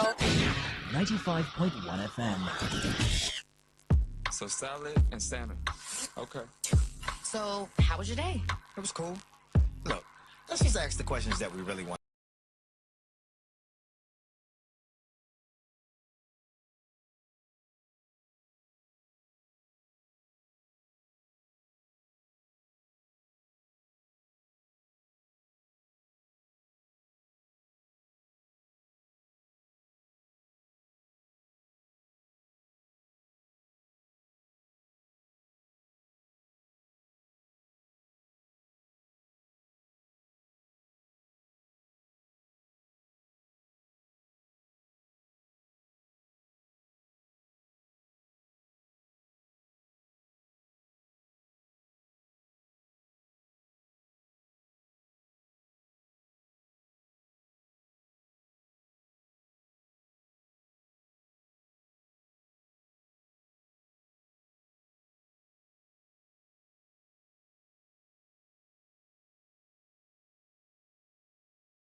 95.1 FM.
Radio? 95.1 FM.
Looking to grow your business? Ready to elevate your brand and reach the right audience? This is your moment to take your brand to the next level with Today 95.1 FM. Your trusted voice, reaching thousands of listeners every single day. From startups to established brands, we create powerful advertising solutions that boost your visibility and drive real growth. Our affordable advertising packages are designed to give your business maximum visibility and real results. Don't just advertise where people are listening. Call us today on 0818-389-2850 or visit our station to book your slot now at Today FM Drive off East West Road, Obiako. Today FM 95.1. Your voice, your market, your success.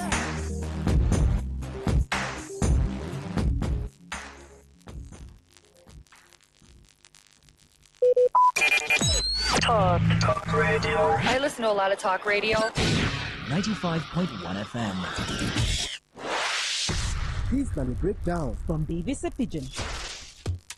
Nigeria and Ghana don't come out from the ongoing 2026 WAFCON for Morocco. That one an old story. But how Super Falcons and Black Queens fit qualify for the 2027 Women's World Cup after their disappointing WAFCON exit? We could go back to the cocoa of a story. Super Falcons of Nigeria and the Black Queens of Ghana don't shift their focus to try and qualify for the 2027 World Cup through the difficult route after their disappointing WAFCON elimination. Both teams come out for the quarterfinal stage. Cameroon Summer Falcons 1-0, with debutant Malawi beat Ghana 2-1. With their semi-final qualification for the WAFCON, Cameroon, Algeria, Morocco and Malawi don't secure automatic World Cup qualification. But the Super Falcons and Black Queens got to prepare for their Africa playoff for 13th August. Nigeria go jam with South Africa for the Muli Rashid Stadium. Ghana go face Cote d'Ivoire for the Labi Zuli Stadium. For the new qualification format, 4 losing quarterfinalists go play for this African playoff before them go qualify for the 10-country intercontinental playoffs. 2 countries for Africa go join 2 countries for CONCACAF and South America together with 1 rep each from Oceania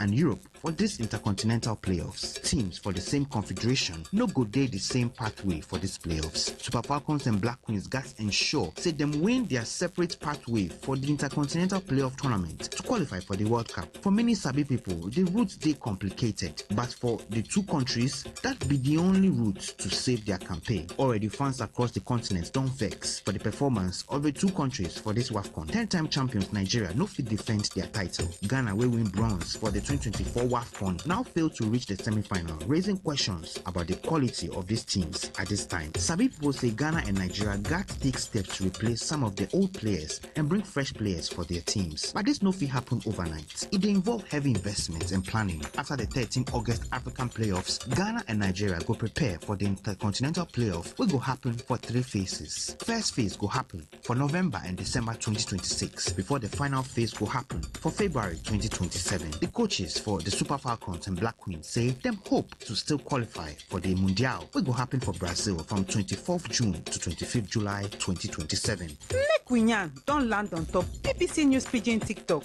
by 12 for afternoon every Wednesday. For more on this story, enter bbcpidgin.com and follow us for all our social media platforms.